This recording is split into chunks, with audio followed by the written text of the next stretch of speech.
We are back with a brand new edition. I'm so sorry I'm late to the live. Hold on one sec. Let me get my stuff ready. I'm late to my own live because a coaching call ran over and, I still had to get, hey, Aya. I still had to get, my coffee. Although I will tell you, look what my boyfriend brought me this morning. Isn't he sweet? Because he knows I love me a good Slurpee. Hey, Mr. Jackson. So welcome if you are new here. My name is Jen. I'm your manifestation bestie, where I teach you how to leverage the law of assumption to work in your favor. That's what we're all about here. Hey, Anaya. So if that sounds good to you, which I already know it does, go ahead and click that follow button. Also, I do offer one-on-one coaching. If you want to we talk mainly about SPs. I'm good at it. I manifested my SP back from no contact to fully living with me in a matter of 4 weeks. So I'm here to help you do the same. So if you're interested in one-on-one coaching with me so we can find out exactly where you're going wrong, pinpoint the problem so that you can get it right, then go ahead and click the link in the bio. Hey, unapologetically me. Hey, Lisa. And then also I do offer tech support coaching as well. So you get me in your pocket where I'll leave you voice notes and we'll get your shit right and tight. Let's go get that SP. You know what I mean? Okay. Also, I go live every day at 10 o'clock Pacific time here on TikTok. But don't trip if you ever miss a live. I put them all on my YouTube channel. And I just scheduled out some fucking content on YouTube. I'm very excited with myself. So you can go ahead and subscribe to my YouTube channel. And watch the replays, mute the volume. I don't give a shit, but help me keep my watch hours up. Always appreciate the support. Also, we have a fire WhatsApp community. It is completely free as of right now. So make sure that you get on the action because if you look in the WhatsApp community, especially in the success stories and stuff, that should motivate you to get your shit together. Okay? Because there's so many people getting movement over and over and over and over and over and over and over again.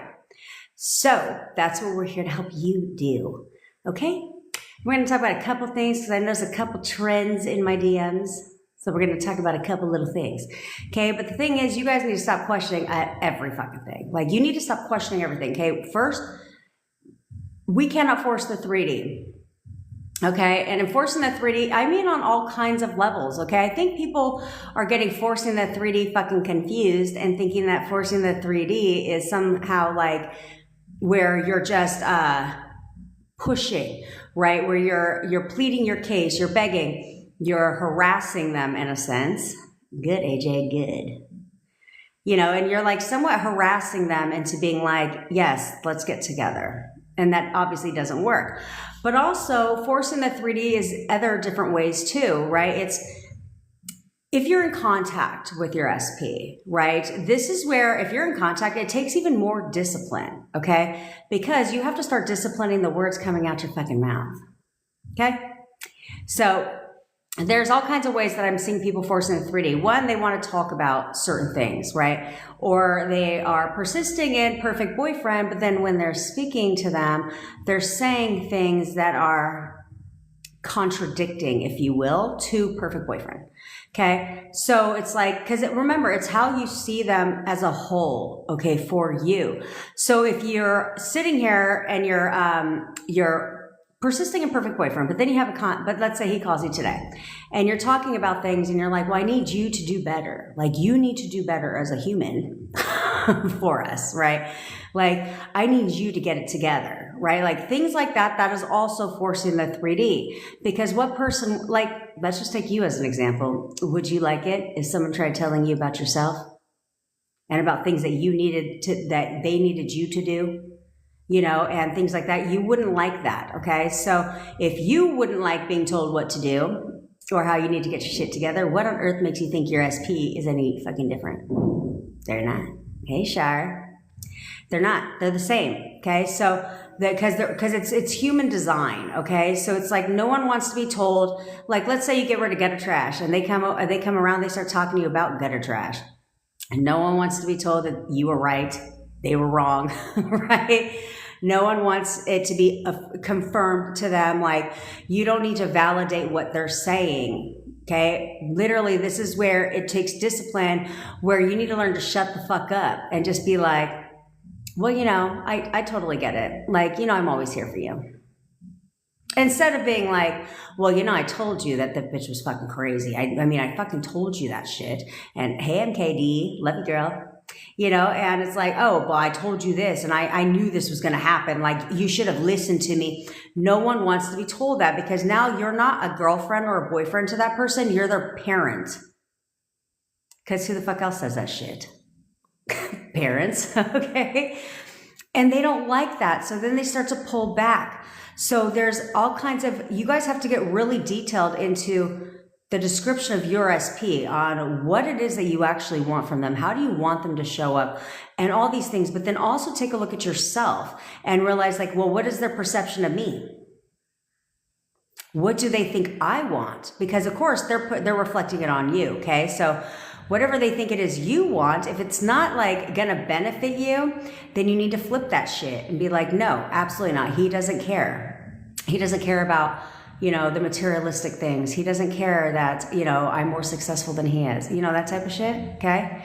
Because if you see that as him, then he reflects that onto you. He pulls back.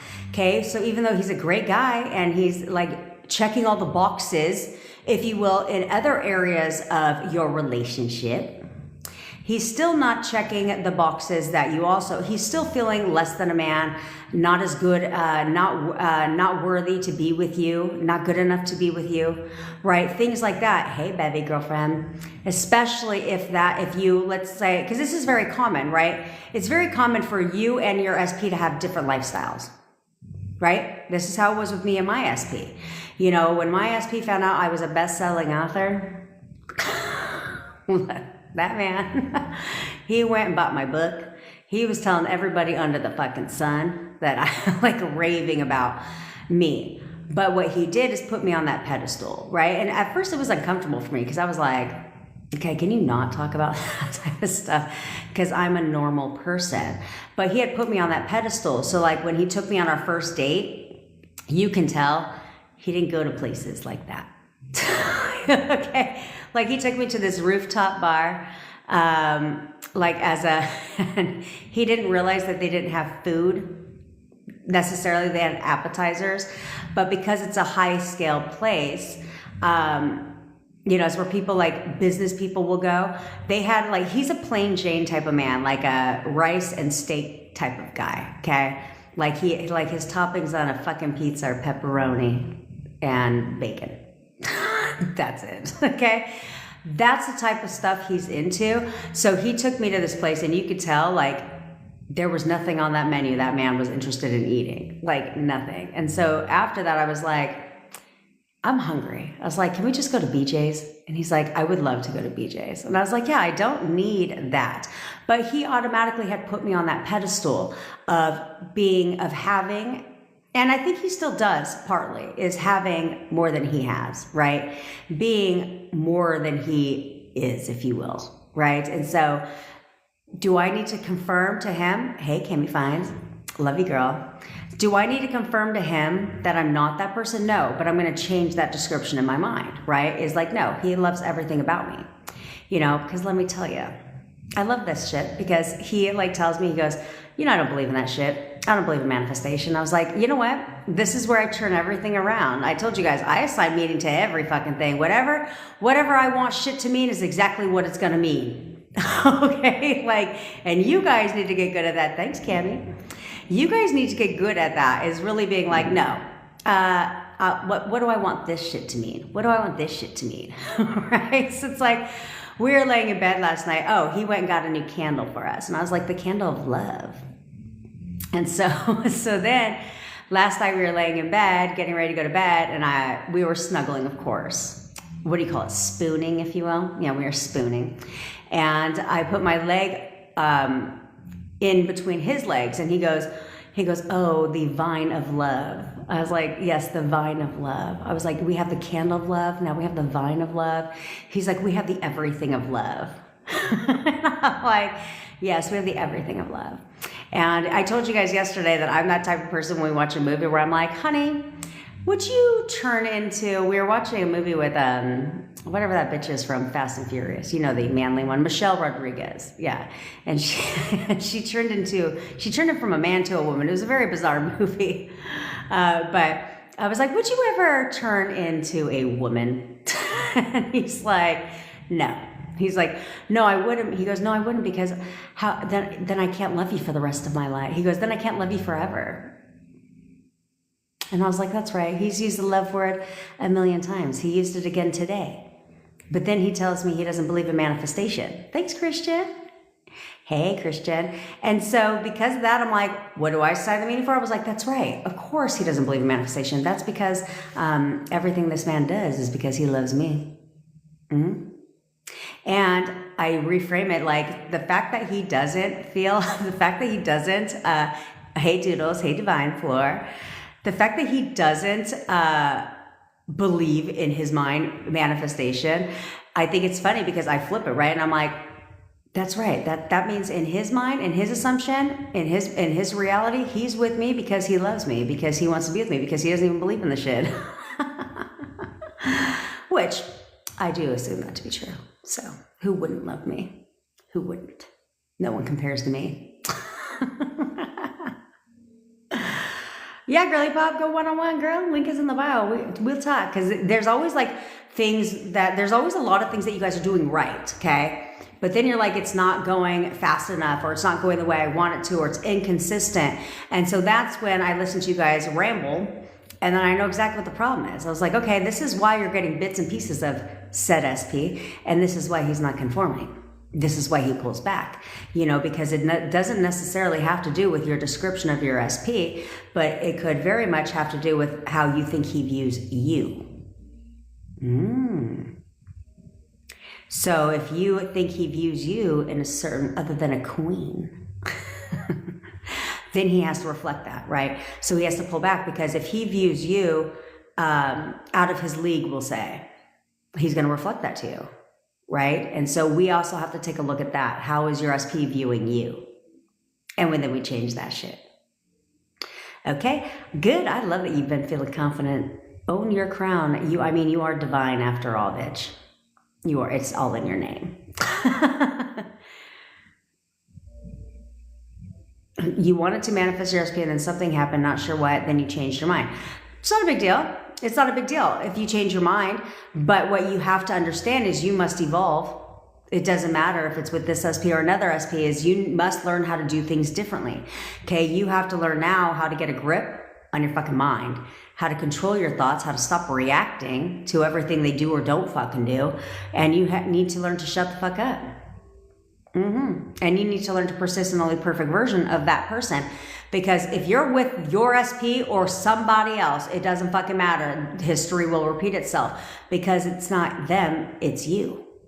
Okay, so if you have trust issues from men, well, unless you start identifying with having the best relationships ever and everybody's been nothing but faithful to you, guess what's going to happen in your next relationship? They're going to cheat on you, because that's what you assume.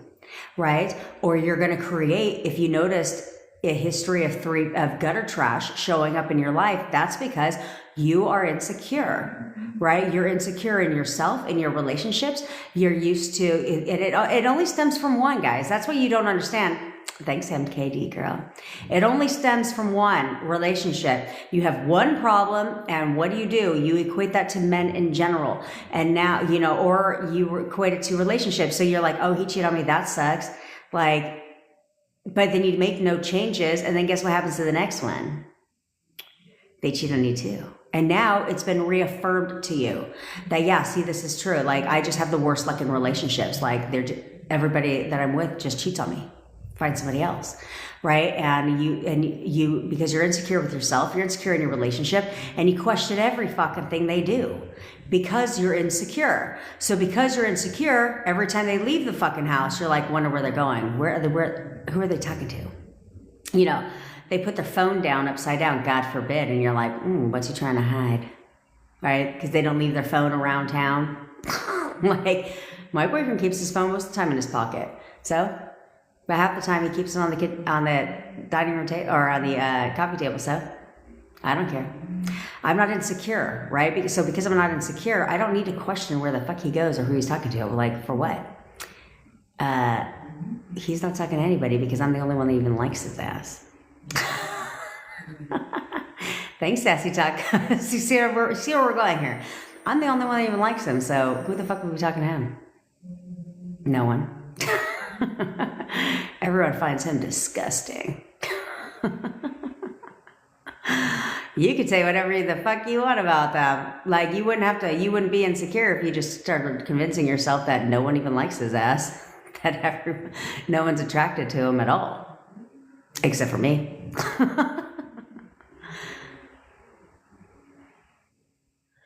Good, Christian. Good. Lock that shit in. Persist.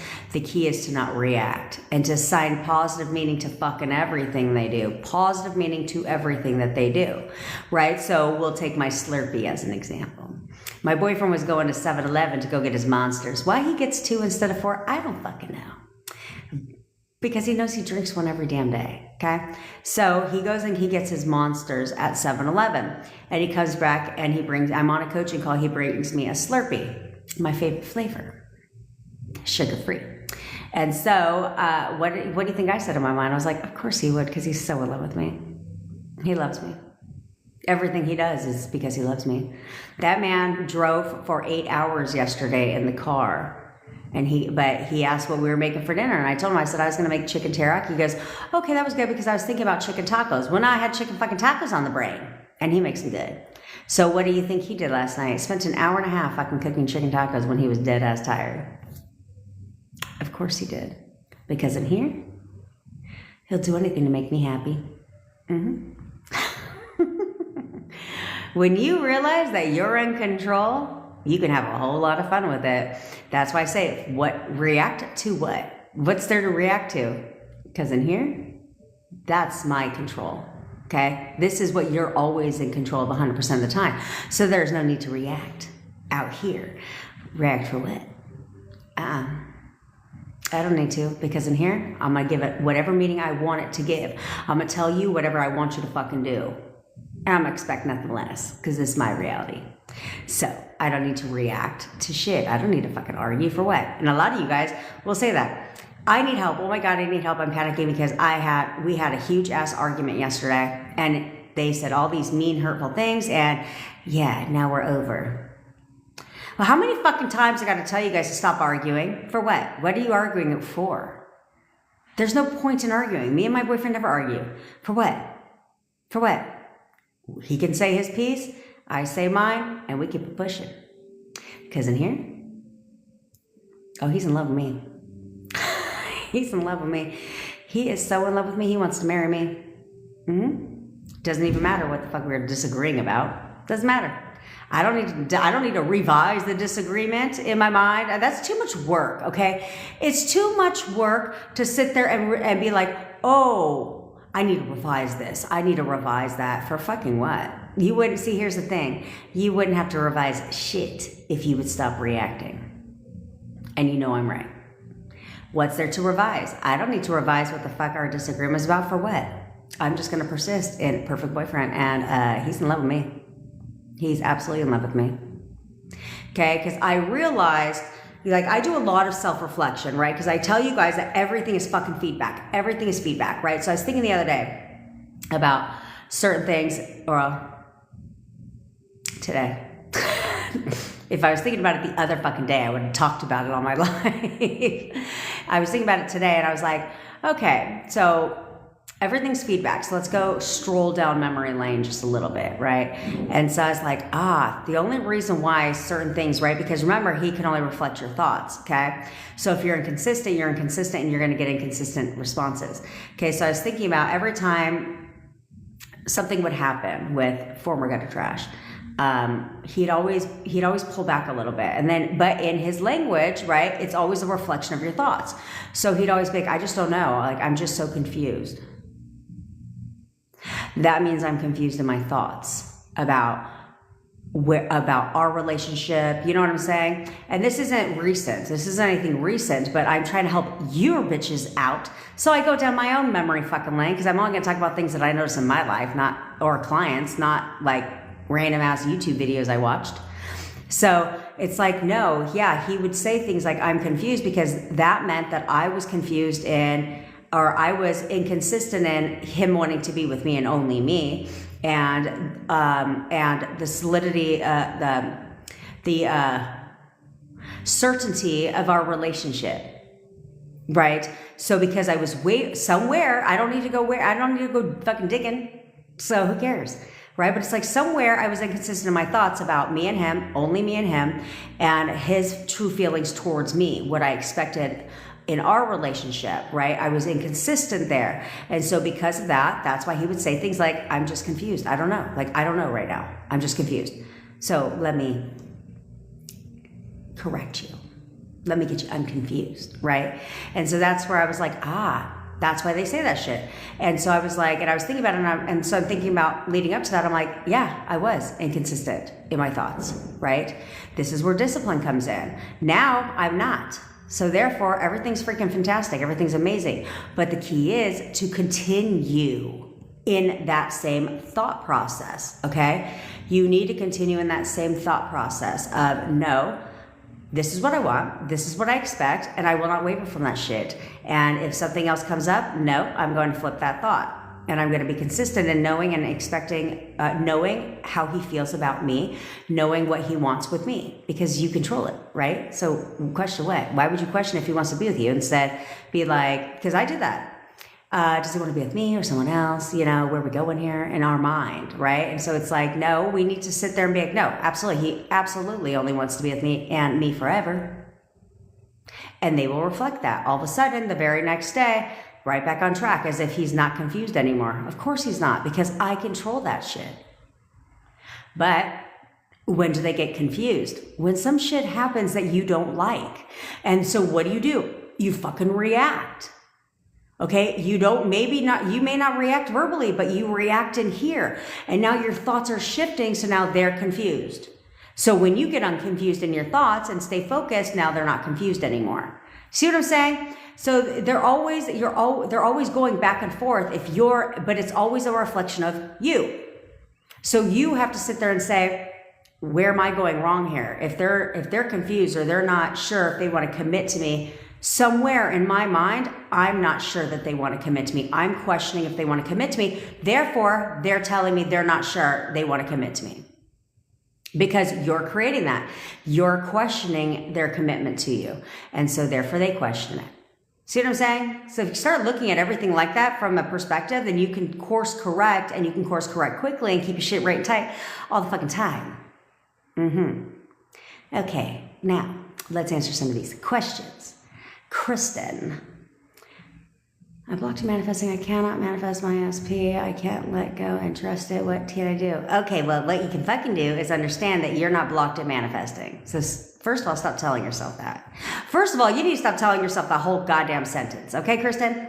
You're not blocked in manifesting. Manifesting is something that you're constantly doing. You're manifesting 24/7. You've been doing it your whole life. So you're not blocked in manifesting. You've just been subconsciously manifesting everything until now. Now you're consciously manifesting, but you're not blocked in manifesting. You're manifesting right now. You're just manifesting all the shit you don't want. Okay? You're not manifesting your SP because you keep telling yourself, for one, that you're blocked in manifesting. Two, you cannot manifest your SP. That's bullshit, because people in our community are manifesting their SPs every day. They're seeing movement. Every day they're seeing movement. When their 3D showed them the whole ass opposite, very short time period before that. I have someone where her entire 3D showed the complete opposite until she met my videos, and until she started watching my lives, and then everything fucking changed for her. Everything changed for her. So you manifested your breakup. You weren't trying to do that, were you? You weren't blocked in manifesting that shit, were you? Nope. So you can manifest your SP the second you, one, start expecting him to be who you want him to be for you. That's really the main premise of it. So what do you mean you can't let go and trust it? What you're trying to do is control the situation. You can't do that. The only control you have is here, knowing that it must push out here. And it's like, to say you can't trust it is a little silly. Let's talk about that, Kristen, because you're doing it all the time now. Your SP is conforming right now. So you can absolutely manifest your SP, because you're manifesting to do all the shit he's doing right now. You're manifesting that right now as we speak. So if you want him to do something different, you need to do exactly what you're doing now, but the opposite. Think of him differently. Stop replaying old bad shit. change that and he will conform. He doesn't have a choice. He's conforming now. He was conforming then too. They're always conforming. So when you can start understanding that, then you can step into your power. And that's what you're going to fucking do right now, Kristen. Clearly you took your crown off, bitch. And so I'm going to need you to put that fucking crown right back on. And I'm going to need you to not take it off anymore.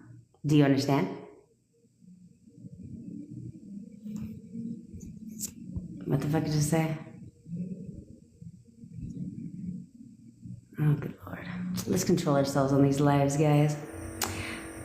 Oh, I'm sure you are, girly pop. I'm sure you are. But you know what? I'm ready for it, bitch. I'm ready for it. There's nothing you won't say that would surprise me. But it's cool because that's how we get it fixed. That's how we get it fixed. That's why I hate when people are like, they try to water the shit down because they're like, wait, I'm trying to watch my language. Please don't. Please don't. Please speak freely because that's how we find the fucking problem. Okay? Thanks, Divine. You guys are all so amazing. Oh, thanks, Anna. Thank you, girlfriend. But stay the fucking path, bitch. Stay the path. Stay the course. You know what I'm saying? I ordered blackout curtains yesterday. It's just a side note because my boyfriend doesn't like waking up in the sunlight. And he was like, how do you do this? Like, how on earth have you lived like this for so long where it's like daylight in the room? I said, because I don't sleep in till fucking 8 o'clock. He's like, oh, that's true. But I ordered blackout curtains so that he can get his snooze in. How do I manifest for my SP to get a better job in the area I live in? His job sucks. He's stubborn. Yeah, that's cool. That's cool. So what you need to first start doing is you need to start telling yourself that you're a sassy taco. You need to start, I love tacos, by the way. You need to start telling yourself right now that he has the best job. Like, he literally is so successful. He just found the best job, the perfect job for him. Like, he's making more money than he's ever made before. You need to describe that about him. Okay? About him. That's where we need to really realize that, is that you have to describe them in the way that you want them to be for you. Okay? Everything down to the job. If you don't like the job that he has, if you feel that they're not driven or motivated, no, absolutely not. They're the most successful fucking thing in the world.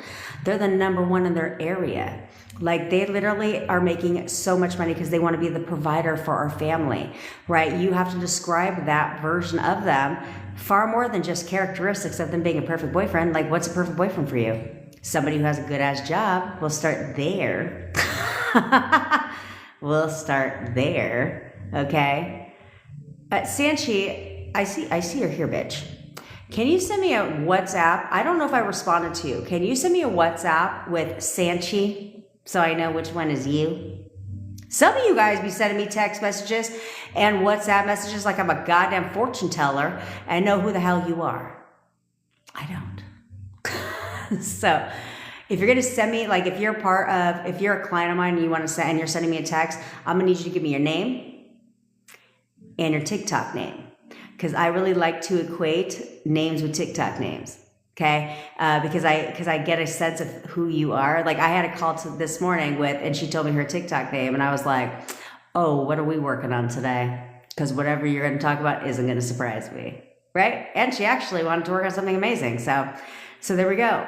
I'll let you know when that manifests, but not until then. Well, thanks, Khadija. Okay, let's see what we got here. Okay. Somebody asked how long I've been with my boyfriend. Hey, Terry. I've been with my boyfriend for, Jesus Christ, I don't know. See, you guys are better at dates than I am. I have no idea. I just picked a date because I have no fucking idea. So let's see here. 8 months. 8 months we've been back together. Okay. And we dated for a brief period of time before that. But I don't put relationship status on time, because all I know is he's my perfect man. So I went and got his ass back. And now he's here to stay. And we have been having, oh, there we go. Thank you, Sanchi, I got it. And we will have, like, things have been going like super, super solid and super, like, he's constantly talking about our future together. We're going to, like all these things, like big things, you know, and he talked about marriage the other day. And yeah, why? Because in there, it's exactly what I'm affirming for. See, and that's what you guys have to understand is what you're affirming for, they will start talking in a way, either they'll repeat your affirmation to you, which is hilarious when they do that, but then they'll start talking in a way that alludes to to what you're affirming for, right? So that's all you got to do. He can't weeks without speaking. I have to reach out first. Okay, heart envelope. Yeah. You guys make it very difficult when you ain't got no goddamn name on your TikTok. I didn't even know you could do that. Okay, so heart envelope. You have to change your perception of him, okay? This is again a description of your SP. Is whatever you assume to be true, yes, mum is correct on the time. Whatever I was responding to a WhatsApp message. Okay, so whatever you assume to be true about this person will always be true. So if you assume that you have to reach out first every time to talk to him, he literally can't talk. He literally cannot message you first. Why? But that's not what you want, right? So you have to pay attention to what you're saying, these inner conversations of what you expect, okay? What you expect from this person is what plays out in your 3D. So if you expect not to get a message unless you message him first, that will play out in your 3D every time. You'll sit around, you're gonna sit around a whole long time waiting for his ass to text you until in here, you start saying, no, I don't even have to text him first. In fact, he texts me good morning every single day. Well, if he texts you good morning every single day, guess who's gonna get a text message first? You. That's what I would say. He texts me good morning every single day.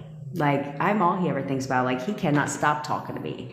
Like, he constantly texts me first. Ooh, check that out. He's constantly texting me first. Like, I don't even have to text him. He's automatically texting me. You have to start saying that first. Then he will start to play his role because he's playing his role right now. And that is, you have to reach out first. Who the fuck would want to do that? It's a lot of work. Okay, Cynthia, good question. A lot of people have this concern. A lot of people have this issue. And that's because he said something at one time, right? Like things have been just really sorry, you know, I can't hang out tonight, or we haven't talked to him all day, and he starts saying, hey, sorry, things have been really busy at work. And then in here, now you start to tell yourself, you start to blame everything he does or doesn't do on his job, right? You start to equate him like, oh, well, clearly, his job, he's just, you start to justify his behavior in your own mind, where you'll be like, oh, he's just busy at work. I know his job is busy. I know he's got a high demanding job and it takes a lot of his time. Well, now he pushes that out. Everything is about his job because in your mind, he told it to you one fucking time, and all you did, Divine Floor, it's in the WhatsApp community is in the bio. There's all kinds of different groups in there. So what you did is now you have created his job as the priority. So instead, see, I did this with one of my clients because she was having the same issue. And so I said, no. I said, let's flip that because you're in control. So tell yourself, can I just tell you, I don't like flavored creamer, and they ran out of regular fucking cream. So I have French vanilla creamer. Anyway, so now you have told yourself that that's a priority. So instead you want to flip it and be like, no, it doesn't matter. His job, no matter where he's at with his job, doesn't matter. He's always making time for me. He literally always makes time for me. He absolutely prioritizes me over his job, right? No matter, you can say that. Or you can say like, no, even if he's at work, he's always making time for me, right? He's found the balance. He balances work and time with me, right? You have to see yourself that way because she left me a voice note literally yesterday. Ironic enough that you say this, because she actually left me a voice note yesterday and says, and he has a very high demanding job. So she said, so we're changing that too. Okay. So she goes, apparently he drove by her house yesterday to see if she was home. Wanted to come and stop by and see her. He's never done that before. Yeah, she goes, he's never done that before. Then all of a sudden he wants to see her in the middle of the day, wants to go out with her in the middle of the day, and he's talking to her more often and stuff like that. She goes, he's never done this before. That's her manifestation, of course, because you were seeing his job as the priority in his life. Therefore, he had to reflect that. You were seeing yourself not the priority.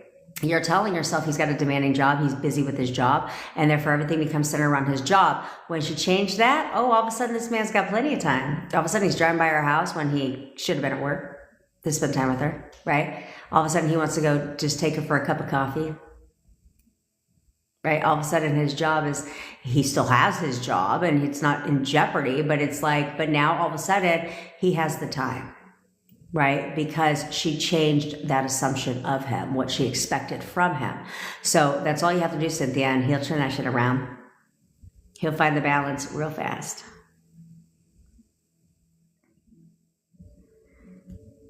Yash, I tell everybody this,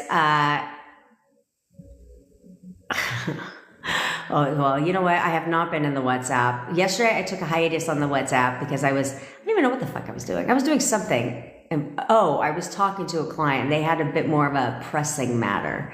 And so I was spent a lot of time on the phone.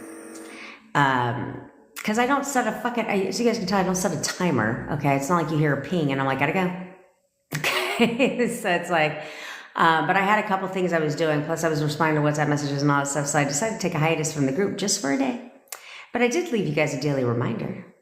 But I am going to be very active in that group again as well, and especially in the admins group, because I need to catch up with you guys, find out what the fuck is going on. But yeah, back to your question.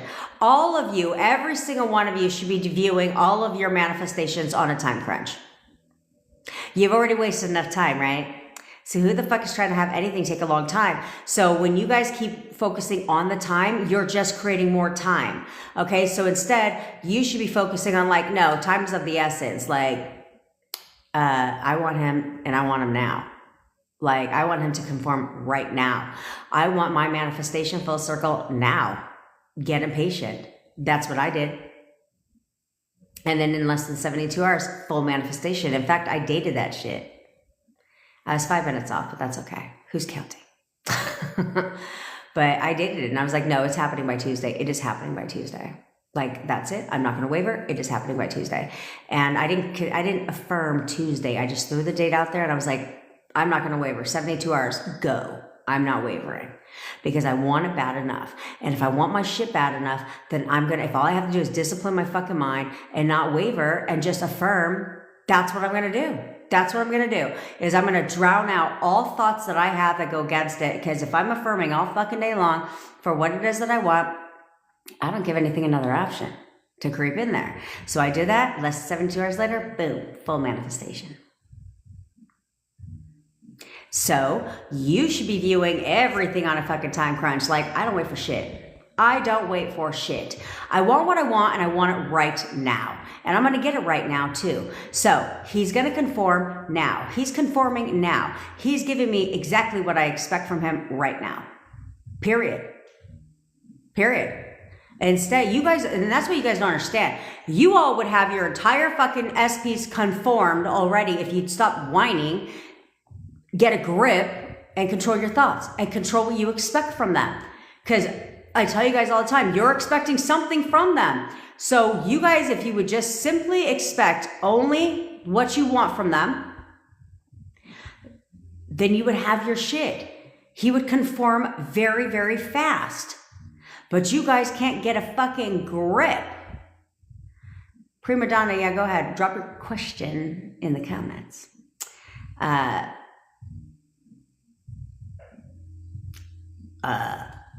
Who the fuck wants to imagine in their head how it would be like if he withdraws? I wouldn't want to do that. I wouldn't want to. If I'm going to have a crystal ball, okay? If I'm going to have a crystal ball and predict my future, what the fuck I look like predicting my future of him withdrawing? No. Absolutely not. Is it normal to be getting movement from people other than your SP? Yes, Brittany, it is. Good question. Because this is what I task somebody to do. And this is what I task all y'all to do. Okay, is let's say you have other ex-boyfriends or other people in your life.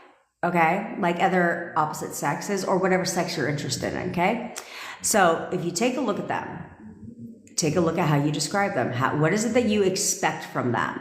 Like if you, what is it that you know about this person? Like if you did something, you know that they would do it. If you wanted this, you know that they would do it, right? How do you describe other people in your life, and what is it that you know about to be true about them, that you expect that from them, that you just know to be true? Okay, now compare it to your SP. You'll find your descriptions of them are very different. Okay, your description of one is natural, the other one is one that you're creating. Okay, but what you know about that person, you'll find, because I've dealt with a couple clients like this, is what you know about that person, though, you will find is very much in alignment to them conforming. Because it's like, oh, I know this about this person, I also know this about this person, and that comes very natural to you. But then I'm like, okay, cool, what do you know about your SP? Well, now it's a different story. It's either very quiet or it's a different story. What you know about him is that he's not going to talk to you, he's blocking you, he's ghosting you, he doesn't want to be with you, right? That's the things that you expect from your SP. But when it comes to other people, you have a very different opinion of them, which is why you'll see movement from other people and not your SP. So that's why you do an assessment, right? You take a look at, okay, let's say you obviously know who you're seeing movement from, right? So take a look at those people that you're seeing movement from and do exactly that. Take an assessment. What is it that I know about this person? What's my description naturally of that person? You will notice the difference. So then you take the people that you're seeing movement. This is where we leverage the law. Okay, this is where you take what you know to be true about those people, what you already assume about them, your description of them, and you throw that shit in your description of SP. And now you turn what you know and expect from the person that you're seeing movement from, and now you put that same knowing and expectation in SP. Now SP starts to conform. That's the only reason why. Okay, that's the only reason why. There's a lot of people in my WhatsApp. I got to get back in there. There's a lot of people in my WhatsApp talking about weight loss. You know what? Let's move we should manifest in the WhatsApp community our SPs back while also looking hot as fuck. Yeah, because then we'll have like a killer community full of supermodels, minus you, of course, James. But you'll have your SPs and killer bodies. Yeah. Yeah. I think that's a good ass idea. Yeah, you have to, it's not difficult. It's only as difficult as you fucking guys choose to make it. And a lot of you guys choose to make it like super difficult. I don't get that shit. What if your SP has a friend that is causing problems in your relationship? Okay, Sanchi, what if your SP has a friend that's causing problems in your relationship? First of all, stop telling yourself that. Second of all, guess what you're going to tell yourself? Whatever, you obviously know what friend this is. Well, now that friend absolutely thinks you're the best girlfriend in the world for your SP. Like, in fact, he can't stop talking about you. Like, he absolutely thinks you're amazing. Because what happened is you probably said something or did something around his friend. And so his friend said something, or maybe said something that you didn't like or took offense because you read into the shit. Or it could have been true, and now you created that, now you have told yourself, you've created an inner dialogue that your friend doesn't like you, that his friend doesn't like you. Therefore, he continues to find problems in your relationship, he continues to meddle in a business that is not his fucking own, and he continues to do all that shit. Why? Because you assume he doesn't like you. So he's going to do all the things that prove you right, that he doesn't care about, that he doesn't care for you, he doesn't like you. So flip that shit and be like, nope, absolutely not. In fact, he thinks I'm amazing. He does nothing but rave about me to my SP. In fact, he cannot stop talking about how perfect we are together. And he will reflect that too. Like he actually thinks I'm the nicest woman in the world. You will see that, because you don't have any resistance to his friend. So his friend will start to conform. His friend will start to talk about you in a different way. His friend, because remember, everyone is you pushed out. Whatever you assume about everybody in your life will prove true. So we need to leverage the law to work for us, okay? So instead of just focusing on only SP, take a hard look at what you assume to be true about the people in their lives. If you assume his family doesn't fucking care about you and they don't like you, well, guess what? That's going to be true.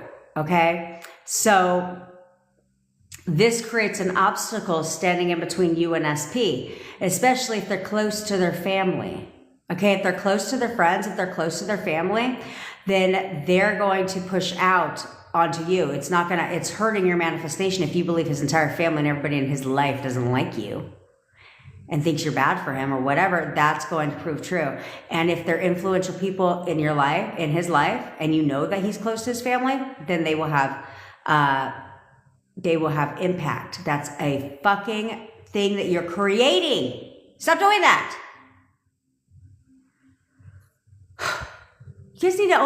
You should all only be creating what the fuck you want.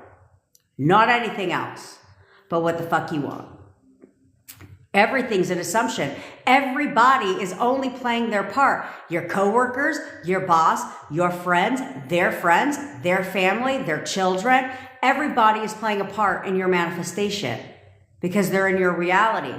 So if you keep telling yourself, if you're in a conversation as well, and this is where a lot of you go wrong, is you're persisting in perfect boyfriend. Let's just say in a perfect world, which you know you're fucking not. Let's just say in a perfect world, you're doing all the things right and you're persisting in perfect relationship. But you have other assumptions that you have, and perfect boyfriend, but you have other assumptions that are playing on in the background. So you need to check those and see if those are, because you're creating obstacles in between you and your relationship. So let's say that no, his entire family loves me. Like everybody in his family loves me. And I know I'm persisting in perfect boyfriend. Okay, great. You're like, but he hardly has time to spend together with me because he's got his kids all the time. See what I'm saying? Or he's got a really busy job. So he's like constantly busy with work. Okay, so even though you're persisting in perfect boyfriend and perfect relationship, you're now justifying his behavior still by saying that he's got his kids all the time. Well, now you're creating an obstacle between you and your SP about having the kids. Okay, now he's constantly busy with work. Well, now you've created a second obstacle that he's always busy with work. So those two obstacles are what's stalling your manifestation. He could be conforming as the perfect boyfriend, but constantly doesn't have time to spend with you because he's busy, because you're creating that. We don't want to do that. So we have to check all of our assumptions and the stories we're telling ourselves and mostly the justifications that you're giving things, okay, to protect. And a lot of times you're doing this simply to protect your feelings, okay? So it's like, he can't come hang out with you this weekend. Let's just say, for the sake of terms, that he's fucking actually busy, okay? And so let's just say that happens. Now all of a sudden, and he tells you why he can't hang out.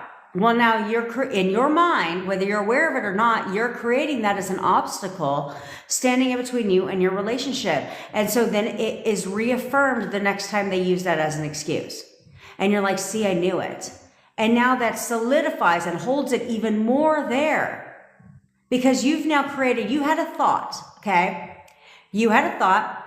He reconfirmed in the 3D because you had that thought now. You're starting to build the barrier, right? It's like, look at it this way. He says something for the first time. Wall has started to be built. Like the fucking stupid ass wall that we have between us and Mexico. Don't even get me started. Anyway, so now the wall has started to be built. Okay, so now you had that thought. So now the next time he says it again, like, I'm sorry, I'm just so fucking busy at work because I've got this thing going on, so I can't hang out tonight, but maybe tomorrow. So now it reaffirms. And now you've added another brick to that wall. Okay, and so then what's happening every time you add the fucking brick is he reconfirms it and reconfirms it and reconfirms it. The wall gets higher and higher and higher because you now have created the assumption. It started out with just a thought and now it's a whole ass assumption. So now you have to work, I wouldn't say double time, but now you have to work to recreate a new assumption about that. The cool thing is if you'll just stay the fucking path like I tell you to do, that assumption that whole wall could be torn down within 24 hours. But not if you keep justifying their fucking behavior. You guys shouldn't be justifying a goddamn thing. A single thing. I don't need to justify my behavior. You know, like sometimes my boyfriend, he's not that, well, I'm going to change my assumption about that shit. But sometimes he's a little moody in the morning because he's got to wake up, you know. But I'll sit there and be like, look at him he's such an asshole in the morning. Like, he's just so fucking rude. No, I just go about my day. And I give him a kiss. I'm like, good morning, honey. And he's like, good morning. And so what do? Continue doing what I was doing. I don't need to react, but I affirm when I'm not on calls with you guys or doing this. I'll affirm, so then I'm just affirming. And 5 seconds later, here he is standing next to me in the kitchen, giving me all kinds of kisses and loving. Of course, because I don't need to assign negative meaning to shit. For what? When they change instantly, they're constantly changing fucking instantly. But I think all of you guys fucking forget that shit. You forget it over and over and over again, and all you're doing is recreating, and then wondering why we got a whole fucking mess that we now have to clean up. Okay? And that's where the problem lies, like kind of like distance. You know, I talked about this yesterday. They may say for one fucking time, God forbid they're tired and don't want to drive 2 hours away. So they tell you that and you're like, oh, so now I live too far for him. Oh, so now he can't fucking, you have a little bitch, victim mentality moment there. And you're like, oh, so now he can't come see me because he's fucking tired. Because, and now like all of a sudden the distance is a problem. Okay. Well, now you just said that. You didn't flip the thought. So now the wall gets created. And now he's like, he has another, now he's tired again and can't come see, or something else came up and he just can't make the drive. You see what I'm saying? So now distance is an obstacle that you created standing in between you and your SP. Here's what you have to understand is you have to eliminate the obstacles. And we do that in how you describe your SP, okay? But you have to eliminate the obstacles, because even if you're persisting in perfect boyfriend, if you got all these fucking obstacles standing in between you and them, well, guess what? You're going to lose. It's going to be a very slow process until you eliminate those obstacles, because those obstacles that are standing in between you and your SP, as long as you're persisting, here's the problem, is all it does is trigger your ass. It triggers you every fucking time. And you know it does. You know it does. Every time they say they're too busy for work, you know. Okay, every time they say they're too busy with work, your ass fucking knows. You know that the reason they're too busy for work all has to do with you. Okay? But every time they tell your ass that, what do you do? What do you do when they tell you they can't spend time with you because God forbid something came up? Oh, you react. Fine then. That's fine. I understand. Take as much time as you need. I have heard that a lot the past week, where they'll say something and you're like, that's fine. Do you know what? Just take as much time as you need. I'll be here when you're ready. What the fuck are you talking about? Take as much time as you need, but then you're over here like, I haven't heard from him in like 6 months.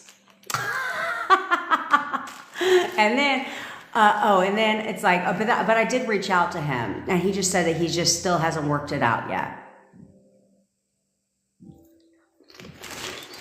Do you see the trend? I've heard this a lot. And I'm like, that's because you're fucking telling them, take as much time as they need. You'll be here whenever it's convenient, whenever it's worked itself out. Well, then you might want to start expecting that shit has worked itself out right now. Because a lot of times that's what will happen, is then you give them their space, and you'll even tell them that, I'll give you your space. It's totally fine. Well, all you've done is create that barrier, and now guess what they need? They still need space. It's been 2 fucking years and they still need space. They still haven't worked their shit out yet. Okay. Let me go ahead and help you out. Let me go ahead and speed this shit along. Because I'm not going to wait till this. And that's what a lot of you guys are doing. You guys are sitting on a raft. You guys are like sitting on a raft in the middle of the ocean waiting for a fucking boat to come by and fucking save your ass. You can't do that. You're just sitting here waiting for them. I'm waiting for him to contact me. I'm waiting for him to show up. I'm waiting for him to commit to me. Well, how's that working out for you? Because last time I checked, I have not talked to a single person that's like, I'm waiting for all that. And you know what? The next day, total commitment. The next day, He was fine. No, every time the wait game just is, you're gonna be waiting forever, bitch. He ain't committing for shit. And his mental health is never gonna be right and tight until you change his story, until you start telling yourself like, what? No, absolutely not. He's got the best mental health in the fucking world. Best mental health in the world. Literally. He is so mentally healthy. You know, when you change that shit, things are different. Things change. But you have to change that for them. You cannot leave it up to them. Stop doing that. Stop leaving everything up to them. Well, they said this. Who gives a fuck what they said? How many different times I gotta tell you, who gives a fuck what they said? Who cares? Because, I don't even know why you care what they said, because all they said was what you thought. That's all they said. They just matched that shit. But what you guys think it's this long, drawn out process, it's not. It is not this like long, drawn out thing. It's like, no, you could have thought about it one fucking time. You could have said it one time. And now you've got a whole ass assumption. It pushed out, reaffirmed, and you guys are stuck in this waiting mode for them to fucking conform. I'm just waiting for him to show back up. Well, bitch, you better do something to buy the time, because you're gonna be hell old and gray before that motherfucker shows up. And if he shows up, it might be at your funeral. So what the fuck are you doing? No, I don't think so. You think me and my boyfriend would be living together right now if I was like, I'll just wait till he's ready? No. No, not at all. In fact, I never, not one time, did I ever bring up living together with my SP. For what? For what? So I can trigger myself? Because that's literally what you guys do. You guys don't get triggered. You fucking trigger yourselves. Everything that you get triggered over is because you do it to yourself. Like, you're literally just choosing things. Like, you wake up every day like, how can I fucking trigger myself today? What can I do today to fucking trigger myself? Because this is so much fucking fun. I just love being triggered by all this shit. So what can I do? What can I do to trigger my ass today? Today's the day. What else do I want to get triggered by today? Game on. That's literally like your mentality when you wake up every fucking day is, what can I do to get triggered today? Let's have some fun. Let's have some fun with this shit. Like, it makes no sense at all. I never once brought up living together with my boyfriend. Never once. I didn't have to. For what? Because all my work goes in here. That's it. It all is done in here. I don't need to say shit out here to him at all. All I wanted was, in all honesty, I did want him to live with me, obviously. But then, of course, he started talking about different things like that, right? He started talking about certain things like that. And, before living together, I didn't have to fucking ask him shit. Okay? But then he'd start talking about, like, getting rid, having her go. And so then I would bring that up verbally, which I learned. So I tell you guys learned from me, right? Because it would always slide back. So then I was like, no, done. Not doing it anymore. But yeah, I just thought about it now. I've never once told him, I think we should live together. Never once. I did it here. And it pushed out here. But y'all can't fucking help yourself. Y'all can't help yourself. Where you cannot help yourself, but and this is where you have to understand is because you guys are looking for commitment from these people. So you'll do things that, again, trigger you because you're doing this shit to yourself. So you'll do things that will intentionally trigger your ass. So you'll be like, okay, well, I want us to get married and I want us to live together. But at the same time, you are telling yourself and assuming and thinking about the fact that he lacks commitment with you, that he's not committing to you, right? So verbally to your SP, you think it's a stellar fucking idea to sit there and talk about your future with him, right? Like, so I was thinking like how great it would be for us to live together. Like, we should totally live together. But at the same time, you don't believe that motherfucker wants to commit to you. He hasn't committed, and you keep telling yourself that, like, he's not committing to me, like, where are we at? So you're questioning that part, but then you're forced into 3D, but talking about your future together because you want to see how he's going to respond. Well, his response isn't going to be how you want it to be, because at the same time, your whole ass is saying he doesn't want to, your whole ass in here is like, why isn't he committed to me yet? Why hasn't he committed to me yet? So when you talk about your future, he pulls back. He doesn't want to talk about it, right? Or he says something that you don't like, yeah, I don't think we're on that level yet. Like, I think that we got to work there. We got to work our way there, or whatever. And you're like, and all that does is strengthen the assumption that he doesn't want to commit to you. It's a cycle. The more you talk about your future, the more you're getting the answer you don't like, because at the same time, you're telling yourself he doesn't want to commit to you. So that reaffirms over and over and over again, and he pulls back. So you can't do that. So if you're going to insist on talking about your future to you and your SP, then you might want to fucking talk about your future when you go under the assumption and know that motherfucker wants to be with you forever. If you don't believe he wants to be with you forever, you're questioning if he wants to be with you forever, how do you think the conversation is going to go when you talk about your future? Probably not very good. And this can trigger your ass all over again. Well, catnip. I'm going to assume, I don't know what I'm going to assume about you. Are you a woman or a man? Because if you're a woman, that's a very awful assumption for you to make. Okay? Very awful assumption for you to make, because then you will never, guess what, you're never going to get a great man. Oh, you're a man. Okay, you're a man. Thanks for clarifying. Okay. But you might not want to view it. Well, this is the pettiness of me. I'm like, well, I mean, I get now this. Oh, you got me stumped, catnip. That's a good one.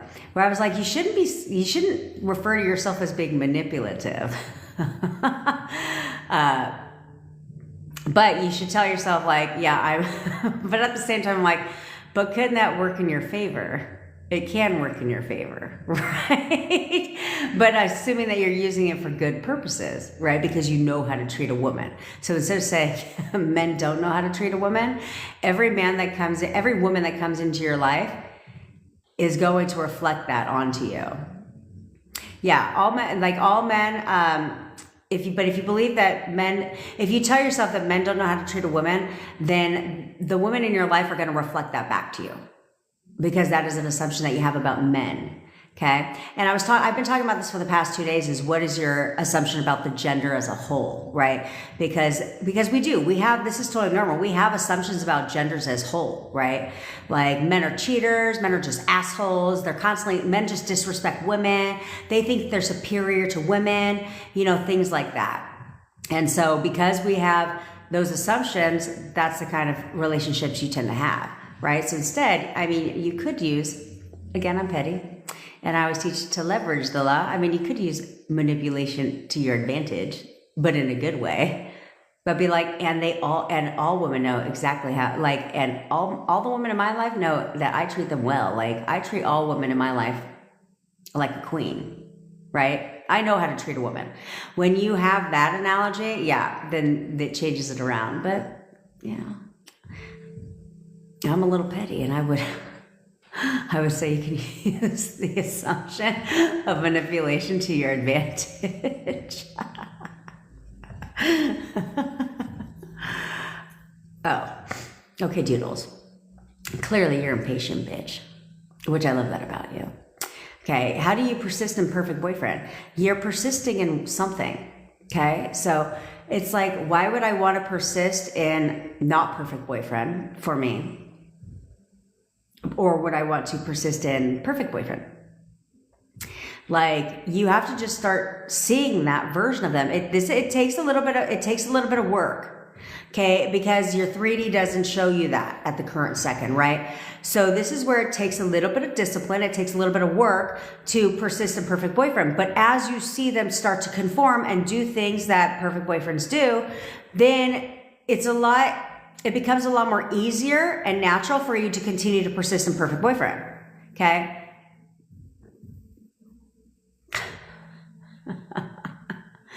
That would be correct. I'm not a true blonde. But, catnip, what the fuck is your assumption about blondes?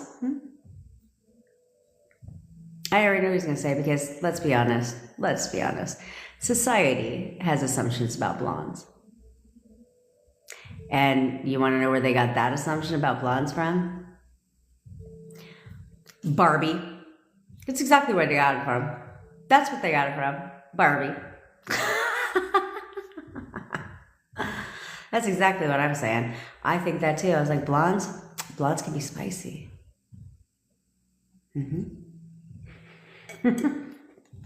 Okay. So you need to persist, okay? You need to persist in perfect boyfriend, no matter what they do. It's not hard for you to persist in perfect boyfriend if you would do what I did, Doodles, and assign positive meaning to fucking everything. Like literally everything. They look at my fucking, I don't even do Snapchat like that. It's too many features on Snapchat. It drives me fucking nuts. But, and then it's all about the filter game. Which I do like that, actually. But yeah, well, same thing like that. Yeah. You can't recognize that. Persisting versus waiting. Persisting is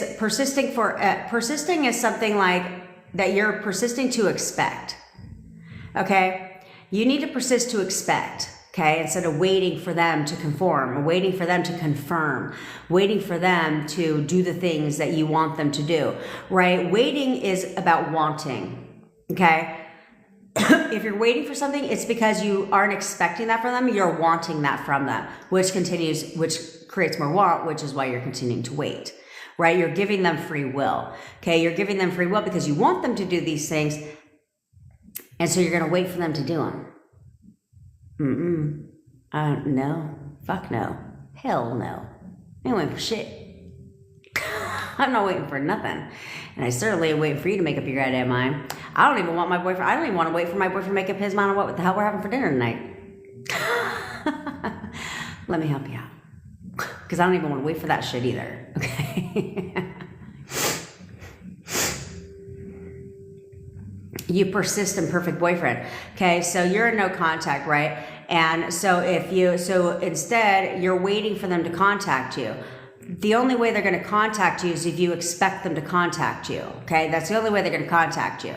So if you're persisting in perfect boyfriend and if you're persisting in perfect boyfriend and you're only describing your boyfriend as the perfect version for you, then wouldn't he unblock you? Wouldn't he contact you?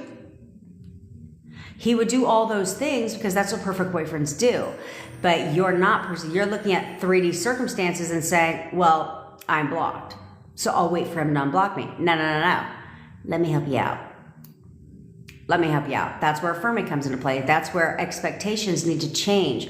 Because if you were expecting perfect boyfriend, you were expecting him to contact you, and you knew he would, then all of that goes away. Because blocked is a circumstance. And so all of that goes away. However the fuck they have to contact you, they will contact you. Whatever has to happen for them to reach out to you, they will do because you're now expecting that behavior from them. You have to expect that shit and get impatient with it. Get very impatient with it and be like, he is absolutely my perfect boyfriend. He has the perfect mental health. In fact, like he literally has to talk to me. He has to talk to me every single day. Like he cannot go a single day without fucking talking to my ass. Like I'm all he ever thinks about. He literally thinks about me all day, every day. In fact, he texts me good morning every single day. Like he is constantly looking at my stories. He's like this man is a bona fide ass stalker. Like he literally stalks my ass. Like he's looking on everything on all my social channels. Okay, because I talk about this when it comes to being blocked, is you guys focus on being blocked. And it's like, you can flip that around, even if it shows being blocked, right? Let's say you still search through, because let's be honest for a second. Social media doesn't notify you when you've been blocked. They're not like, hey, notification, boyfriend has blocked your ass.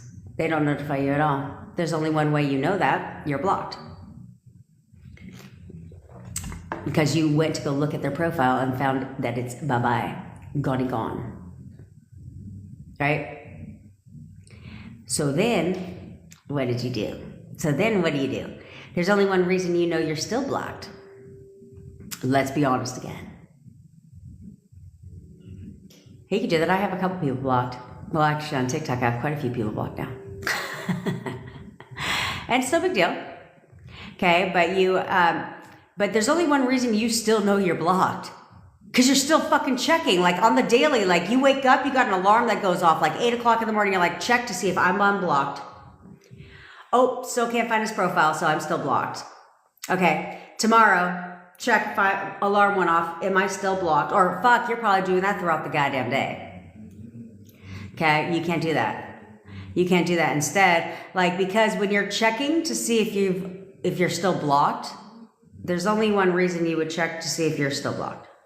Don't judge my nails because I need to get them done. There's only one way. There's only one reason. This is where we be honest with ourselves, okay? Because this is hurting your manifestation, okay? There's only one reason you would know if you're still blocked, and that's because you're checking. Well, there's only one reason you're checking to see if you're still blocked. And that's because you're expecting to still be blocked. Excuse me, why I have something that fucking flew. My God, am I? Okay? You're expecting to still be blocked. So, therefore, they can't unblock you.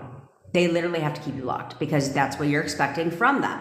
Okay? But if you wouldn't check, for all you know, they would have unblocked you. Because you're not expecting them to contact you. You're not expecting them to do certain things if you're checking to see if you're blocked. What the fuck are you checking to see if you're blocked for? That's like checking the obituaries every day to see if you find his name in that bitch. Why would you do that? Unless you're assuming he's dead. Okay? Or you want him dead. One of the two.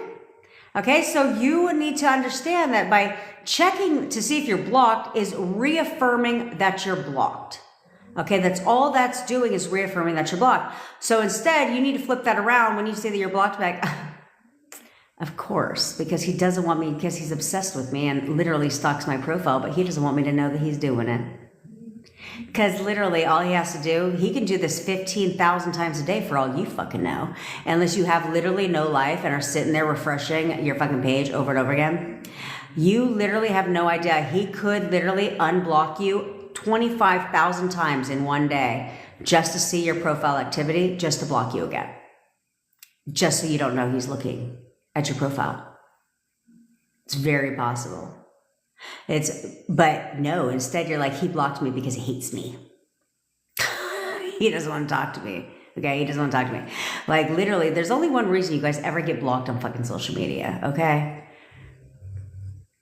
Like, you guys gotta stop taking it so goddamn serious. Like, you gotta stop taking social media so serious. Okay, because that would be like my boyfriend who doesn't do social media. But that would be like my boyfriend going on my Facebook profile and being like, so your relationship status says single. Is that because you want everyone in the world to know you're single? No, I just don't give a fuck about it like that. I'm not 5. I don't get in a relationship and be like, oh, on the relationship checklist, update status of relationship on Facebook. No, that should have said single forever, like decades. It's ever since I've had it, it just says single. Because I don't give a shit. Because I don't care. But you guys love to look at social media like it's the holy grail of fucking every goddamn thing in the world. So in all honesty, you could tell yourself anything. You could literally be like, oh, love you too, Cokie. Literally, you could tell yourself anything. You can literally be like, they blocked me because they miss me so fucking much that my profile is triggering them. Okay? Because they can't get enough of looking at my profile. So instead, I know right now they're going down memory lane. They're in their photo gallery right now on their phone, and all they can do is look at my pictures. In fact, they look at my pictures every single day, all day, every day. All they can do is look at my pictures. It's literally what you can tell yourself, but you're choosing to assign negative meaning to everything.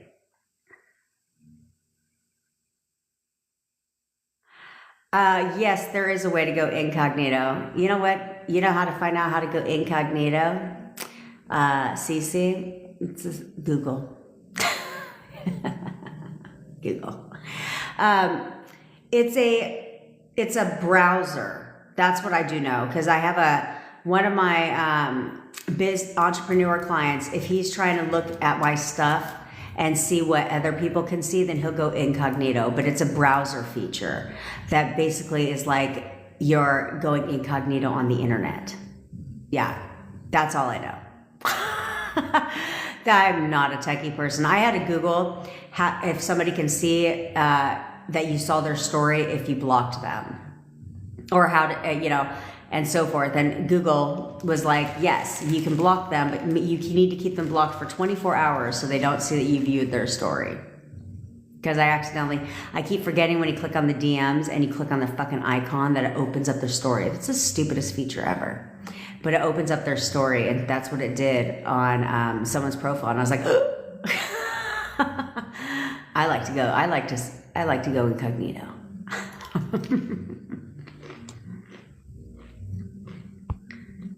How the fuck do you still find out stuff on your profile, Terry? If he doesn't even have Facebook. Unless you have people that can't mind their own goddamn business. Okay, which is fine. You don't need to, of course he's watching. All of you guys need to go into that notion. There's only one reason they would block you. Because they want to watch you from a distance. They don't want you to know that they're thinking about you all day, every day. They don't want you to know when they go on your profile and check you out to see what you're doing. So that's where the pettiness in me comes in. And I always believe that. So I'm like, well, let me give him a show. He could have never gone on my Instagram. He could have never been going on my Instagram. I didn't give a shit. I assumed he was. So because I assumed he was, I know he was. So I gave him a show. Let me show you what you're missing. All day, every day. I kept it PG, of course. Until we were back in contact. If you know what I mean. Yes. Exactly. You guys see the confirmation? Like, that's exactly what you guys are forgetting. You guys are forgetting that they have pictures of you and them. They literally have fucking pictures of you and them. So they don't need to go on your fucking Facebook every damn day when they got a whole lot of probably better pictures of you on their phone, if you know what I mean. Why they need to go see you on Instagram for the PG edition, for the G-rated edition, when they could take a look at what's on their phone. Oh, come on. You guys know. You know that you do not only send G-rated photos to your man when you were dating. I'm not the only one. Come on now.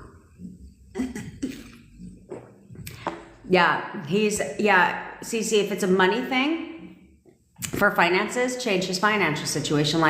He actually is really good with money. He's really good with money. In fact, he's completely debt free, and he always has plenty of money. He literally always has plenty of money in the bank. He's really good at saving money. Okay, because you have to view that too, because there's only one reason why we equate debt with what? Inability to save.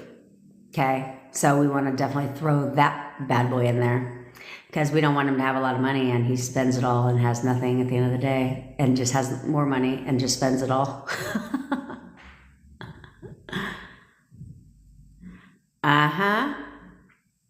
That's because, Terry, he was incognito. Girl, I love this. See, this is what y'all should be doing, playing the petty game. And you know why you purposely posted something? It wasn't to see if he was looking, okay? It's because you knew he would. So that same knowing, just like you purposely did something because you knew that he would look, therefore he did. Because why would you purposely post something, right, on Facebook? Because you knew he'd look. Therefore, he conformed, and he did. So that same knowing, how you purposely did something, don't force the goddamn 3D. That's not what I'm saying. But that same knowing, if I do this, I know he's gonna look at I know he's looking at my shit. Especially since he doesn't even fucking have Facebook. Do you know how powerful you are, bitch? Because he literally doesn't even have Facebook, but you baited him, and he took the bait because you knew he would. You expected him to look at it. Okay, so that same knowing, same expectation. put that inversion that you want. And he will do exactly how he looked at your profile picture or his whatever picture you posted. He'll do the exact same. He'll do the exact same. Men are so funny. Or, excuse me, people are so funny. I'm expecting now that he's texting, calling me first, always and now. Absolutely. He's always calling and texting you. Like, he literally can't stop talking to you. He has to talk to you all day, every day. You see, that's what kills me with you guys. That's what fucking annoys me with you guys, to be quite honest, because you guys dated this person. I would understand more if somebody wants to manifest a celebrity, okay? Or somebody they've never fucking dated. But you guys are manifesting back your boyfriends, girlfriends, husbands, and wives. Okay, and for some reason, it's hard for you to expect and to know that he'll call you and text you first, like as if you never fucking dated the man before. When you were dating him, when you were in a relationship with him, didn't you guys talk often? Didn't he text you and call you throughout the day? Wasn't he constantly checking in with you? Wasn't he constantly making time to spend time with you? So how the fuck is it hard for you to expect that shit again? It's not like you have to live in some delusional fantasy that you don't know what it's like to have that. No, you're not living in a delusion that you just don't know what it's like to expect that behavior from them. At one point in time, you expected that shit and it kept it alive. You didn't have to sit there when you were in a relationship with your SP. I don't fucking think you sat there and woke up the morning and sent him a text and were like, I don't know if he's going to respond. Is he going to respond? I don't know if he's going to reply, if he's going to talk, if he's going to contact me today. Do you think he's going to text me this today? Who the fuck says that in a relationship? You didn't do that. Why didn't you do that? Because you just knew. We're in a relationship. Of course he's going to text me. He always texts me. Like he does. And you just knew that. You knew that if you texted him, he would text you back. And you knew exactly how that conversation would flow. You also just knew that he would text you throughout the day. Why wouldn't he? That's your boyfriend. You're in a relationship. Therefore, he did boyfriend shit. It's the same shit, guys. It's the same thing. And you're over here like, now all of a sudden, your ass doesn't know if he's going to text you. All of a sudden, you don't expect that shit from him, but you did before. And he did it over and over and over again. You didn't try. You weren't trying to manifest communication, were you? No. So I don't understand why all of a sudden now it's a challenge. Now you're like, well, I don't know. How do you expect them to contact you? Bitch, you expect them to contact you the same fucking way you expected them to contact you before when they did. It's just like, there's no magic fucking formula. I should make that video. How to expect them to contact you. It's going to be a 2-second video. Yeah, you're going to expect them to contact you just like you did before. End of video. That's literally all. That's like, I don't understand why it's this hard thing. See, it was hard before you knew about the law, before you knew how to leverage the law, because that's what we do here. We don't use the law, we leverage the law, okay, to benefit us. Yeah, see, she got a text. Because you just need to go back to that. That same knowing that you knew before, you need to go back to that because you didn't try to do anything. You didn't fucking try to do any of that shit. You were like, let me stay here every day and manifest a text for my boyfriend. No, you just knew that when you woke up, boom, hey Nadine. You just knew when you woke up that, boom, text. Oh, I'm going to text him good morning. And you knew he'd respond. You just knew that. So all of a sudden, you guys went from just knowing all this behavior, which they confirmed in the 3D, to now questioning every fucking thing they do or don't do. Now let me just question everybody and everything because now I no longer know any of this shit. What are you fucking talking about? They're literally the same thing. If you're on my live right now and you're texting me, first of all, you're international, so send me a WhatsApp. Let me save you some money, okay? Send me a WhatsApp. Also, leave me your name and your TikTok name or YouTube. I keep forgetting people come from YouTube. Leave me both of those so I can equate both, okay? Okay. So that's where you guys have to remember. It's like, we're not asking, like, we're not here trying to like get you to do something you're not familiar with doing, right? That's the law of attraction, people. That's what they're fucking there for, okay? But here, we're trying just to get you to realize that like, you've been doing this shit. You know, like, it's problem solved. You've already been doing this shit. Because let me ask you this. Yes, I love you, bestie. Okay, after 2 months no contact, you texted your SP. So if I was to ask you right now, before you texted your SP, like I asked everybody yesterday, before you texted your SP, let me ask you, how did you feel thinking about texting your SP? Did you know if you texted her, did you know if she would respond? And did you know how she would respond? Exactly. You knew if you texted her, she would respond. Therefore, she did. Okay? So expecting something is just knowing something. You would have never texted, and that's how I know. I don't even need you to answer the second question because you wouldn't have texted her if you didn't expect her to respond. Or know that she would. Knowing and expecting is the same damn thing. Okay? And so that's good. So now we keep it casual. Okay? You guys can't force the 3D. I understand you get impatient, but fucking keep your impatience in here. Okay? Out here, you keep it casual. Let the conversation flow where it flows. You don't need to beg for her forgiveness, wallow at her feet, tell them, all these things like I really fucked up and talk about the past relationship. You don't need to do that. For what? You're not in that relationship anymore. That relationship ended. We want a new one, a better one. You're a different person and we're recreating them to be a different person. So new relationship. So that's the only way it's going to keep pushing forward is if you don't sit there and be like, we need to talk. Like, can you tell me where I went wrong? And like, because you don't need to ask her any goddamn question. I tell you guys, the only question you should ever be asking your SP is, how was your day today and what are you having for dinner? That's it. That's all. You should not have to ask them a question about your relationship, about you, about any of that goddamn shit. Because if you're asking a question, you're going to always get the answer you don't want.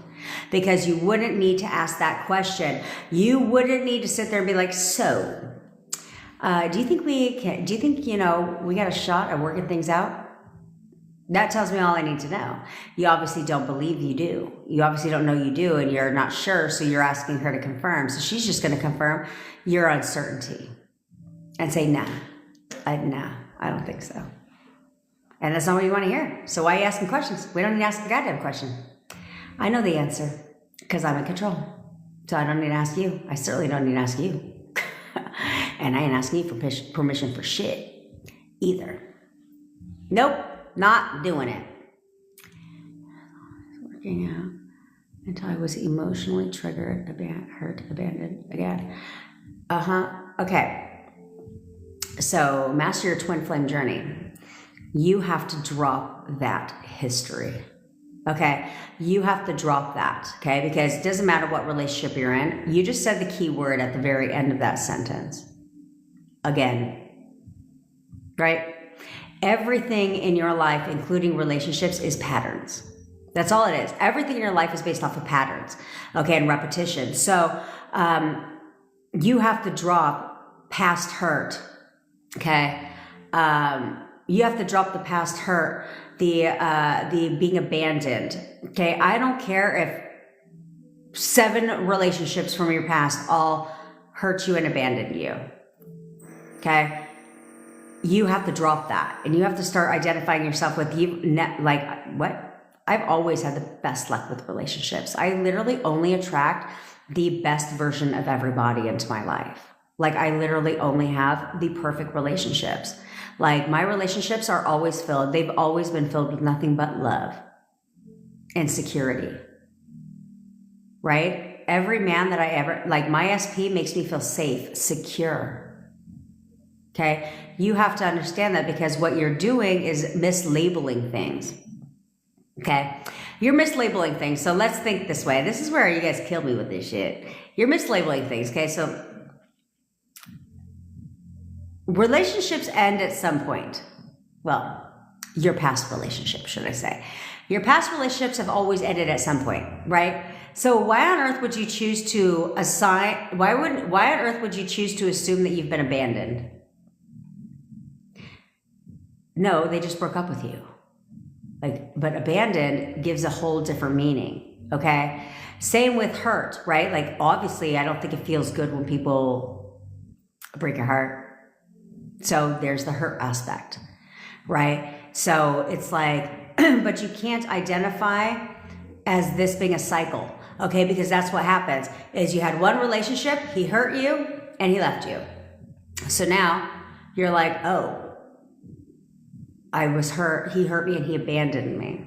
So now you get the next relationship, and throughout the relationship, you're wondering and questioning, maybe not often, but towards the end for sure, you start questioning, is he gonna hurt me like the other boyfriend? Is he gonna abandon me again?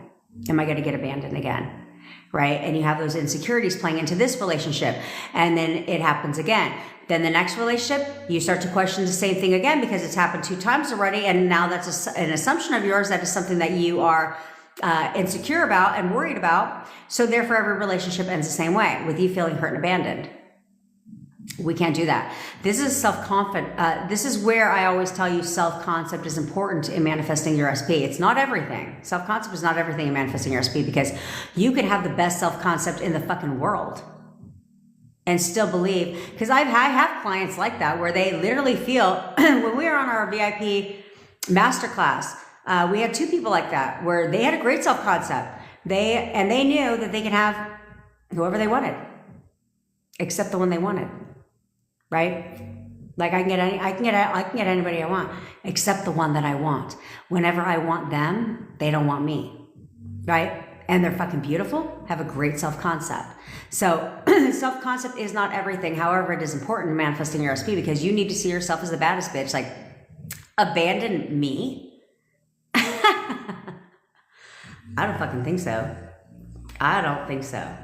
I'm the best girlfriend anyone will ever have. That is literally my attitude. It's always been something, I actually verbalize it too. Where I'm like, I'm the best girlfriend you ever had. Why? Because I know how to treat a man. I know how to treat a man. And so because I'm the best girlfriend you ever had, I even told my boyfriend that. He remembers that when I said it verbally. So I don't say it verbally. Just understand up there that you're here and I'm God's gift to fucking society. Are you kidding me? Men are lucky that I even want their ass, okay? Because whoever I want, their life just got a whole lot fucking better. Yeah, I'm an upgrade. I'm an upgrade in anyone's goddamn life. Like, please. Please. And you have to have that confidence level where you literally believe that, hey, you know what? Like, have you seen me? Seriously. I'm an upgrade in your life. And you'll never find anybody like me.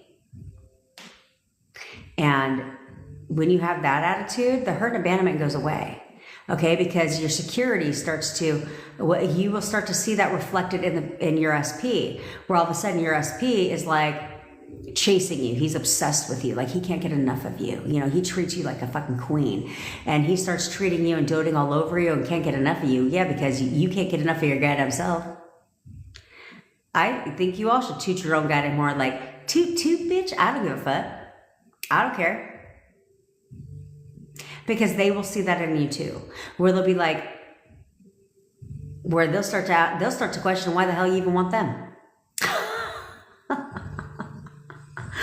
My boyfriend does. And I'm like, because you're perfect for me.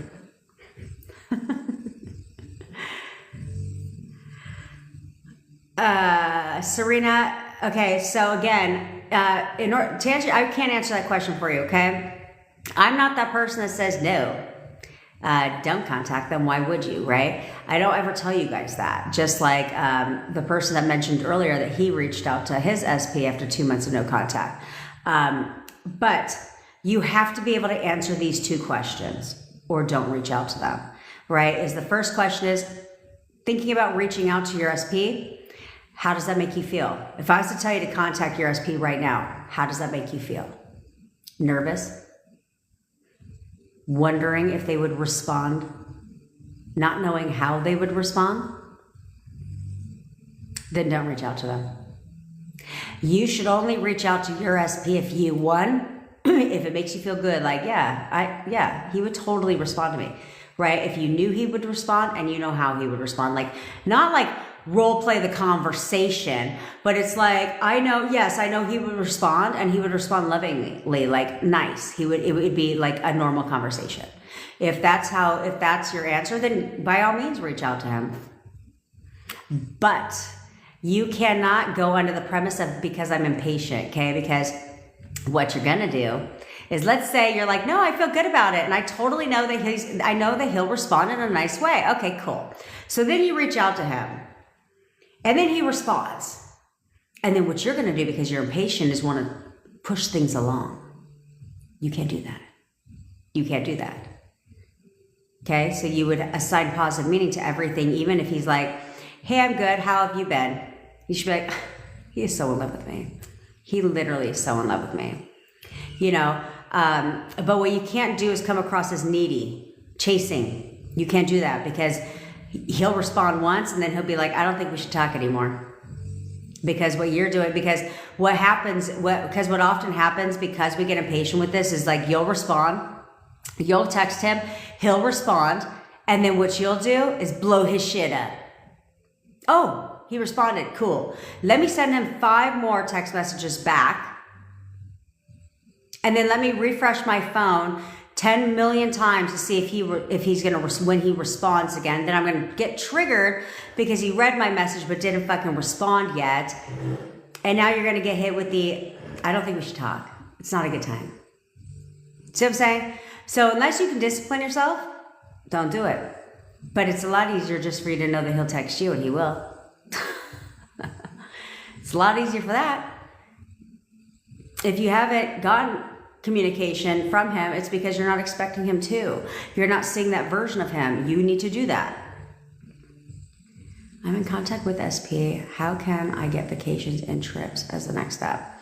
So you need to tell yourself that, Dominique. You need to start seeing him as that person that loves to spoil you. Like, he cannot stop spoiling me. He's constantly taking me on vacations. Like, he's constantly taking me on trips. Like, in fact, he's planning one right now. He's asking to take me out. He's asking to wherever the fuck you want to go. He's asking to take me to the Bahamas right now. Okay? You have to expect that from him, and the way you describe him is that he's constantly spoiling you. He'll do anything to make you happy. If he knows that you like to go on vacations and trips, then he will do that, because he'll do anything to make your ass happy.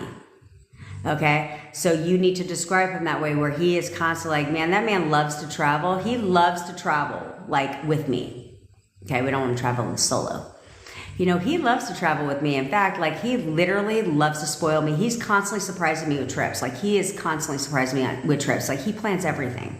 He's always planning our next trip together. You have to see that in him, and he will. But let me know where he takes you, bitch. Let me know where he takes you. Hey, Ren. Okay? I mean, seriously, let me know where he takes you. But he'll take you on a trip the moment you start expecting that behavior from him. Okay? Right now, you can't be like, he doesn't take me on trips. He never plans shit. Like, when's he gonna take me on a trip? When's he gonna plan anything? He never fucking plans shit. The only reason why he takes me on a trip is because I bring it up. You can't do that. You can't do that, because you're always proving yourself right. So that will be true for you. So instead, no. I don't fucking think so. No. Okay? You better have been on here, bitch. You better have been on here too, bitch, when I fucking answer your question, because I know you. You jump in and out, and you're going to pop back in with the same whole ass question. I'm going to have to answer that whole same shit all over again.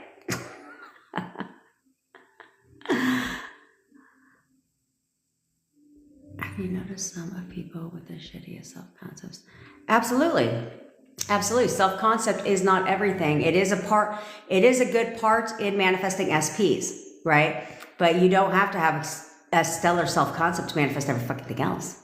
But you do need to have some kind of level of self-concept, because with manifesting an SP, and not in necessarily manifesting your SP, let me clarify.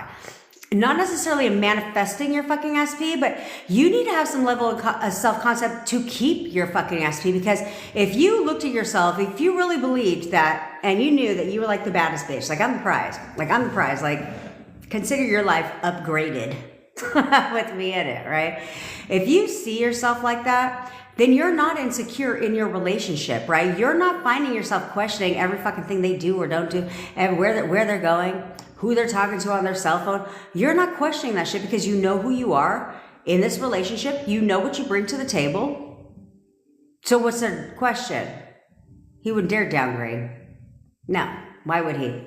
I'm everything he's ever wanted. I'm everything any guy ever wants. I'm the perfect fucking girlfriend. I'm the perfect goddamn wife. Anyone's lucky to have me because their life just got a massive fucking upgrade. They're welcome. They're welcome. When you believe that, you don't view anything as a threat. You don't view anything as a threat. Now, I'm not going to say that everything's going to be fucking peachy king jelly bean. But do you think when I found out that there was a gutter trash, do you think I viewed her in any sense of that word as a threat? No. Not at all.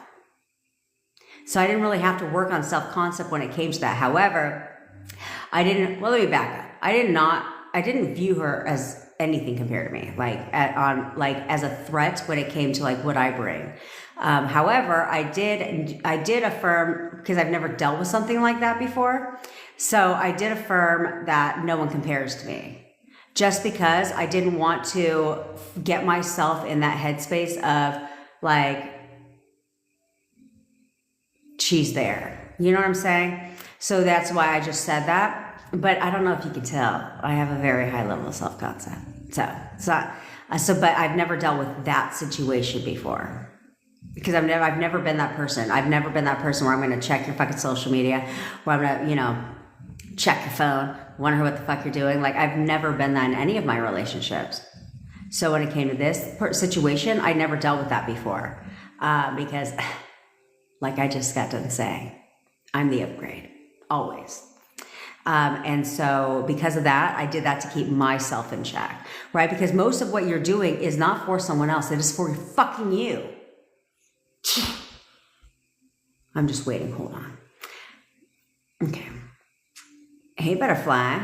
Some of you guys like to repeat your goddamn questions. Like you just copy, like you put that shit on there and then you just copy and fucking paste a million fucking times. It's annoying. Good, Terry, good. That's what I say. I'm not going to tell you don't contact him, but you need to know how they would respond. You need to know that if they would respond, because if not, then you're not expecting them to respond. So you can reach out to them. This is not a you being in the power fucking move type of situation. That's fucking stupid. Okay. Instead, this is more of I'm going to put my crown on and I'm going to go get my person. But I'm definitely not going to come from a position of desperation and fucking need. Not going to do that shit. But let me just stay top of mind. That's the pettiness in me. You already know my story. I did whatever I needed to do to stay top of mind. You think you're ever going to forget about this? I don't fucking think so. Let me help you out.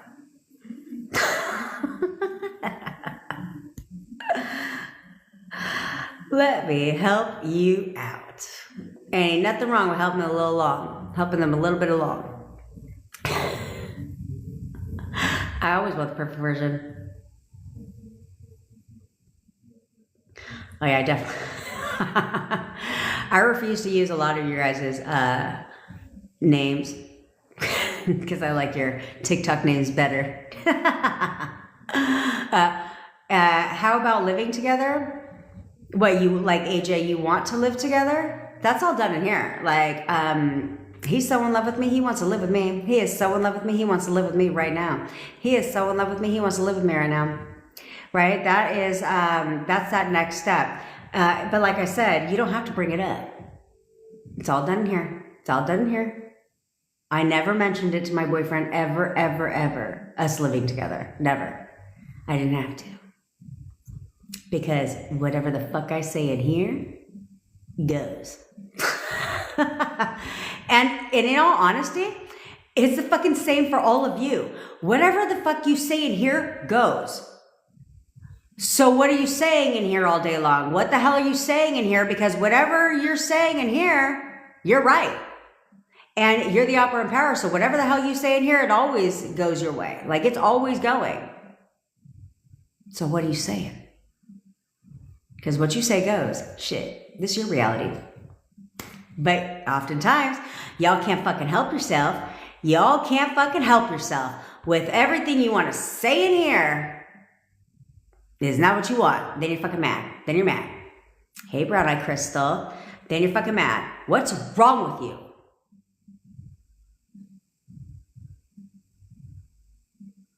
Exactly. What action? You guys are always trying to force the 3D. Let's go see what this is.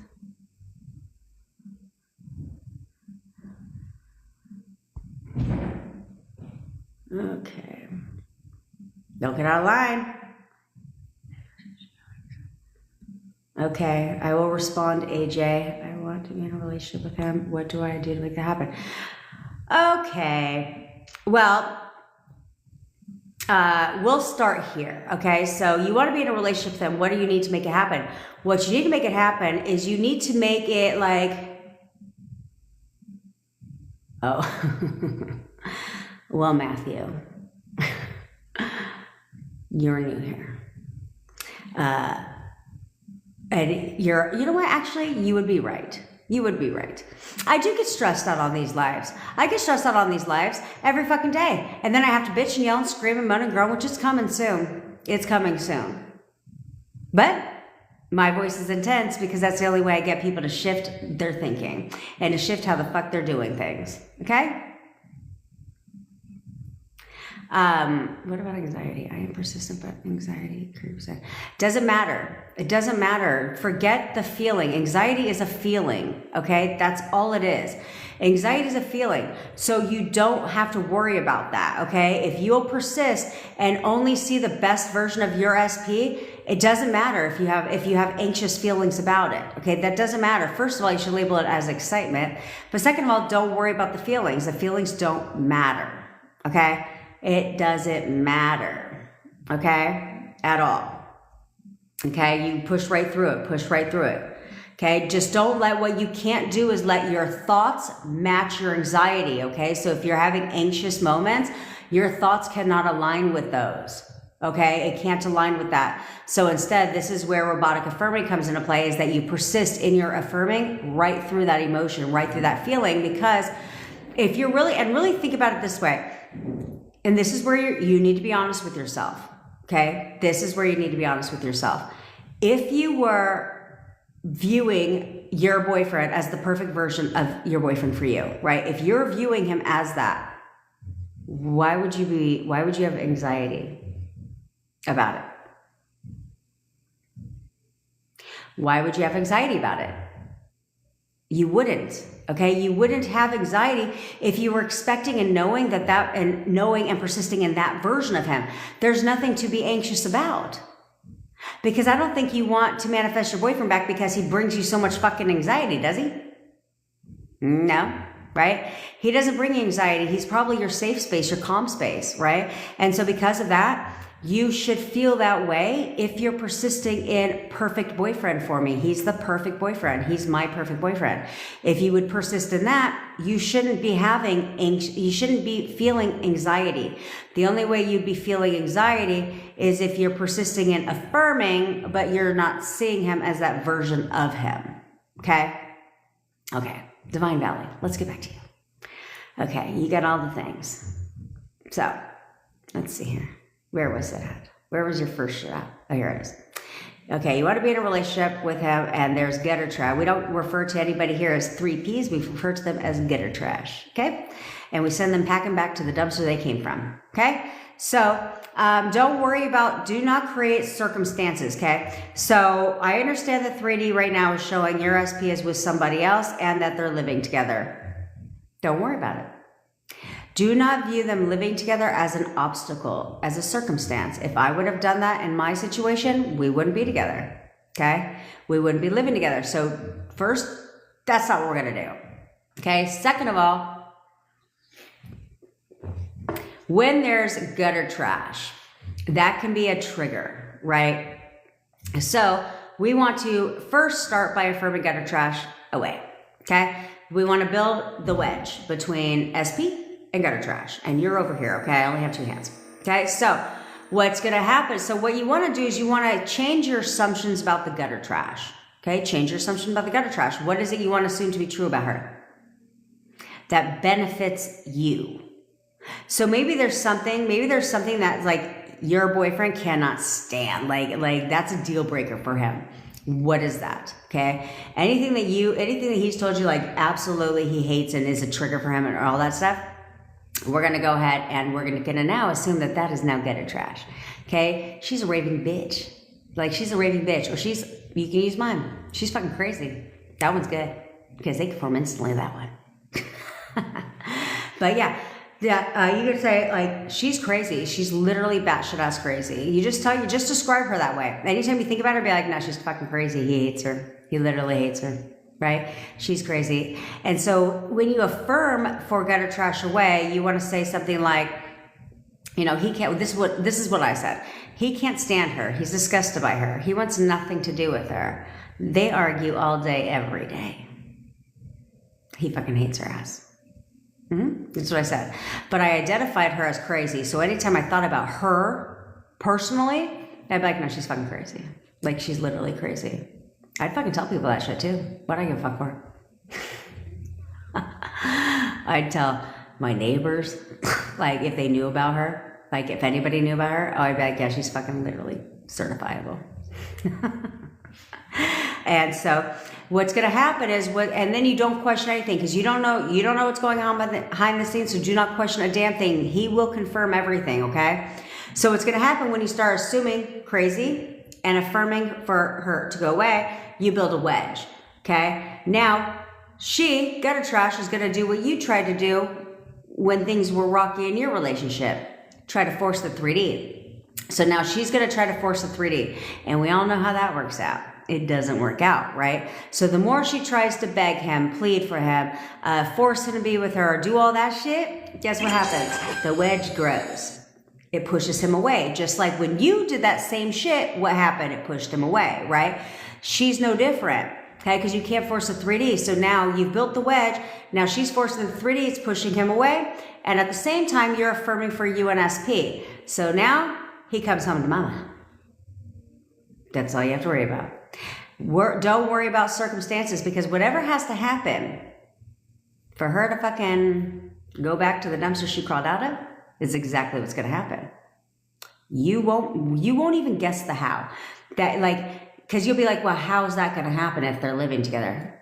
Don't worry about it, because I promise you won't guess the how. Whatever has to happen for that to become true is going to happen. You're not in control of it. You won't even guess it anyway. In fact, you'll laugh after, because he'll confirm everything you've almost word for word what you've been affirming for. He'll literally describe her that way. Like, no, she's fucking batshit ass crazy. Like, I literally can't stand her. Like, she's disgusting. Like, he'll tell you that shit, which is wild, right? But then he'll tell you what happened, and you'll, in your mind, you'll be like, damn, I never saw that shit coming. Of course, because it's not your job. Okay? So you don't worry about that. Okay, and now you affirm for you and your SP, but you must describe your SP as the loyal, faithful, committed boyfriend to you.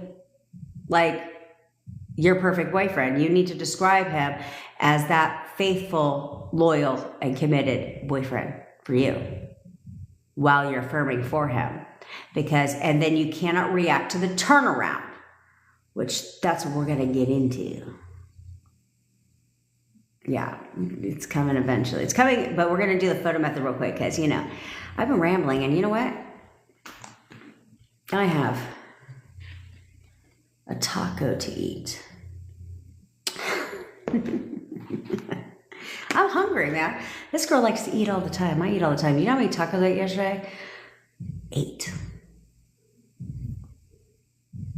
8 tacos. What did I eat yesterday? I had pasta. ate tacos, and then I ate, I had something fucking else. Oh, then he made a cucumber salad. And I ate that. Then I had dessert. It's Girl Scout cookie season. Had some of those. And then I was like, okay, I think I'm all done now. That's always the funnest fucking part. That's right, it's all carrots. It's all carrots. Now I'm telling myself everything I eat goes straight to the ass. Everything I eat goes straight to the ass. And the tits. Yeah, see? It's all you have to do. That's the funnest part about it is you guys are looking for confirmation every fucking where. And it's funny when they confirm and they literally say what you said. Oh, she's fucking crazy. Really? Tell me more.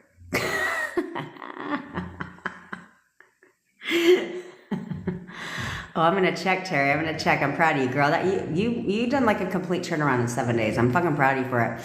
Now we just need to stay the course. Just stay the course. That's right. That's right. Everything you eat goes straight to the ass and titties. That's all you gotta say. And hey, my boyfriend did confirm me. He said the other day, he's like, your boobs are getting bigger. Of course they are. Of course they are. Stay the path. Divine Valley, yes, I do offer one-on-one coaching. Link is in the bio. It's not a lot of money. I actually am probably one of the cheapest coaches on the planet because I want to help people. Okay? So, yeah, you can click the link in the bio. All right, it's photo method time, guys. It is photo method time, okay? Okay, so what I want you guys to do, yes, Sanchi, bitch, I will reach out to you in a minute. Shit, I'm on the live. I can't talk to you now. Okay, so in case you're new here, you're going to go ahead while I talk. You're going to get a photo of your SP out, okay, on your phone. Get a photo of your SP out. Oh, how do you use for the coaching? Text, Google Meet. Depends on if we're chatting, then I use Google Meet. If it's like a one-on-one call. If it's texting, it's by WhatsApp, based upon where you're at in the world, WhatsApp or text. We keep it low profile. We keep it low tech around here as possible. So, all right. So let's go ahead. So what if your fucking SP was someone with millions of followers? So, you know, most people with millions of followers are normal ass people that live a mediocre life. Okay, they just make a shit ton of money online. Okay, it doesn't matter. You're not going to contact him, Marie. You're going to get him to contact you. Yeah, that's what you're going to do. That's what you're going to fucking do. Get him to contact you, bitch. Okay? You're in the power position.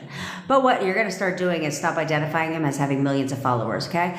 Normalize his ass. Treat him normal. I literally just got off the phone right now, right before this. That literally was, I definitely will, yes. Shoot that shit to the top, Dubai. So, she dated somebody that's in the UFC fighter. But she never saw him that way. She saw him as normal. Which is why he pursued her. Okay? So that's what you need to do. Okay? All right. Shoot that shit over, Cece. Let me take a look. Okay? So, yeah.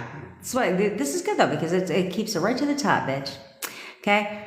Doesn't matter if you don't have a picture of him, Divine Valley. Does not matter. Can you imagine him in your mind?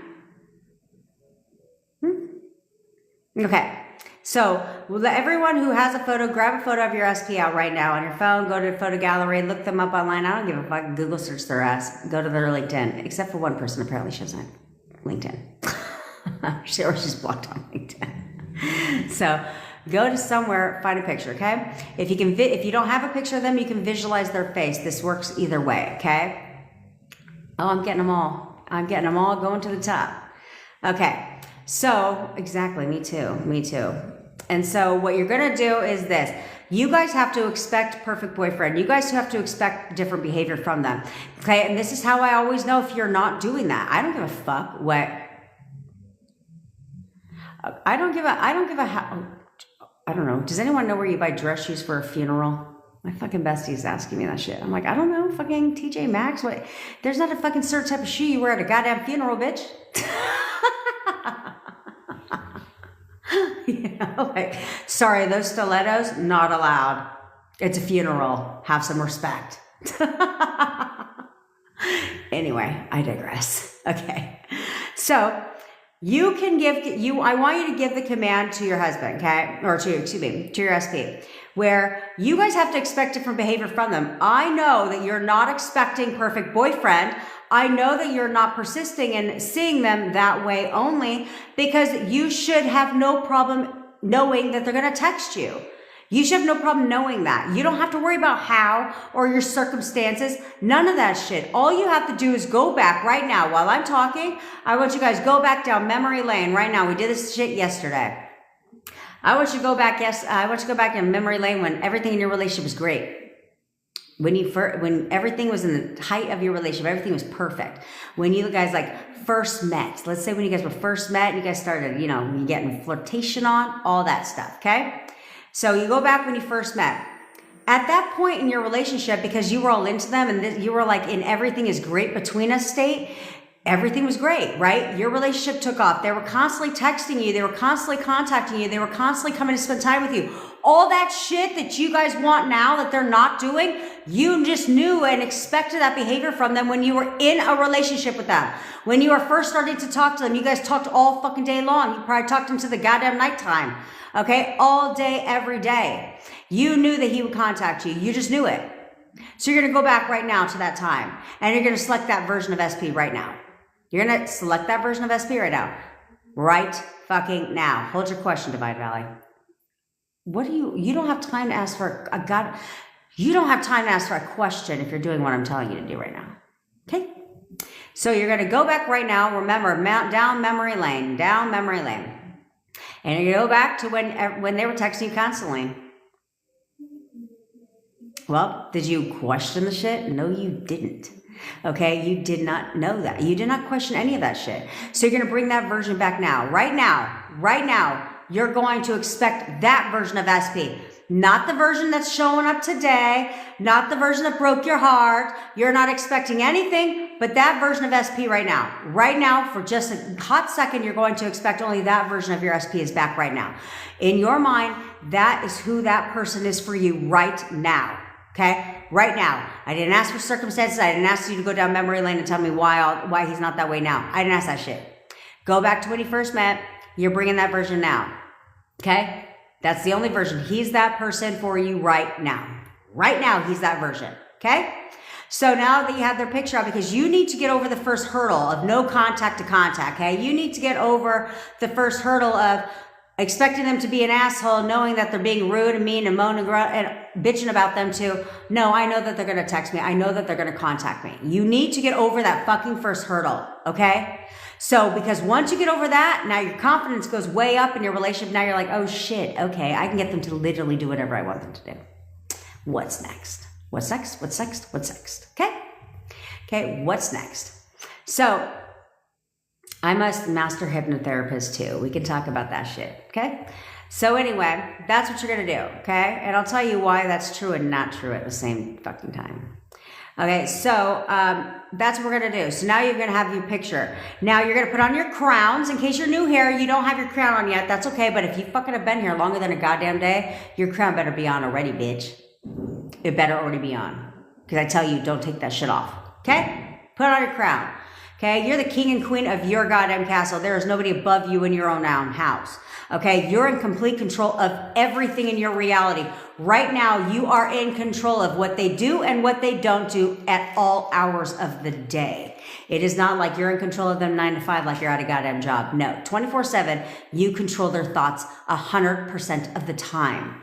So right now, you have that version of SP that constantly contacted you. He was like literally, you didn't have to think twice about it. He just constantly talked to you, okay? That's the version that he is right now. You're going to assume that he is that person right now for me. Okay? Like right now, bitch. Not 5 minutes from now, right fucking now. You understand? It's not negotiable, by the way. So you're going to do that. You're going to pull up his picture. Now you're in your picture. You are going to give your command. Okay? This is not a question. We're not waiting for shit. Okay? You command. When a queen or king, I love that for you, Marisol. When a king or queen put on their fucking crown and they give a command, do they sit there? When do they expect the wish to be fulfilled? When do they expect them to do that thing? I don't think they're sitting there waiting. Like, yeah, you know what? It's cool. I gave the command, but wait, I'll just wait for you to do it whenever you feel like it. No. Kings and queens give commands, and what do you think they expect? It to be done right now. You'll do what I say, and you'll do it when I say it. And you're going to do it now. That's the attitude you're going to have, because you have, right now, perfect boyfriend for you. You have the boyfriend right now, the version of your boyfriend that constantly reaches out to you, that's constantly texting you. Okay, that's the version you're expecting right now. So therefore, you're going to put on your crown and you're going to tell his ass what to do. Okay, so if you're in no contact, or you're in contact but it's not consistent contact, you're going to command contact. If you're alone, say the shit out loud. I like to say it out loud because I like to say it with a little bit more of authority. If you're not alone, don't sound like a weirdo at your job, okay? Just say it in your mind, okay? Don't sound like a fucking wacko at your job. You're sitting there at your desk, you're like, you're contacting me right now. They're like, who the fuck? Okay? So do it anytime, okay? So now what you're going to do is you're going to give your command, okay? Now, I want you to think about the way they would naturally contact you, right? If you, like, are they texters or are they callers? Or does it fucking matter? Do they do both, okay? Doesn't matter, because whatever has to happen, it will unfold naturally for you. So you can tell them till you're blue in the face, you're texting me right now. But if they're a caller, not a texter, guess what they're going to do? They're going to call your ass. No big fucking deal. Who gives a shit? Okay?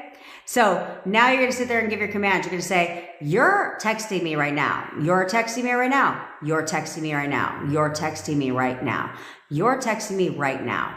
Okay? That's what you're going to say while we take a little break here. So don't ask why the fucking live has been paused. Okay? Second, if you're in contact and it's consistent contact, that's right, bitch. You're already ahead of the game, CC. So if you're in consistent contact, then you're going to move to the next step. You're coming to see me today. You're coming to see me today. You're coming to see me today. You're coming to see me today. You're coming to see me today. You're coming to see me today. Non-negotiable. Okay, this is not like hoping and praying on a wishing fucking shooting star. No, bitch. Let me tell you what my shit is. Okay, that attitude. Okay, now, if you're in a relationship with your SP, okay, because I have some people like that. They're in a relationship, it's just not solid. Okay, if you're in a relationship with your SP right now, or, let me reframe this. Or let's say you're in constant contact with your SP and you are constantly seeing him, but you're going to select commitment to boyfriend. Okay? You're going to commit to me right now. You're going to commit to me right now. You're going to commit to me right now, right? It doesn't matter. I want you to affirm for movement, okay? I'll tell you how to leverage the photo method after we do this exercise to get everything you fucking want. However, I want you... No, Shanae, that's not fucking stupid. So why don't you stop with that? And why don't you do exactly what I said? Right now, you're selecting version of your SP that you talk to all day, every day. When you first met him and you guys were on the phone all the time, that's the version you're selecting right now. Okay? You're selecting right now. Okay? Divine Valley, are you in contact with your SP? If the answer to that is fucking no, then no, you're affirming for him to contact, you're commanding him to contact you right now, okay? I will tell you how to do all the other shit later, okay? Perfect, Shanae. I'll tell you how to take that. So personally, in your description of him and in your rampage, you need to rampage, you text me good morning every single day. That one works great. You text me good morning every single day. He will, every single day. My boyfriend did. Okay, so that's it. Enough. Picture out of you and your SP. You're on back to the time when you first met you and your SP. I will, CC. Back when you met your first your SP and you guys were constantly talking. You were everything was great, and you were in constant communication. Right there, you're gonna take that version and you're bringing it to the point of now. That's who they are for you right fucking now. No problem, Shania. I got your back, girl. Link is in the bio. Okay, you're bringing that version back right fucking now, okay? If you talk every day, Divine Valley, move to the next step. Do you see each other all the time? Hurry up, because I want everybody to do this. It's a yes or no, bitch. Yes or no? Yes or no? Hurry up. Okay, so you're going to affirm for him to come see you. No, no. You're in contact now. What part of this? Ooh, wait till we fucking get back from this exercise. Just fucking wait till we get back from this exercise. Okay? No, all you're gonna do is take one good look at their ass. So Divine Valley, you're going to affirm that he comes to see you. You're coming to see me right now. You're coming to see me today. You are coming to see me today. Okay? That's what you're gonna do. Okay? And all you bitches that want to whine and groan and all this shit, I don't give a shit. How many times did I tell you? Version that you talk to on the daily. Bring him back now. That is who that person is right now for the sake of this fucking exercise. What part of that is unclear? Now, get fucking busy. And clearly, some of you aren't wearing the fucking crown. You're wearing a goddamn jester hat. Wear the fucking crown. Do it now. Get it done.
And I'm back.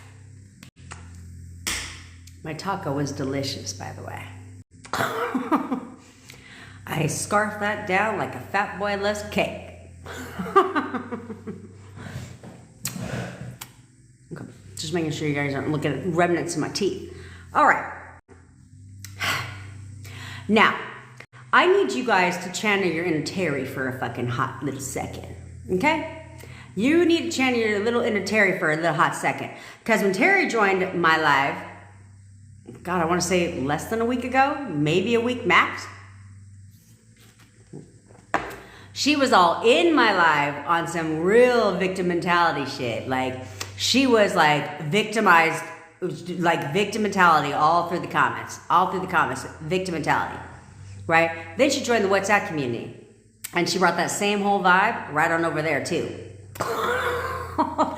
Where she had to go into victim mentality jail.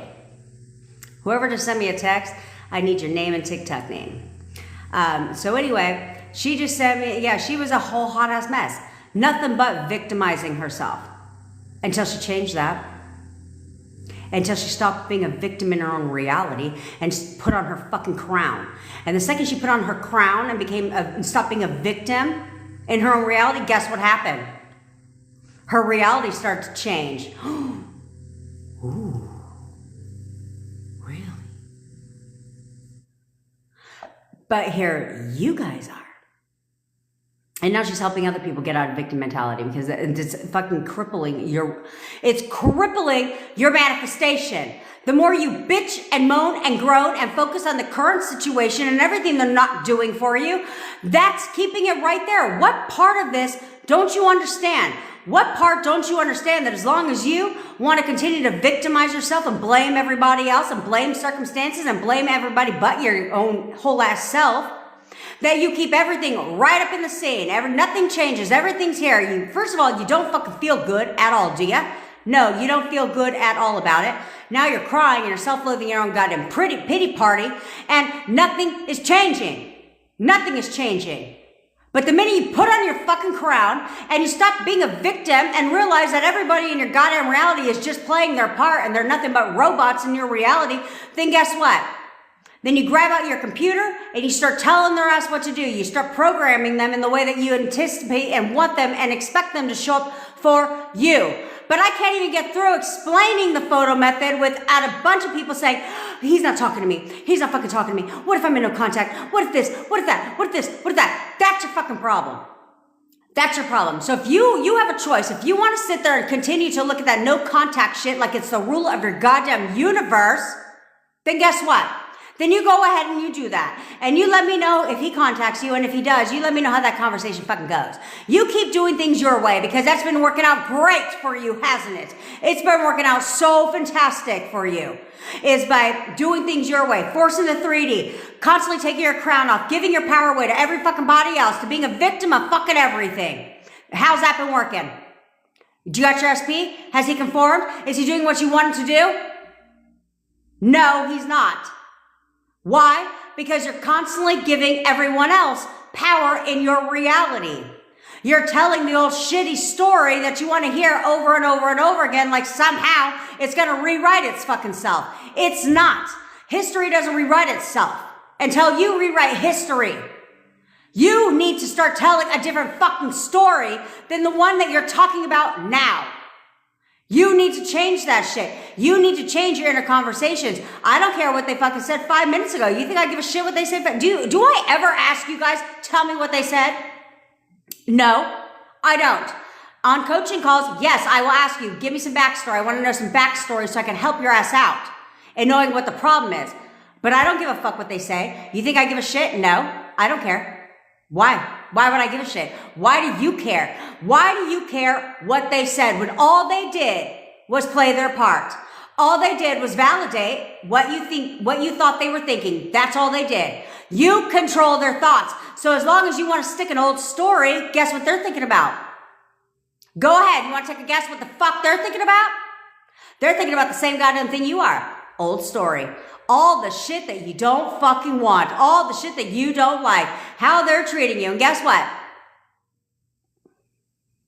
They're doing exactly that. all they can remember is how much they don't like you, how much you annoy the fuck out of them, how much they don't want to be with you, and all that shit, because that's all you're thinking about. So therefore, that's all they're doing.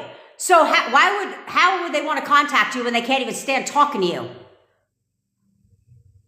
You understand how fucking stupid that sounds? But no, it's so easy for all of you to sit there and act like a fucking child than to act like an adult. If you act like an adult, then you, one, would have a better relationship, and for two, everything would change. Everything would change the second you start telling a different story. But no, why would I want to do that when I could just sit there so much easier and so much more self-gratifying to bitch all day long? And to whine and moan and fucking groan and play the victim all day long, that I'd rather do. That's fucking stupid. That is so stupid, and it's so annoying, because if the minute you get out of your victim mentality, the minute you put on your fucking crown and you start giving your commands and expecting nothing less from them, guess what happens? They change. They don't have a choice. You're giving them a choice. You're allowing them to stay the same, the person that you don't want, because that's how you continuously see them. You can't fucking help yourself. But this is the problem in your relationships. How many times have I told you this? You caused the breakup by doing the same shit. So at what point in time is the light bulb going to go up on here and say, holy shit, I'm the fucking problem. Maybe I should change some shit. You know that saying, if you wanted to, the definition of insanity is doing the same thing over and over again, expecting a different result? Well, again, how's that working out for you? If you were doing everything right, how's that working out? Are they conforming? Are they your perfect person? Are they doing everything you've ever wanted them to do? No, they're not. So get a grip. You need to get a grip. This takes discipline. But the good thing is it's only discipline at fucking first. Do you have to sit there when you get in the pool and try to think about how to swim? No, you don't. You just swim. Do you get in the car and try to remember how to fucking drive? No, you don't. It comes natural to you. That's how this becomes. You discipline yourself now, you get used to it, and then guess what? It runs on autopilot. I don't have to sit here and try to flip my thoughts. I don't have to sit here and try to select a perfect version of my boyfriend. I don't have to do that because I conditioned myself. I worked at it, and now it becomes natural to me. Now I do it automatically. I don't have to sit there and think about my thoughts and like, should I flip that shit? Oh, I wonder what he's thinking. I don't do none of that shit anymore because it's natural. It will be natural to you too the minute you get a fucking grip. You need to get a grip, and consistency is key. You can't be in and out, in and out, in and out, in and out, in and out.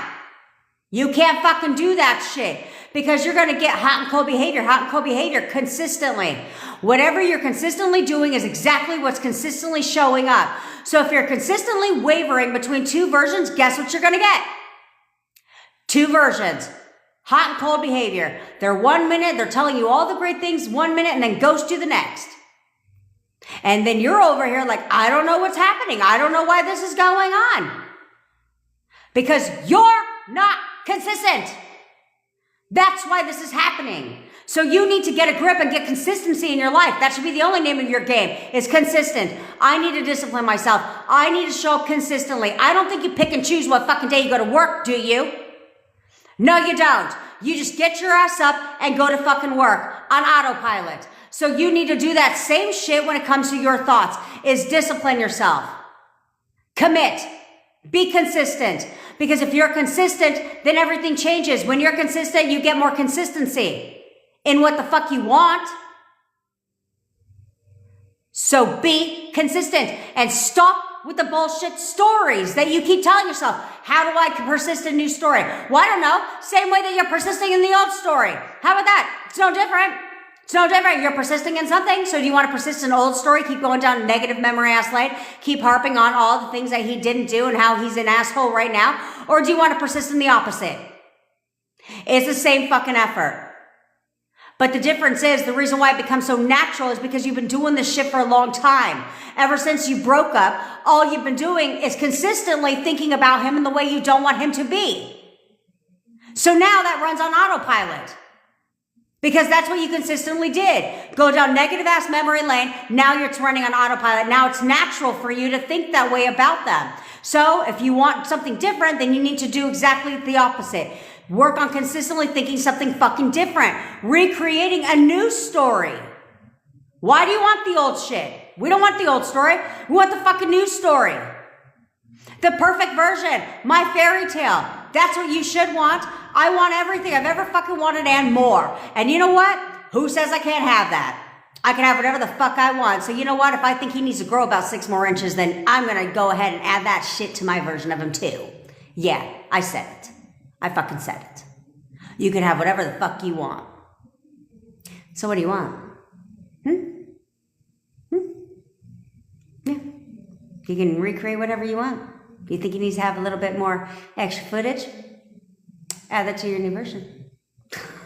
When I say recreate, I literally mean recreate to be whatever you want them to be. Hell, you think you got a language barrier and you want him to speak your language, and all, guess what? Now all he speaks is English. Yeah, he's completely fluent in English, actually. Whatever the fuck you want. You want him to financially be independent? Yeah, he's the most he loves to provide for our family. He literally loves to provide for our family. In fact, he cannot stop thinking about our future together, and he's doing whatever he needs to do to financially provide for us. Whatever you want. But instead, y'all be like, well, he said this. Well, she said that. Think I give a shit? Do you think I care? You need to stop caring. You literally need to stop caring. Seriously. Because it hurts your feelings to even think about that. Why? And I know it's easy. I know it's easy because, like, let's say, let me reframe. It's only easy if they just said that shit yesterday. Okay, like if they just said that shit like very recent, like if the breakup's recent, then I could understand that shit. But when you're talking about you've been together in like 8 years, or like 2 years, and you've been in no contact for like months, like why you're still thinking about all the mean things they said to you? Here's the thing, what you have to understand. We remember what we want to remember. We remember things that are important to us. Which is why you remember certain things and don't remember other things, because you don't really care about the other things. You remember what's important to you. So what's important to you? Them hurting your fucking feelings? All the mean, hurtful things they said to you? Is that important to you? Because that's what you're remembering. But there's a time when we remember, but what would be the worst case scenario if you started remembering all the nice shit, all the good shit, all the important shit to you? Like, you know, how he wants to, hey, Angela, how, like, he wants to be with me forever. What's wrong with that? Instead, or why don't you, and if you insist on thinking about memory lane or going down and replaying conversations instead of replaying the last conversation you had where they told you all the shit you didn't want to hear, what would it hurt for you to, you know, start replaying all the great conversations you had? You know, when he told you all the things you wanted to hear because you knew how he felt about you at that time. And so he told you all the fucking wonderful things you wanted to hear. Why wouldn't you think about that shit instead of all the mean things they said? That doesn't make any fucking sense. Like I said, I'd understand that if he just told your ass that yesterday. But months later, come on now. You have nothing else to do. You literally have nothing else to do with your God-forsaken time than to roleplay all the mean things they said. And then are upset because they're not conforming, or they're conforming but still being an asshole. Because they're always conforming. You guys are constantly looking for them to confirm, but that's what you don't understand. They're always confirming. They're confirming right now. Right now. Yes, I do, Divine Valley. Okay, they're confirming right now everything that you know and expect from them. This is where you need to be honest with yourself. What is it that you actually are expecting from them? Obsession is great. Okay, I love it. Why wouldn't I want people to be obsessed with me? But somebody could be obsessed with you and become a stalker and never take that relationship any further. It's not good enough. It's not strong enough. So you can't just be like, yeah, they're obsessed with me. They could be obsessed with you and stalk you from a distance for the rest of your goddamn life. That's not what you want. That's not what you want. So instead, you have to, while you're working on self-concept, you need to start assuming the best in them. Knowing and expecting the best in them. Because if you weren't lying to yourself, right? This is why I don't like, yeah, the link's in the bio, honey bunny. Let's chat, Divine. Let's get rid of gutter trash and get your man to conform quickly, because you can have your man by the end of the week. Okay? But this is why a lot of you guys get stuck, is you guys are, I lost my whole fucking train of thought. Oh, this is how I always know if you're not being honest with yourself. And this is what I don't like about the manifestation community, basically law of assumption. This is what I don't like about law of assumption. Law of assumption coaches out here will tell you to be delusional, right? As just be delusional. Just be delusional. Yeah, we did, but we'll do it again, Angela, because I'm going to hang out with you guys till 2 today. For another hour and 15 minutes. But this is where I don't like the term delusional. Okay, because I feel like the term delusional, yeah, like that's helpful to some, but I only teach you realistic advice here, right? I only teach you realistic advice. It has to make sense to you, because if it doesn't make sense to you, the logical part of your mind won't accept it, right? Because it has to make sense. So, this is where for you guys get so stuck, and they said you just need to be delusional. Okay, well, how's that working out for you? Okay, you can be delusional in the fact that like you're, because you don't have to believe your affirmations, right? I tell you that. So you can be delusional in the fact that they're happening, but I think that because of that, everyone has their own definition of delusion. Okay, so it's like, then in your mind, you're like playing pretend. Why? Like, you're playing pretend. So like, let's think children, okay? If you have a girl, they all do this, right? Or any child, okay? They play pretend with like animals and stuff. Like, right, girls will have like a tea fucking party, okay? And it's like little girls will have a tea party and they're delusional about it. So let me ask you this. So because they're delusional about it and they're pretending to sip tea, does water ever appear in that fucking cup? Josecito, what you want to do is you need to move to the next step, okay? Keep that because you want to keep that vibe, okay? You want to keep that vibe, but you need to move to the next step, okay? And change the, I want to say change the meaning, but for you, we may keep it the same for now, but move to the next step of contact, okay? Of contact, because stalkers stalk from a distance. They don't make contact. And if they do, it's sometimes not good.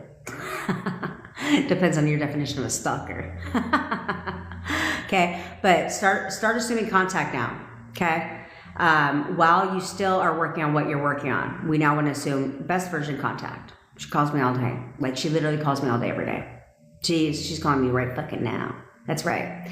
Exactly. And I was just talking about this. People can be obsessed with you and never reach out to you, right? So instead, no. So now we're keeping obsession because it's working, right? And it's somewhat of a fresher thing. So we want to keep the obsession, but move to the next step of contact. Okay? Like why wouldn't she contact me? All she can do is think about me. Literally, I'm all she ever thinks about. In fact, she cannot stay off my profile. In fact, the second she gets on my profile next, she's going to contact me. She can't stay away from me. She literally can't stay away from me. Every time she sees my profile, she contacts me. Okay, we need to have that whole scenario going on. Okay, so for back to you guys is this is a large part of you guys' problem is when you get stuck in this whole like let me just be delusional about the whole thing. You're not honest with yourself. Okay, because you're living in delusion. right? And because that's what the manifestation world teaches you, is just be completely delusional. And it's like, yeah, okay, yes and no, right? Because it's like, you could be delusional all day long and that shit will never show up because you're living in a fantasy land. I don't want to live in a fantasy land. I want to live in my real life, in my real world. You know what I'm saying? I don't want to live it here the rest of my goddamn life. No, I want to live it out here. You know, in my 3D, I want it to play out. And so if you think about children that are delusional about certain things, does that bear ever, they're having a whole conversation with that bear. Does that bear ever once talk back? No, and I'm not referring to fucking Build-A-Bear. But the bear never talks back, right? Boys playing with army fucking soldiers, well, did those army men ever start moving on their own? No, they don't. Because that's delusion, right? That's playing pretend. And so nothing necessarily changes in the outside world. So instead, I don't recommend that you're delusional to the fact of, yes, you need to assume your affirmations to be true, right? You need to live in the end of, you know, loving relationship, right? You need to be delusional about that, I guess. But again, I don't like the term delusional. I think that you just need to know and expect that from them. Okay, instead of just lying to yourselves, because that's the problem, because that's what they're like, just be delusional. Well, if that's the case, how can you fix the problem? How can you find out the problem if you're doing nothing but fucking lying to yourself all day long? Oh, no, I'm doing that. No, I'm totally doing that. I totally know that that's my perfect person. Are you being delusional about that? Or do you actually know that? There's a difference, okay? There's a huge difference.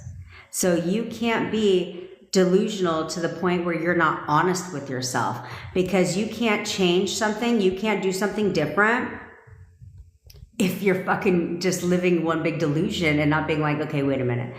Do I honestly know this about my SP? Do I honestly expect this from her? No? Okay, what do I, right now, if I'm honest with myself, and do this, ask yourself this, right now, if I'm being 100% not delusional, 100% honest with myself right now, what do I, right now, because there's no future, there's only the point of now, okay? Right now, if I'm being honest with myself, what do I expect from my SP? Right now. What do I expect from them? If it's not new, better version, perfect SP, that's okay. That's okay, but you have to be honest with yourself about that. So therefore, we can fix that problem, okay? Therefore, you can change that version and be like, okay, I'm not being honest with myself, okay?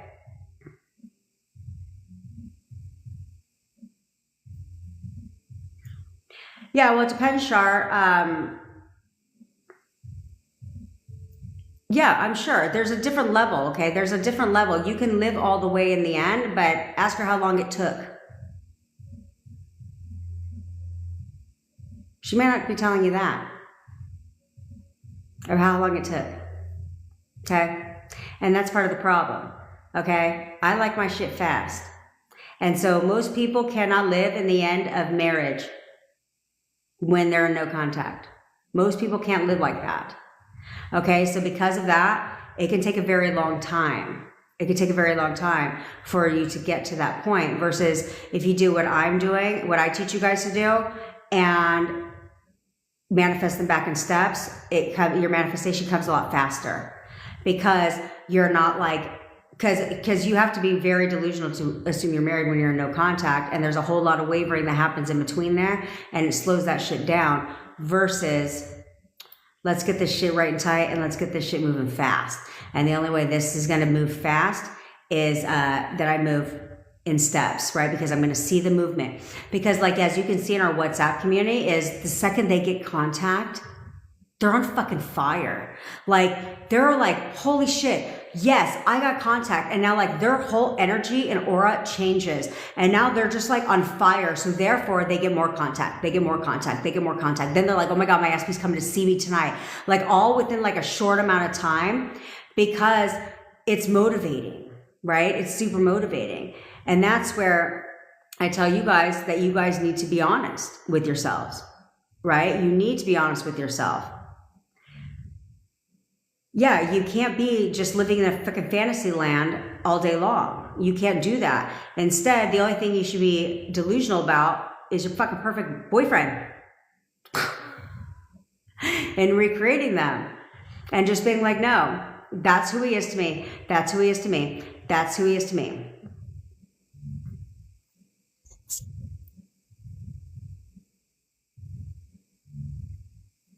Okay.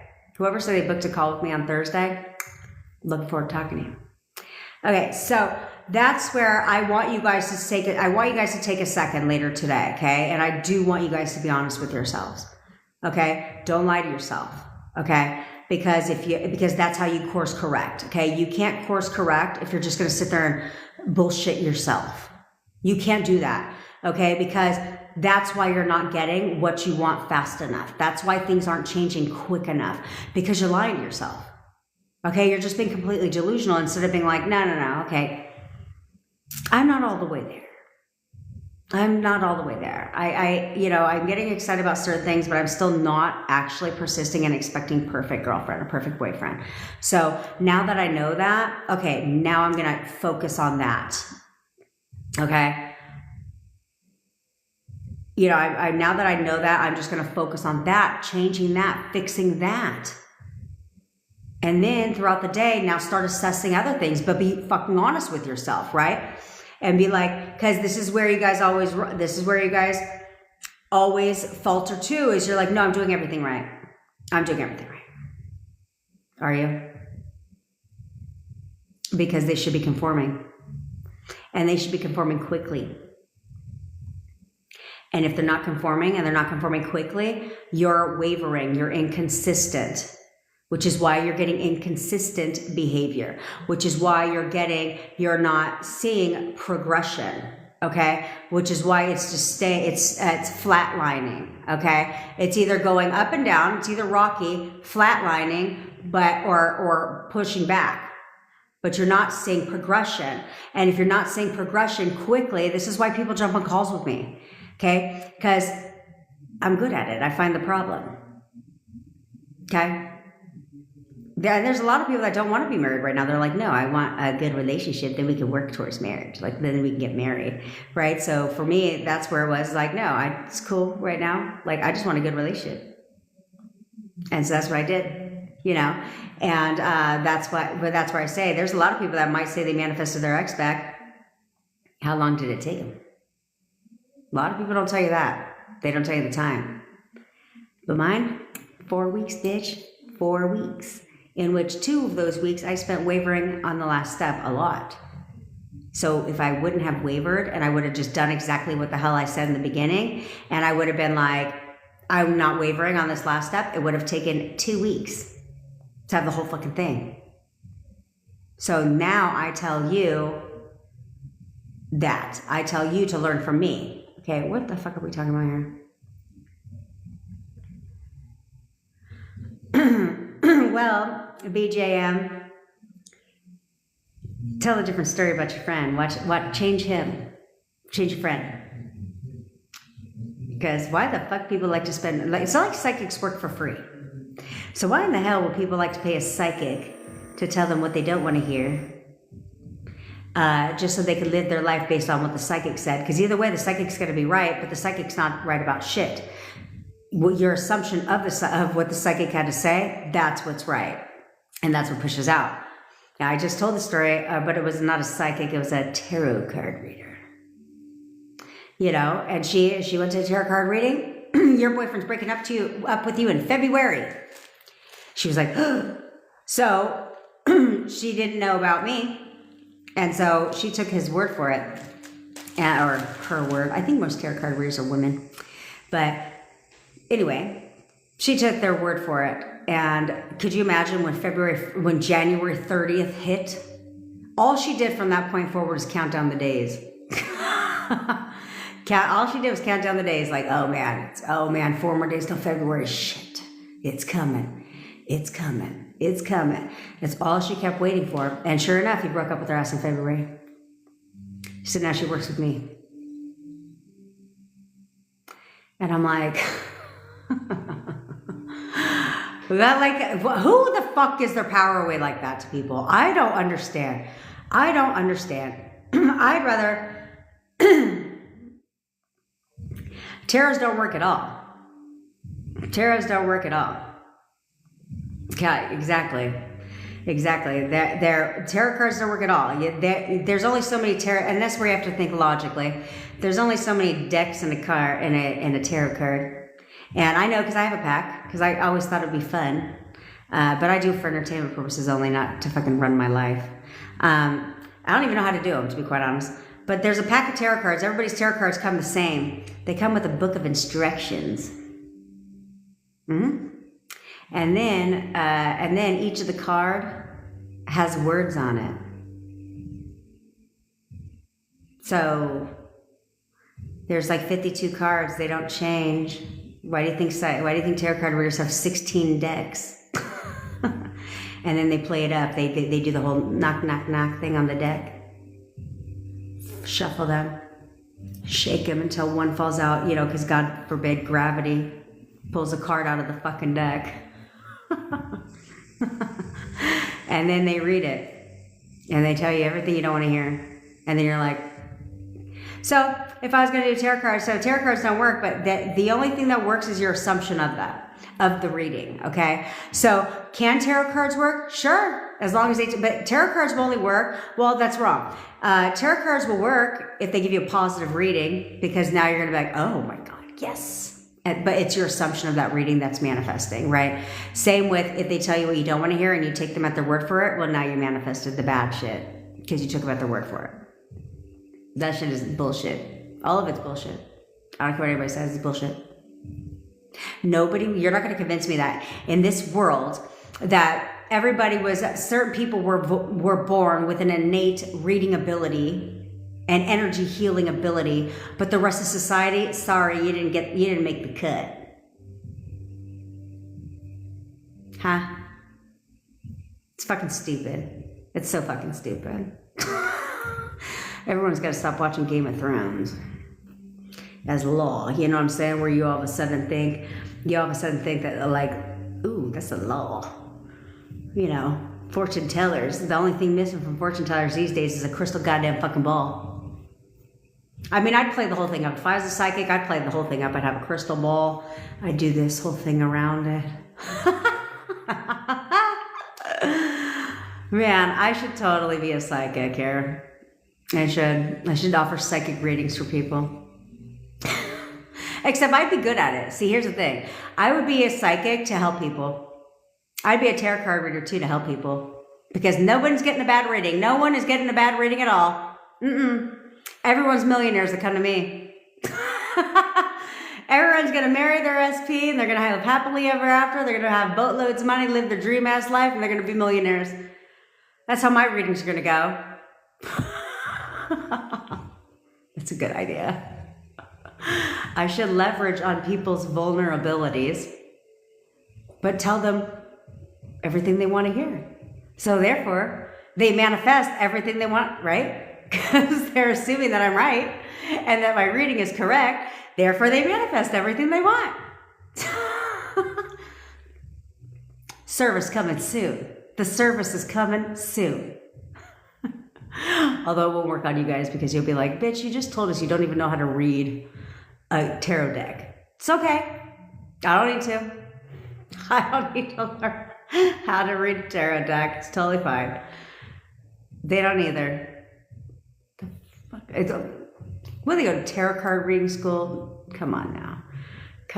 I don't believe in none of that shit. I don't believe in, yes, that's right, Kelly, and the candles. And the candles. You got to have the candles on deck. You know what I'm saying? You got to have the love spells. Love spells. I'm telling you, some of those little jars they make are kind of cute. I thought about ordering one just because I thought they were kind of cute and would look nice in my place. That was it. I wasn't going to, actually think that love spell in a potion jar was going to be what I needed. Because they don't ever tell you to drink that shit, right? No, I don't believe any of that shit works. Save your money. Save your money, honey. Okay? Because it's ridiculous. It's completely ridiculous. So, I'll give you an example. My people witnessed how stupid that shit was right here, live on my TikTok.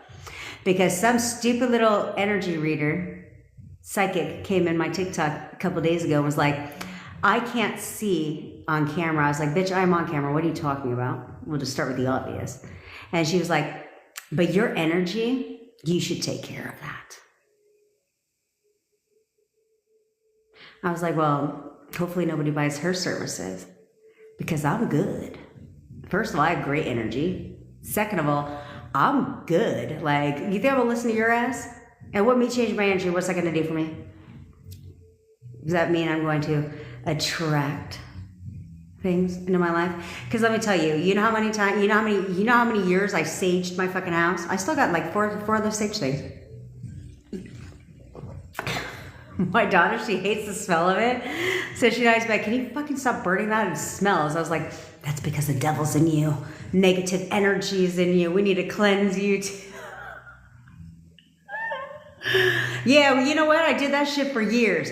I saged my house weekly for years. Crystals everywhere. Negative energy. And they tell you where to put them too. They tell you where to put them too. They'll even tell you how to clean your floors. They tell you where to put the crystals and everything. I did all that shit for years.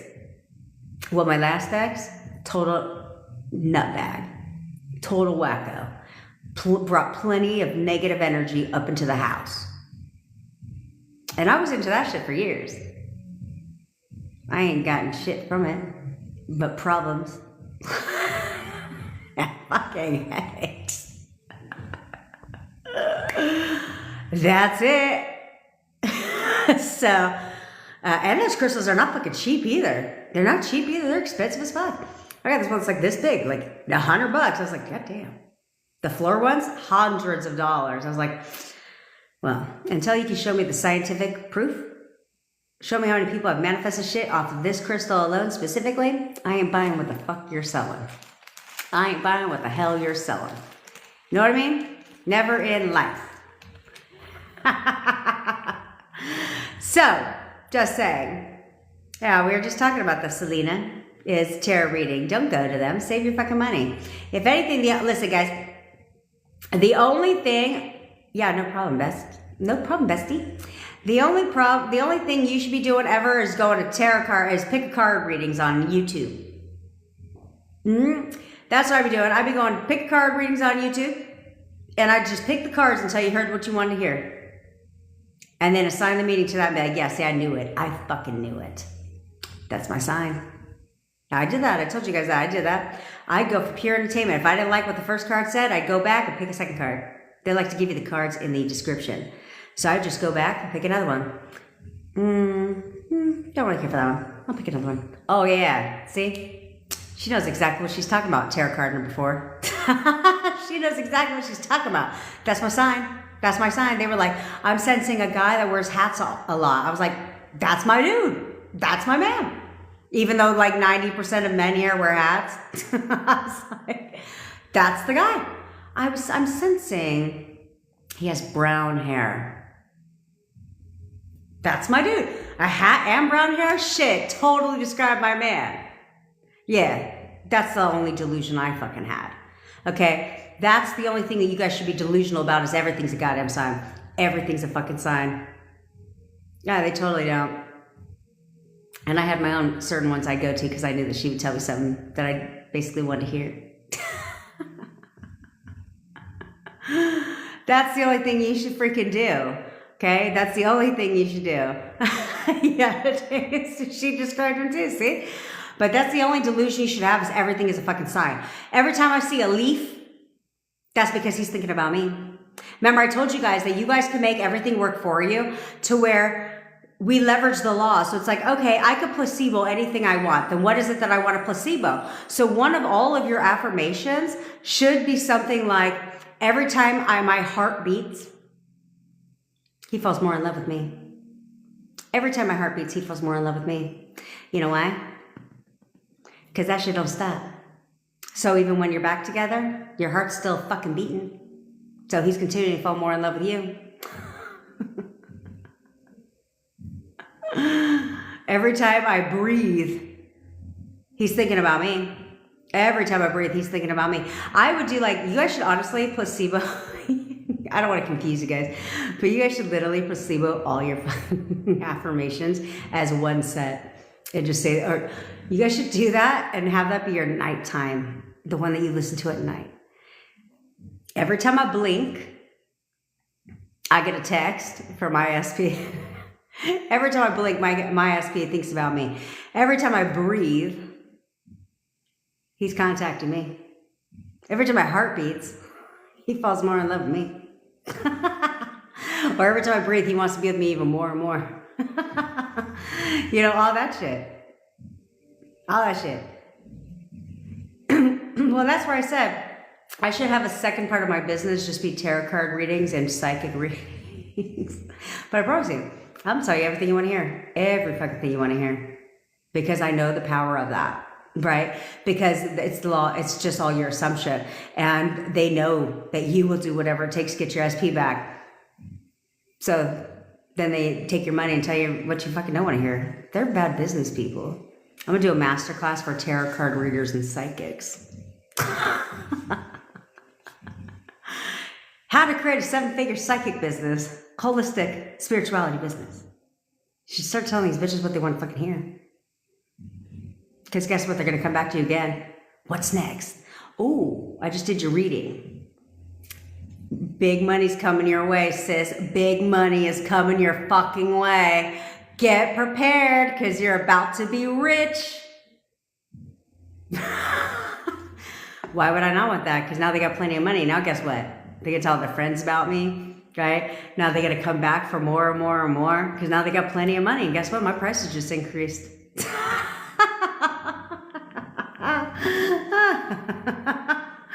Okay, I digress. Yeah, exactly.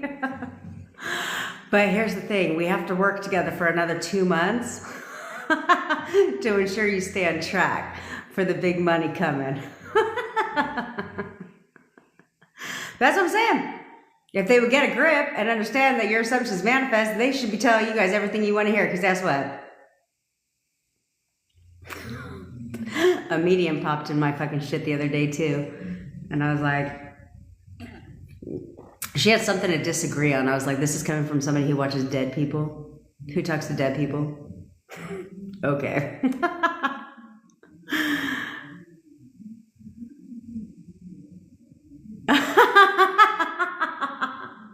Jenny,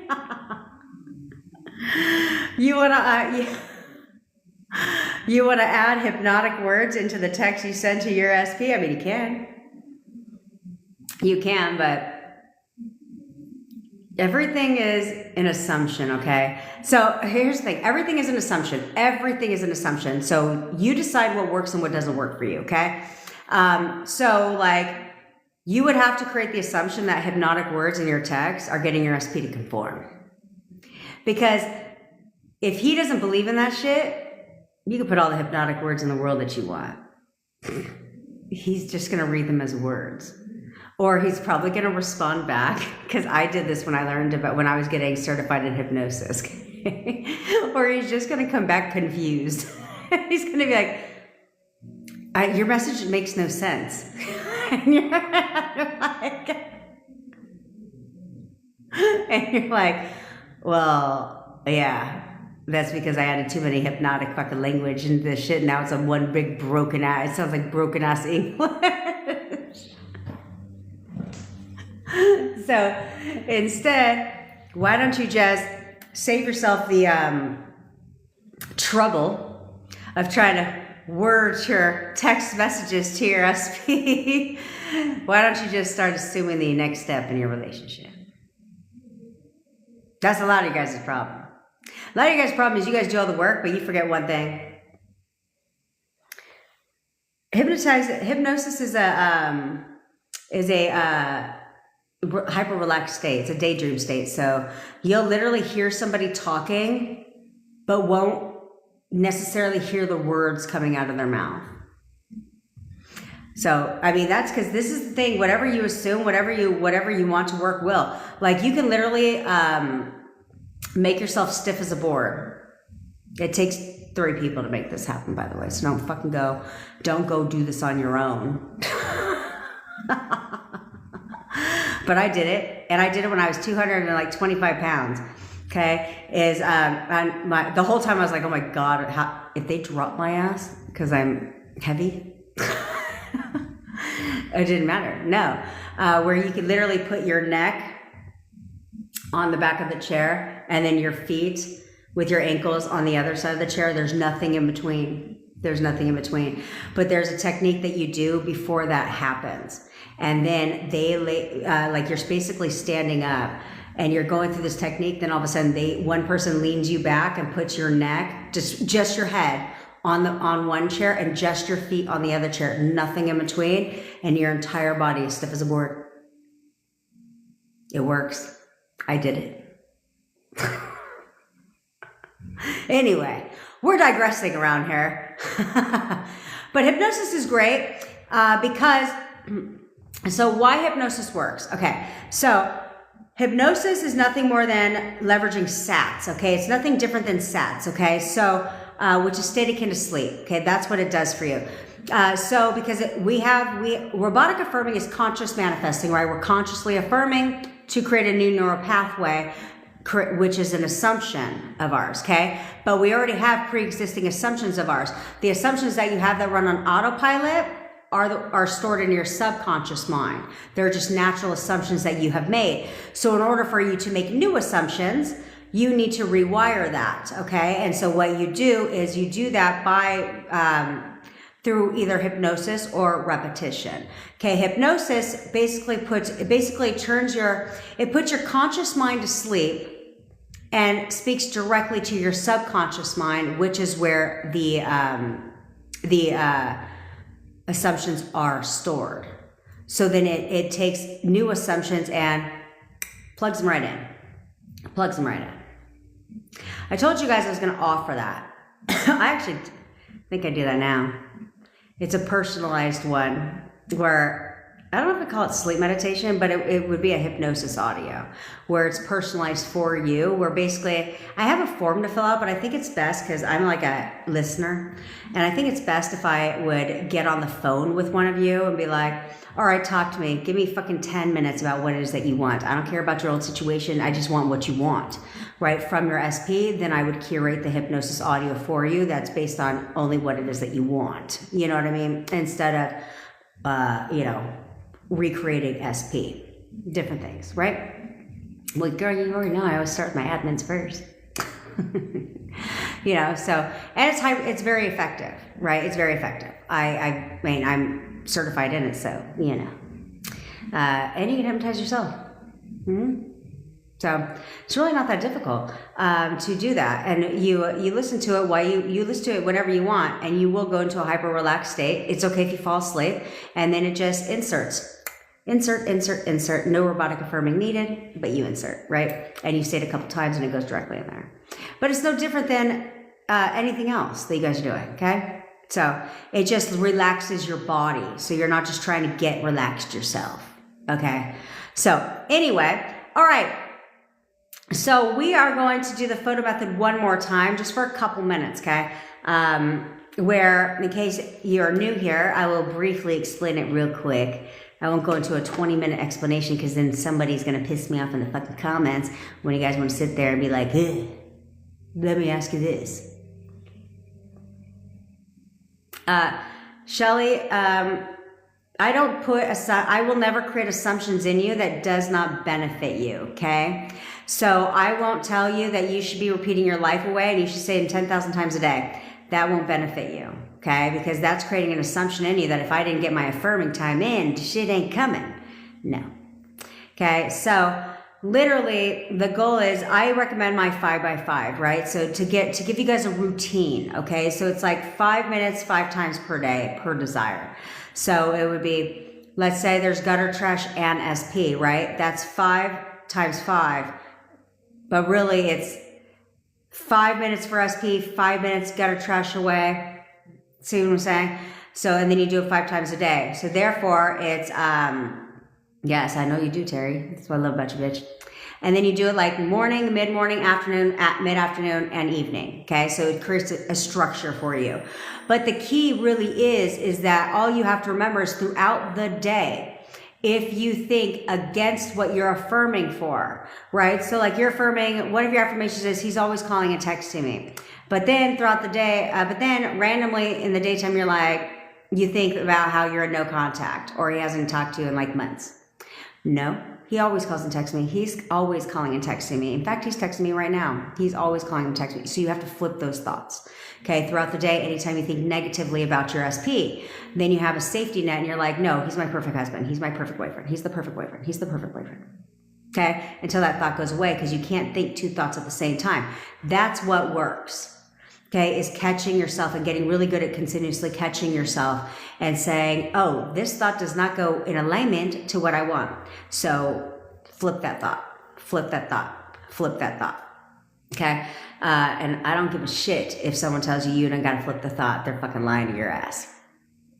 You must flip the thought.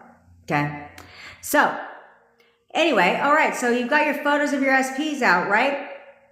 Now, like I told you before, you need to go back, okay? You need to go back to, we're going to start small here. So look at that. Look at that. Circumstances don't matter because Doodles is evolving, right? I don't think Doodles was like, well, how's he going to text me if he's at his football game? Circumstances don't fucking matter. Who gives a shit? This is my reality. And you'll do what the fuck I say, and you'll do it when I say it. That's the attitude you need to have. Okay?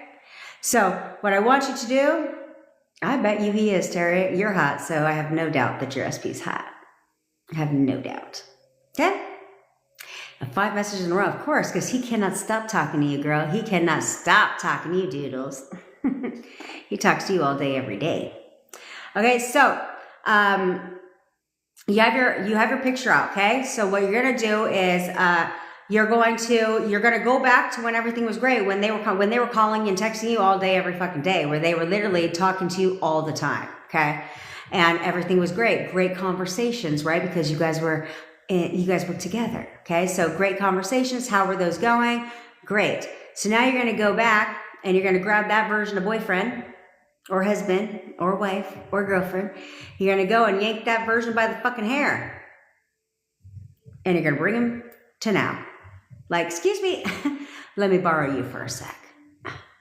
And you're going to insert him to now, okay? So it's like, yeah, you just went and snatched that man back up, and now he's in your reality now. That is who he is now for you right now, okay? Now, because that's who he is right now for you, that's right, you got to go snatch their ass back up. Excuse me, I need you to come back. Right now, okay? And we do a bit different when you work with me one-on-one, but for the sake of here, we have to keep generalistic terms, okay? So you're going to go ahead and you're going to snatch him back and you're bringing him back to now, and that's who you expect and that's who you expect him to be for you right now because there was that one, right? So he was that person at one time. He was checking all the boxes at one time. You were talking all day, every day. So there we go. You went and snatched his ass and you brought him back to now, okay? So now he's here. That perfect boyfriend, the one that texts you and calls you all day, every day, you're Prince Charming. Checked all the boxes. He's here right now. Okay, I want you to imagine he's here right now. And you're looking at his picture. And he's here right now and gives you all the feel-good vibes. And you're just thinking about how all the lovely conversations that you had. All the conversations that you have. How he says all the right things to you. He's so loving and sweet to you. And you're thinking about that right now. You're going down memory lane. You're thinking about that right now. And that's who he is for you right now. I want you to imagine he's that way for you right now. Okay? Now you have that person here right now. You're a perfect person. Now you're going to put on your crown if you're fucking new here. You're going to put on your crown. If you're not new here, the crown should still be on. Okay? The crown should... Thanks, convicted. The crown should still be on. It should never have been taken off. Okay? Because you're the queen and king of your castle right now. Okay? So, now you've got that person here right now. Now I want you to tell them what to do. Okay? Look at that picture. If you're in no contact or you're in contact but it's not consistent contact, you're going to right now command them to contact you.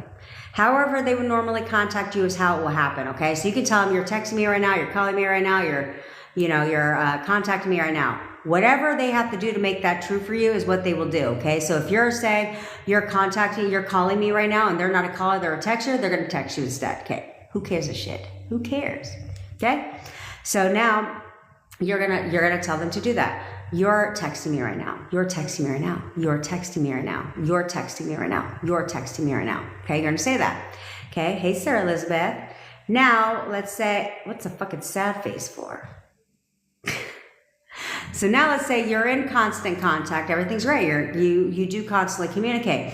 We're going to move to the next step. Okay. The next step is where you're going to command them. You're coming to see me today. You're coming to see me today. You're coming to see me today. You're coming to see me today. Or right fucking now. Whatever you want. Doesn't matter.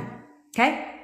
You're going to text that. Because remember, you just went back in time when everything in your relationship was great. You guys were talking and hanging out all the fucking time. Okay, you just went, snatched his ass back and put him in your reality now. Okay, he's that person for you right now.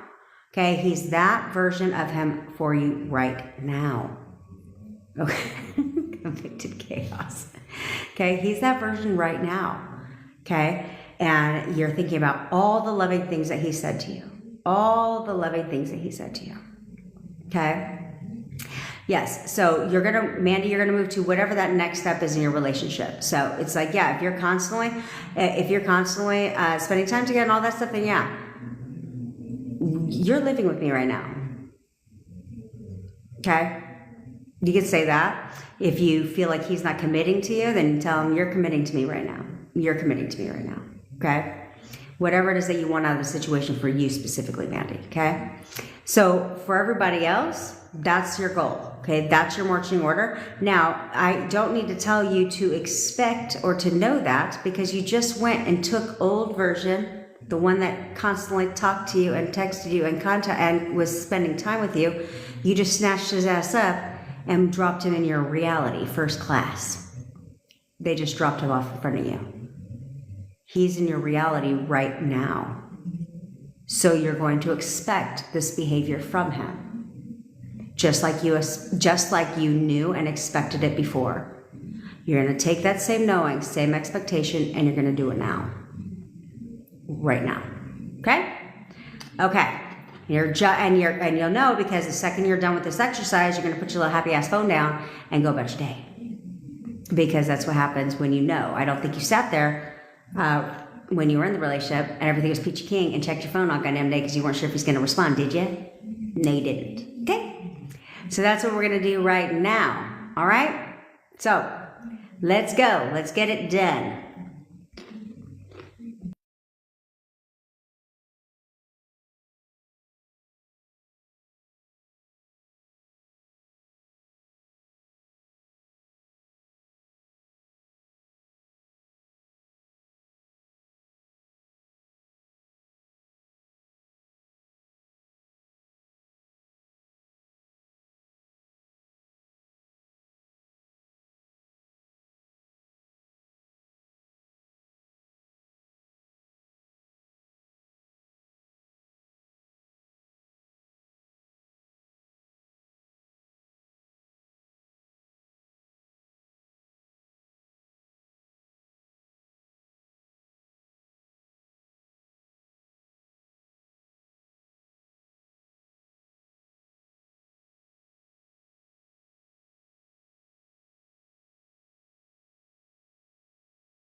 I'm back.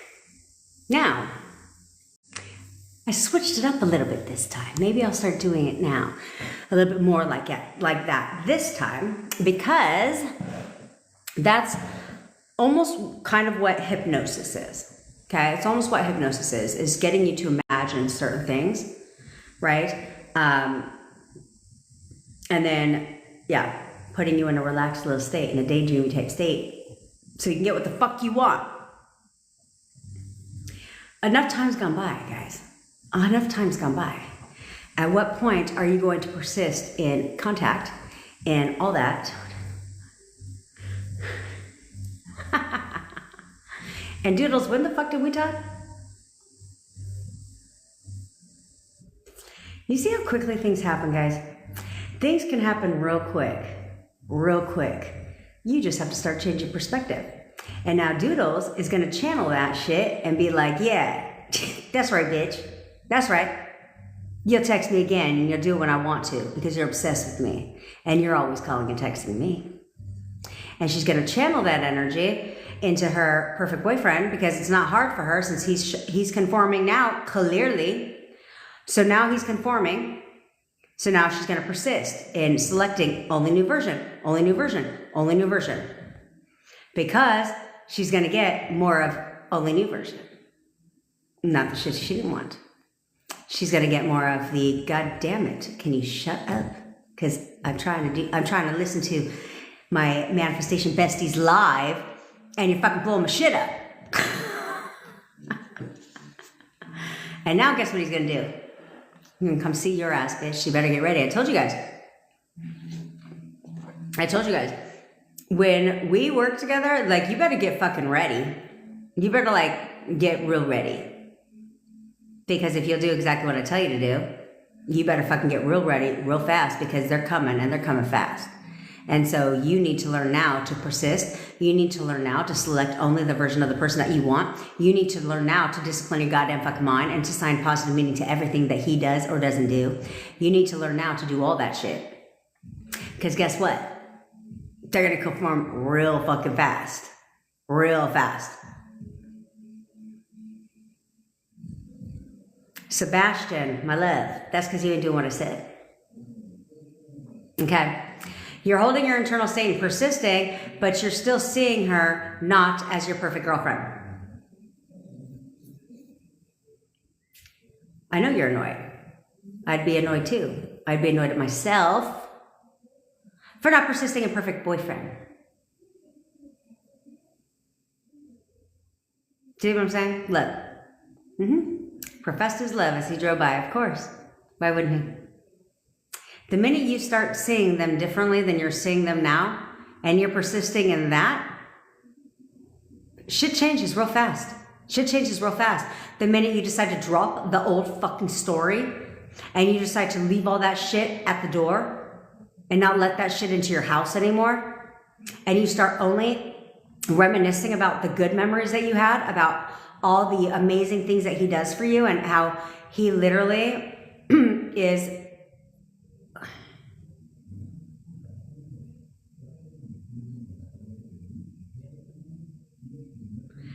so keep persisting in perfect girlfriend and don't react because you have to allow for the turnaround. Okay, you may get bits and pieces at first. That's okay. You still have to persist. This is discipline. Okay, this is discipline.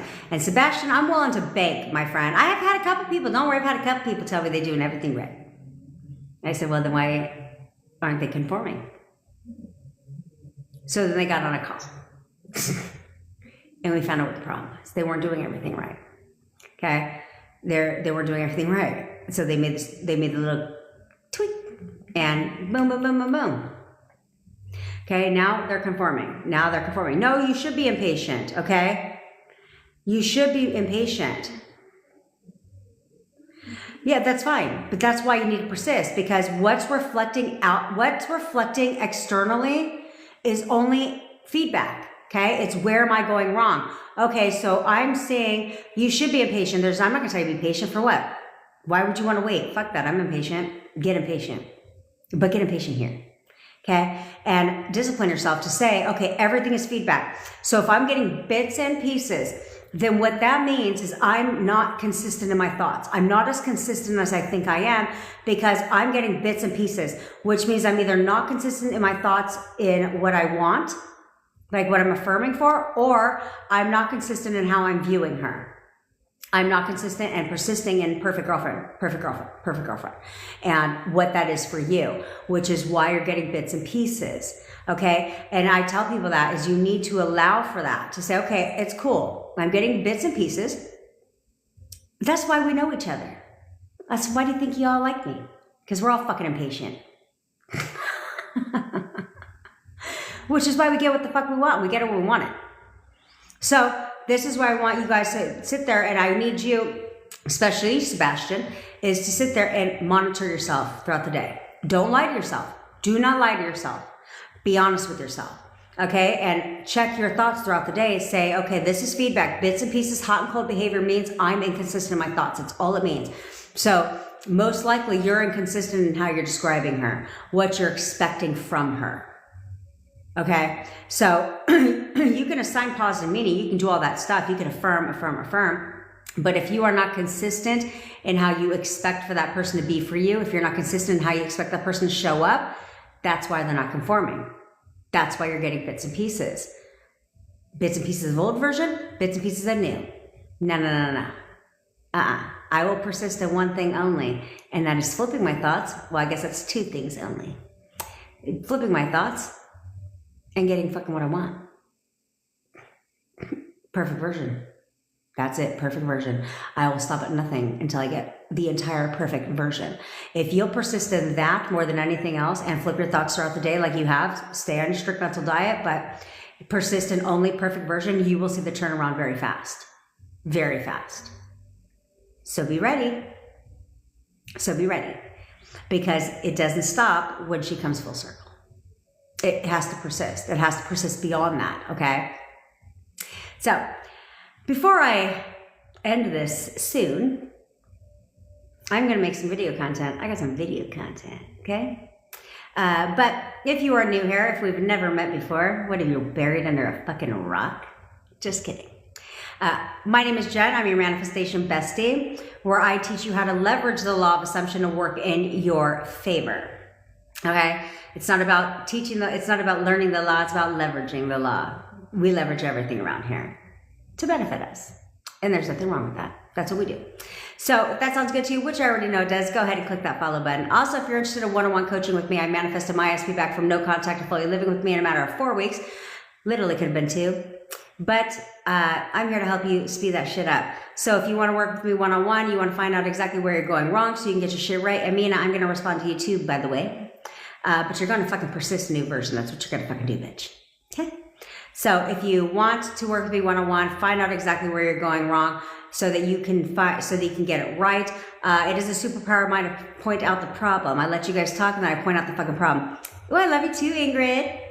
I point out the problem with you, with what's going on. We fix that shit. I create a plan. We curate affirmations. I help you recreate your SP on the spot so that you can move forward and get everything that you've wanted out of them. Okay. And that's why I say you better be prepared because you'll see the turnaround real fucking fast. That I guarantee you. Okay. Also, I do offer tech support coaching as well if you're interested in that. All links are in the bio. I go live every single day on TikTok at 10 o'clock Pacific time. I do, if you ever miss a live, don't even trip because I go ahead and post all the replays. I don't even know why I do this, only when it comes to YouTube. I post all the replays on my YouTube channel. So while you're there, subscribe. And while you're subscribing, go ahead and, yeah, that's right, baby. And while you're subscribing, go ahead and watch the replays because a lot of them are long as fuck. And so you can mute the volume. I don't give a shit, help me get my watch hours up. So I can reach more people and help more people realize where they're going wrong so they can get the shit right. Because there's way too much false information out there. So I need the algorithm to help me out and to help spread the message to more people. Okay. Also, if you're interested, we do have a free WhatsApp community. It's fucking amazing. My admins are amazing in there too.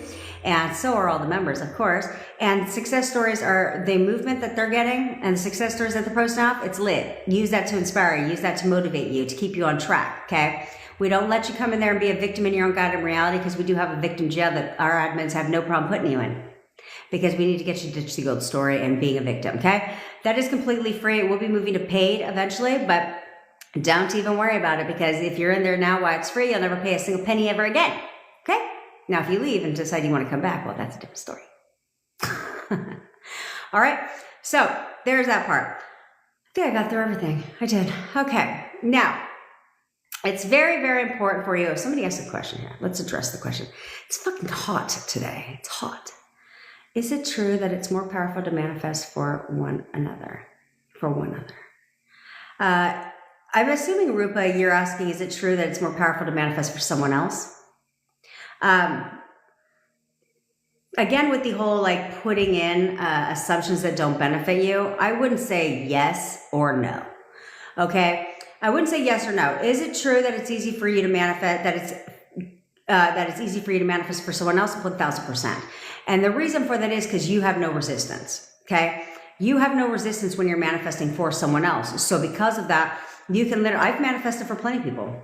For plenty of people in my personal life. I've also manifested for a couple of our members in our WhatsApp community, because I don't have any resistance to it. Like, I'm not in your situation. You know what I'm saying? Like, I don't know your girlfriend or your boyfriend or anybody like that.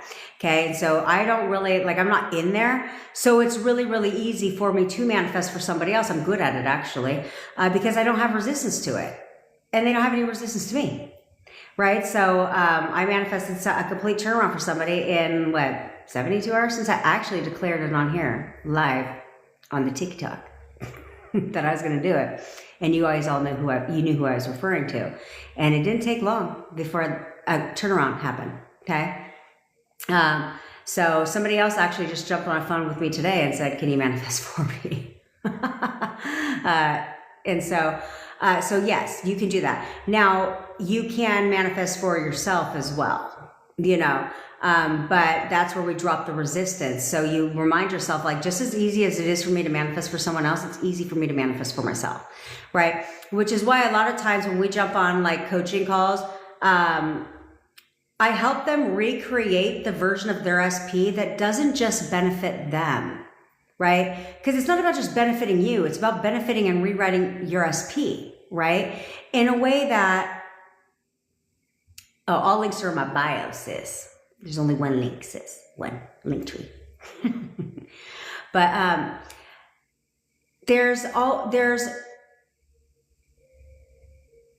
so when we recreate SPs on my calls, right?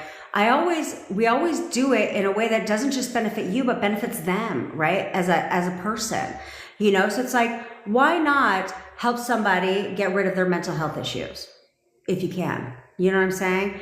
By simply just letting them know, you know, like by recreating their story, because remember, they show up based on your assumptions of them. So why not help them too? You know, if they're financially struggling, why not help their finances? Because does it benefit your relationship? Yes, but it also benefits their life. You know, if they're going through depression, why not rewrite that? Like, no, absolutely not. They're the happiest they've ever been. In fact, they get better and better every single day. Because why not help them not have depression? You know, that's what it's all about. It's not about just like being self-servant, like, oh, it's just, this is all about me, and I hope he fucking, it goes down this spiral roller coaster in his own life. Like, that's not what we want. You know what I mean? We want, like, to make the world a better place and to help other people in our lives. So it's like, my brother's finances don't, well, I guess they do somewhat, but they don't like really impact my life. My brother's mental health doesn't impact my life like that, right? Because I could just choose not to talk to this. But why not recreate a story? Why not start talking when people are like, how's your family? Why not tell a different story instead of what's really going on? Just being like, and really a lot of times you don't have to do that, but you can be like, you know what though? What I know is he's getting better and better every single day. And he's going to be on top of this world. Like, he's literally going to know he made this and all that, to pull him out of the situation he's in. You know, you can do this with anybody in your life, is literally pulling them out of everything and saying like, okay, my family member's going through this issue.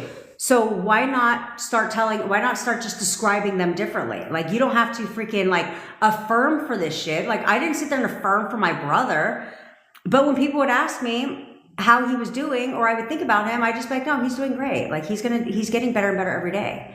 You know, that's what I would start saying. Therefore, his reality starts to match. You know, so it's like, you could do this with anybody. You could do this with anybody rather than keeping, because the problem is, if somebody knows that your brother, like let's say you have a family member who's going through depression, and typically your family and friends know about this, right? And so they'll be like, well, how's Johnny doing? And you're like, same old thing, right? He's like, his depression's just getting to him every day. And, and you're keeping that story. Well, you're keeping that depression alive. He must remain, because he's in your reality. He must remain depressed because that's the same shitty story you keep telling yourself. But if you would start being like, you know what? He's getting better and better every day. In fact, I've noticed that he's just been feeling a lot better and he's getting happier. Then his reality will change. The depression he will come out of the depression. So why not help people like that? You know what I mean? Because if we all started doing that with just the people in our lives, imagine how many lives we're actually impacting. You know what I'm saying? How many lives would we actually be impacting as a whole, as a society, if we just told different stories about the people in our lives? You know? So this is how change is created. Okay, this is how change is created, is it starts with one, and then somebody leverages the law and says, okay, well, if I can change my reality, right? If I can get people in my reality to do what I want them to do and what I know that they can do and expect them to do for me, then why can't I change other people's shit too? Why not? If you can get your SP to conform, why can't you change your brother's life, your father's life, your mom's life, your kids' lives? Why can't you do all that too? It's the same shit. The difference is you don't have resistance to them. So guess whose lives change a lot faster? Theirs. Because you don't have resistance. Like, you don't really care, or it's not that you don't care, right? But you're not like, it doesn't like affect you like that. Either way it goes, right? So it's like, so because of that, there's no resistance there. So all of a sudden they change much faster. You know, you can change anything about anybody. And that's what you guys have to realize, is there's no such thing as there's no facts in this world until you give them facts. Okay, so like, let's say you have a child that has health issues, right? Or autism seems to be a big thing, okay? Like, let's say you have a child with autism. Well, as long as you keep calling them an autistic child and keep justifying explaining all of their behavior based on autism, what do you think they have to remain? Autistic. But autistic people are very smart because they don't have a conscious mind. Like, they basically, it's just like their conscious mind is asleep and their subconscious mind is wide open. Okay, so they're overstimulated. But what if you started telling a different story? I'm not saying go around town and just deny it, right? But you also don't have to keep telling everybody you have an autistic kid. No one asked. No one asked. But yet, the things that they'll do, you'll find that you're naturally blaming their autism, which means they have to, same with ADHD, right? ADHD is like this whole fad world now where we justify everything they do. Well, it's their ADHD. You know, they have ADHD. So, like, nobody, like, honestly, if you think about it, who's literally ever asked you that shit? Not too many people. Okay? Because they don't have to, right? Like, you don't have to be like, does your kid have autism? Unless they're fucking stupid. You know what I'm saying? So it's like, see, exactly, see? Because she manifested it. She didn't accept it, okay? So if you would tell a different story than the one that you're fucking telling about everybody in your life, guess what? Everything changes. Everything changes to match your reality. You can change anything about anybody. ADHD, gone. Why? Because I stopped telling everybody on the planet that they've got ADHD, and I stopped justifying everything that they're fucking doing in this world to their ADHD. Well, now their ADHD is gone. Like, what ADHD? No, they just have a lot of energy. Like, because honestly, wake up, honestly. The fuck is that? It's like, okay, they're high strung and they have mood swings. It's like, come on. My brother has it, okay? Or that's how his behavior was. That's what the doctor said. So now he justifies everything on his ADHD. So instead it's like, it's like, all you have to do is be like, yeah, no, I'm just having a hard time focusing right now. You don't have to be like, because of my ADHD. Or like, yeah, I'm just having an off day, but you can't be like, well, my mood swings because of my ADHD. Like, you know what I'm saying? Stop justifying shit based on a label. based on a label, because the more you keep justifying based on a label that someone gave you at some point in time, if you assume that the doctor's right, then he's right. Then your kid has that problem. But you can tell a different story. You can start telling a different story. Like, no, they made a mistake, actually. They totally thought it was autism, but they made a mistake, actually. Like, they just have, they're just super freaking smart. Like, they're literally just so smart. Like, they just love to, they're just taking in everything in the world, because they actually are very smart. Okay? But that's where you have to realize this. I will take my brother as an example. This happened to my brother. There's nothing fucking wrong with my nephew. Nothing wrong with my nephew. They have tried, they have ran all the things, nothing wrong with him. For the first 2 years of his life, the kid was a petri dish. Or no, 3-4 years of his life. It was like a petri dish. Because my brother unfortunately thought that my nephew was supposed to learn everything from society. That he didn't have to teach him shit. Not even how to tie a shoe. The kid wears Crocs. Because no one wants to take the time for him to tie a shoe. Okay? And so, and he's 14, okay? So they kept saying something's wrong with him, something's wrong with him, something's wrong with him, right? They kept going to the doctors. So because of that, what do you think is wrong with my nephew? Every fucking thing. Everything. No diagnosis. But everything's wrong with him. He's developmentally delayed, has a speech impairment. His apparently his jaw looks like a dinosaur's jaw, so they have to do corrective surgery. Now they're going to put him in therapy. Therapy for what? He has a really hard time talking. He can't communicate. You know what I'm saying? All of this. Because they kept telling themselves something is wrong, and you're going to be right. So what do you want to be right about? That's the power of what we do around here. That's the power of all this shit, guys, is to realize that you literally are creating 100% of the time, all day long. All you're fucking doing is creating. What are you creating? You're creating mess. You're creating children to have problems because you did, and it's not your fault because you didn't know what you know now, but now you do. So try telling a different story. See what happens. I can guarantee you, see what happens. Okay? That I can guarantee you'll see a turnaround. You will literally see a turnaround. Where all of a sudden, the things that you were equating to their medical issue, even I don't give a shit if they were diagnosed. Obviously, they were diagnosed. But you chose to listen to the doctor. There's a reason why because I know what I know. I did NLP for a long time. So because of that, I've always known about the subconscious mind. So when my daughter was first born, even to now, she's never in that doctor's office. She's in the doctor's office to do her little checky up. And then the second that fucking shit is done, go to the waiting room. Let the adults have a talk. I'll never put her in there. She's never once been in that room, ever. Because I don't want them creating assumptions in her that don't benefit her. Thanks, awaken bitch.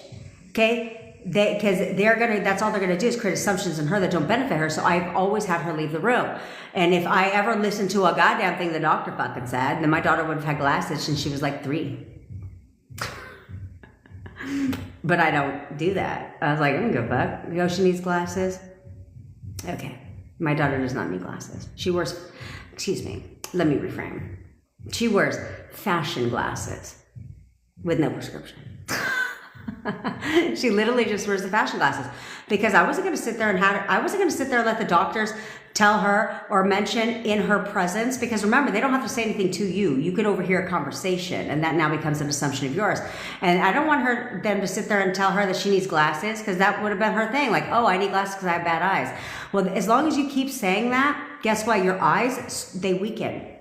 But if you wear glasses right now, test it on yourself. There's a whole book written about it. Test it on yourself. If you wear glasses right now, you could literally start telling yourself that I have 20/20 vision. I literally have perfect eyes. I have 20/20 vision. Tell yourself that. And let me know when your glasses start to appear blurry. Because your eyes will start to correct themselves. Okay? Here, but as long as you continue to say, because if you're not saying I have 20/20 vision, what are you saying? Whenever people ask you about, and no one really asks you, I have bad eyes. Oh, I got really bad eyes. Well, then your eyes weaken, and they weaken, and they weaken. Versus if you would tell yourself the opposite, I got 20/20. There's a whole book on it. I've got 20/20 vision. You will start to notice that your glasses will start to become blurry. And so, because your vision is correcting itself, okay? So now all of a sudden you're stuck in this window cycle where you're like, well, good job, Jen. Good fucking job. Now I don't have 20/20 yet, but now I can't see through my fucking glasses. Because the shit's blurry now. God damn it. Yeah, that's my boyfriend. I should mess with him. I'll start saying he has 20/20 vision because he says he has terrible eyes. He's like, no, I have awful eyes. So he has very bad eyesight, according to him. But I'm gonna start changing it. That's right, Terry, man. That's right, Terry. Not only are you back with your husband, but man, you're gonna have a spicy relationship because you were like young. You are young. Young and vibrant, bitch. Young and vibrant. But that's what this is literally. I was supposed to have a call. Knock, knock. Is this calendar working? I was supposed to have a call, but I didn't get notification. Oh. Actually, I don't have a call. I don't have a call because I forgot I was supposed to move a call, which is non-relating to any of you guys in the manifestation world, by the way. It was a business client of mine. I was going to move a call back, but I forgot. So there's our perp, and he's fine because we talk every 2 fucking weeks anyway. So I think he'll be fine. I'm 32 and I was with a long distance person, not official relationship, but I want him back, please. Okay, prima donna. First of all, what you're going to do is stop talking about long distance. Okay? We want to drop the distance, okay? Because the distance is going to create, I like how prima donna gets us back on track around here. The distance is going to create an obstacle for you, okay? So if you view distance in any type of way other than positive, he will continue to view distance as a problem and it will strengthen, okay? So we definitely don't want to drop that shit. Or, I mean, we want to drop that shit, okay? So it's like, no, I want you to act like this man lives right next door. See, look at that. Her SP called right after doing the photo method. Hello. I think I'm going to do it that way from now on. I think I'm going to do it that way from now on. Just get you guys more in a state. Okay. So what the fuck are you talking about? He claims he is moving. I could tell you what to do, but if you want to go to my bio, go to my profile, and I just posted an updated version of it. So it should be like the second video other than my pin post on the second row. But also the pin post that has like 38,000 views, that's the photo method. Okay, but I took it up a notch in the other one. But yeah, you can watch it there, okay?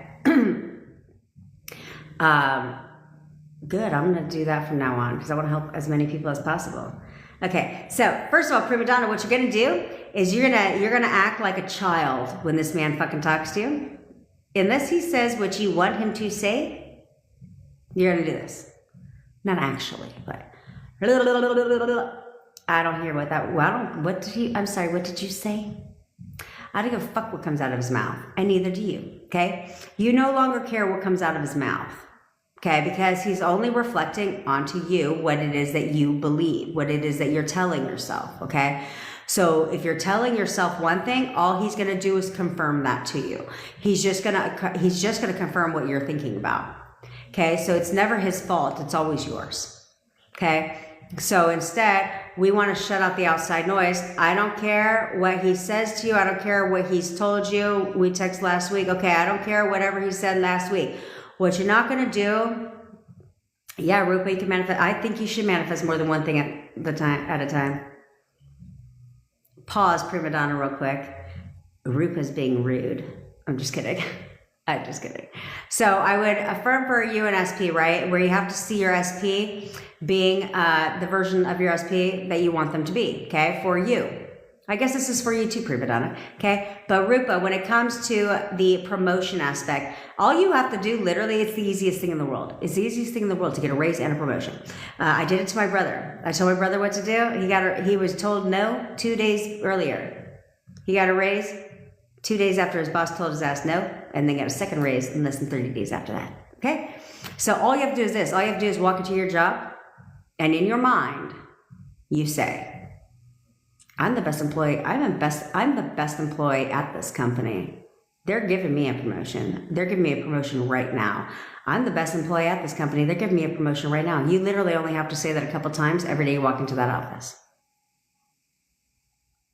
And if you want to take it one step further, let's say you're with your boss.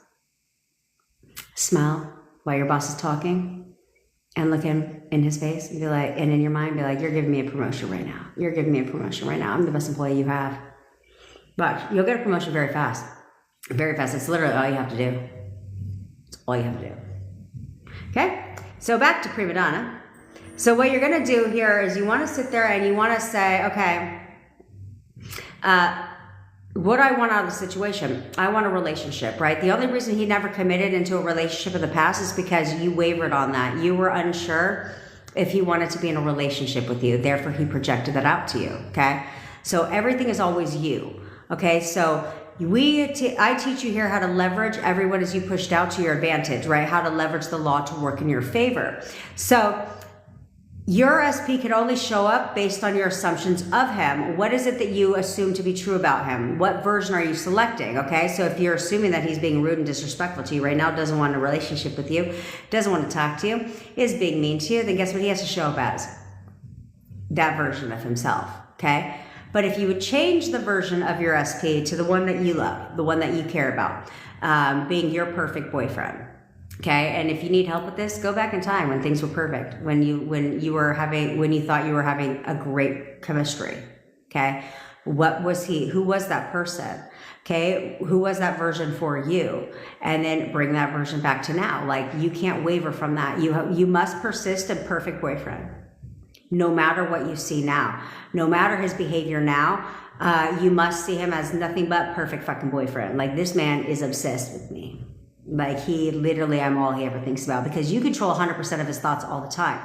He can only think the thoughts that you assume he's thinking. So this is where we don't want to focus on long distance, because if you focus on the distance, that's all he can think about is distance. And then now all of a sudden he's going to start using that as an excuse. Okay, so instead, what we want to focus on is the version of RSP that we love, the one that we care about. Who is that person, right? There we go. Like, yeah, so bring Loverboy back. Okay, bring Loverboy back. Persist. That is who I expect for him to be for me now. That is who he is for me now. Okay, and we want to persist in that. No matter, you can't waver from that version. You cannot be reacting to everything under the fucking sun that he's doing or not doing now. We must only persist. Perfect boyfriend, perfect boyfriend, perfect boyfriend, perfect boyfriend, perfect boyfriend. Okay, so if throughout the day, if you're thinking about him, and I want you to describe him this way, describe him as your perfect boyfriend, once in the morning, once at night, okay? But then throughout the day, shall you think of the opposite, who he currently is right now? Just tell yourself, no, he's the perfect lover boy. Yeah, he's the perfect lover boy for me, okay? But ask yourself what it is that you want, okay? I know, but here's where I'm going to have to reframe you a little bit based on what you said in the beginning. Okay? So, prima donna, what you said in the beginning was that you were never actually in a relationship with this man. So ask yourself, if you were to describe non-relationship committed, what would you call that person? A lover boy? Right? A good time? You know what I'm saying? Lover boys aren't necessarily boyfriends. So it's whatever you're equating the term lover boy to is what he's going to show, is what you're going to get. You know what I'm saying? So you have to change that. So if that's not what you want, if you want a relationship, then you need to now see lover boy as perfect boyfriend. Okay? So just a little tweak. And then, yeah, describe him that way. Write it down. Go in whole story mode about how he made you feel, all that stuff. And then now he's your perfect boyfriend. Like, he's the perfect boyfriend. Okay? And only assign the meaning you want to everything they do or don't do. You have to assign only the meaning that you want. Okay? So what meaning do you want? Okay, so like if he's not talking to you right now, it's like, that's just because he's busy. Like, he's just busy at work. But you know what? He's actually going to text me right now. He's literally going to contact me right now because I'm all he ever thinks about. And he will. Okay, and he will.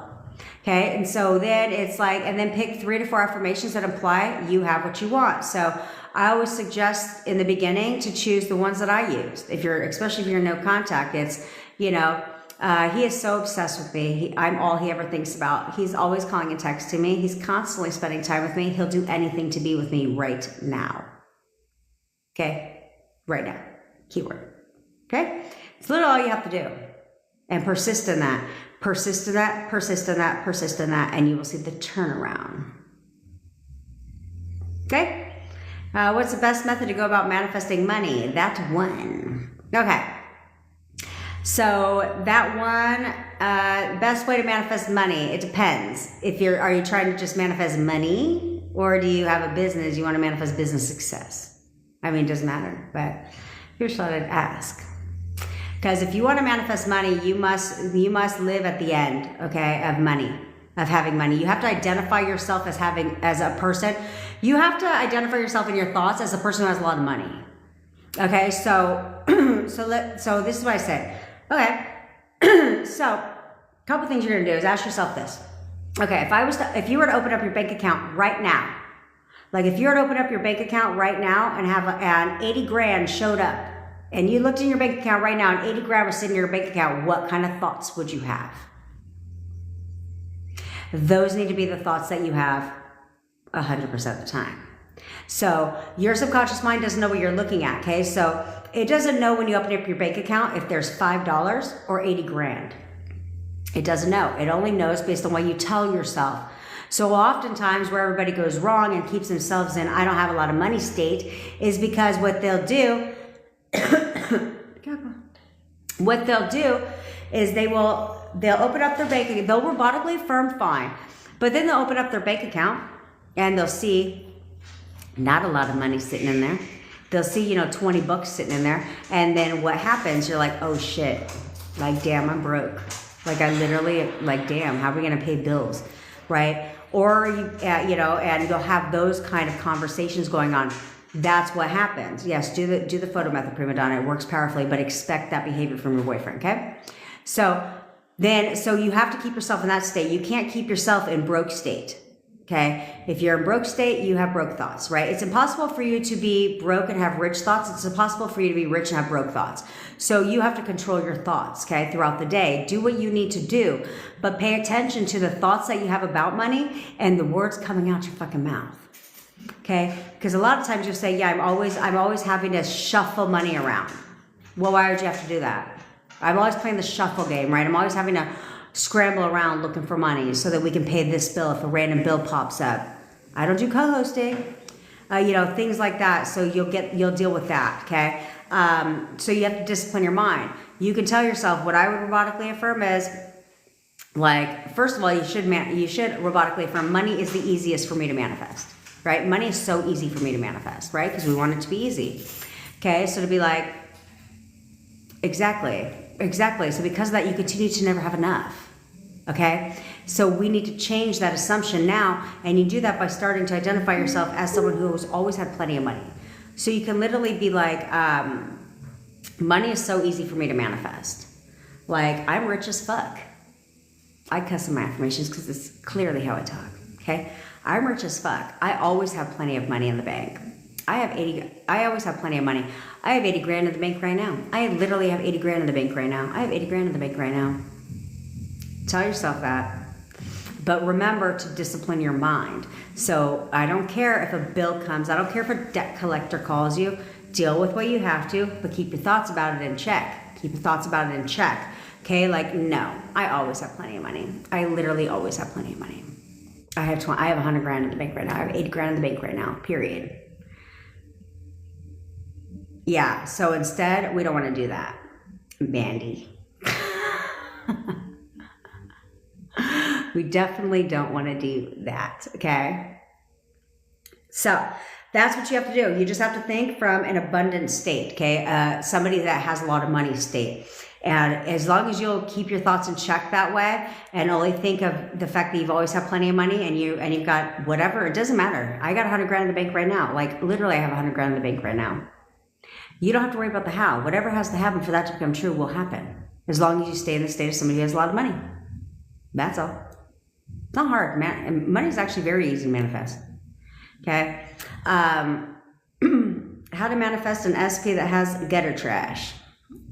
Okay, Tanisha, yeah, because we don't call them 3Ps around here. We call them gutter trash. Okay. And we send them back to the dumpsters they crawled out of. Okay. Because that's what this is all about.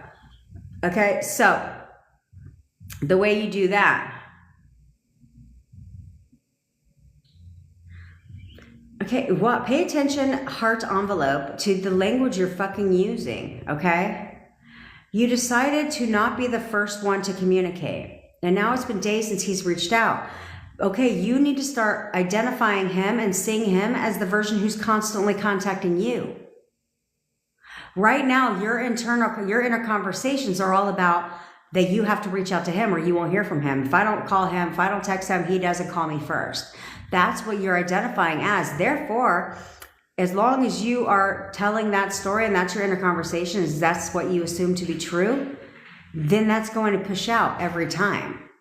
So until you change that assumption and start telling yourself something new, he literally can't reach out to you unless you reach out to him. So we need to change that, and we need to change that now. And start telling yourself, like, no, he texts me good morning every single day. Like, literally, he cannot stop talking to me. He literally reaches out to me every single day. I don't even have to contact him. He's always contacting me first. Like, he literally wants to talk to me all day, every day. Okay, you have to start telling yourself that, because right now you're telling the opposite. And so therefore he's not contacting you unless you contact him. And who in the hell wants that shit? I don't. And I know you don't. Okay? So let's see here. As we look up with the third brain, watching my stars. Affirm for the next thing, okay? So apply positive meaning to everything in your life. I'll get back to gutter trash in a second, okay? Apply positive meaning to everything that you do, okay? First of all, do not learn from me. Learn from me, bitch. Let the gutter trash go. Close that fucking chapter and let the dump truck take her out. Okay? Don't breathe any more life into that, because as long as you breathe life into that, you're keeping her around. Okay? And that's not what the fuck we want to do. Look at this. I love a good text. It says, holy shit, Jen, I got contact. I love this. I love this. Because you're in control. Okay, so he watched your story. Great. So what meaning did you assign to that? You should only be assigning meaning to everything that you want it to mean. So when that man watches your story, be like, of course he did. Of course he did. He cannot get enough of me. I'm literally all he ever thinks about. He is so fucking obsessed with me. Like, he's literally so obsessed with me. Okay? So apply those meanings to that, okay? But now you have to take a look at what you assume to be true about him now when it comes to the contact portion, okay? You can do my photo method, okay? Go to my bio or my profile. Very top post, there's like 38,000 there. Do that photo method, okay? That photo method works very fast. People do that we do that together on my lives every single day. And every time people get contact. Every fucking time people get contact. I literally just got a text saying she got contact. I'm pretty sure I talked to her. I'm not sure when I talked to them, but it wasn't long ago, obviously. Okay? And they just got contact. Okay? So that's what you have to tell them what to do.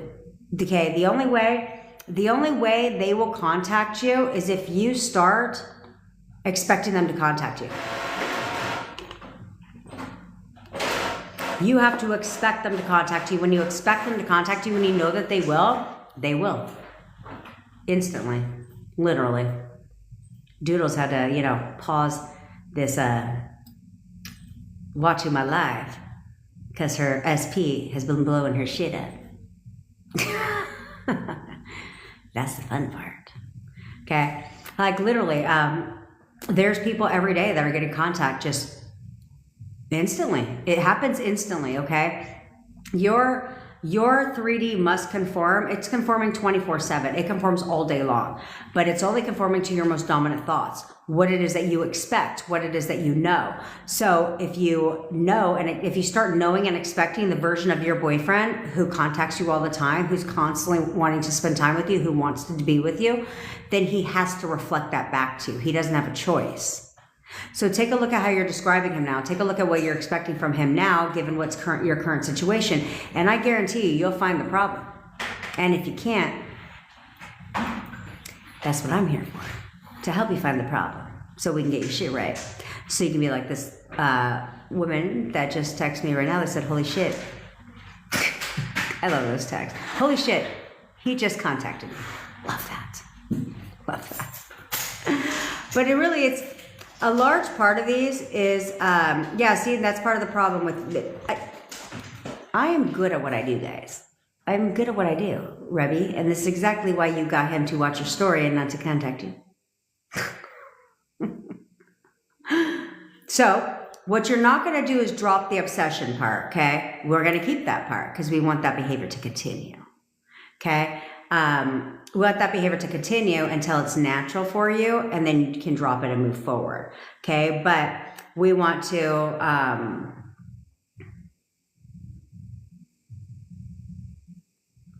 That's right. You know he's there. You know he's here. Oh. Girl, who is that? You need to put that fucking look. This is what you're doing right now. You're wearing your crown like this. Like a fucking little side hat. Like you're about to go to the freaking greyhound dog races, like the horsey races. No, bitch. Straighten that shit up. This is all I got right now for a crown. Straighten the shit up. That's what you need to do. Straighten it up. Take away the free will. Do you understand? Take it away right now. And you know what I'm talking about. Who is that? Take that shit away right now. Okay, you've proven to yourself this past weekend that you're in fucking control. He literally texted you yesterday. You're in control. Remain in control. Remain in control. Expect that behavior from him. Expect that version of your SP that we talked about. Expect that version from him only and don't waver from it. Because if you will only persist in that version only, right now, 24 hours, that's your task. 24 hours, bitch. Do I need to text your ass and remind you? 24 hours. I want you to expect only that version. Only that version. Assign nothing but positive meaning to every fucking thing that he does. And you are going to persist in only new version. The one we discussed. You will not waver from that shit for 24 fucking hours. You will not waver from it. And I want you to report back and let me know what happens. Give your command. But expect that behavior. Know that behavior. Don't make me cuss your fucking ass out, bitch. Don't make me cuss you out. Because you know I will. But she's just so sweet. Some of you guys are just so sweet. I almost feel bad sometimes. It's right. One person, I think I said that. I was like, I just feel so bad. I don't want to like yell at you. You're just fucking sweet.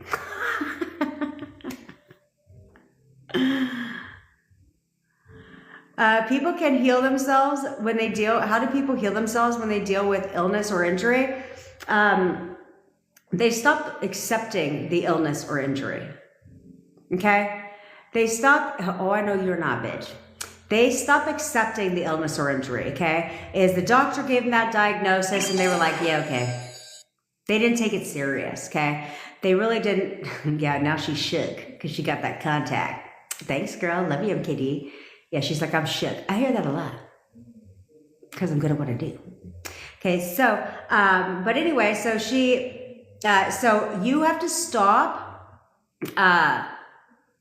They don't accept things, right? I tell you guys all the time, you can't accept anything in your reality that you don't like, right? Including an illness or a diagnosis. This is the problem though, is these doctors come in with their lab fucking coats on and they show you all the documentation that you don't even know how to read. Let's be honest. Okay, they show you the x-ray.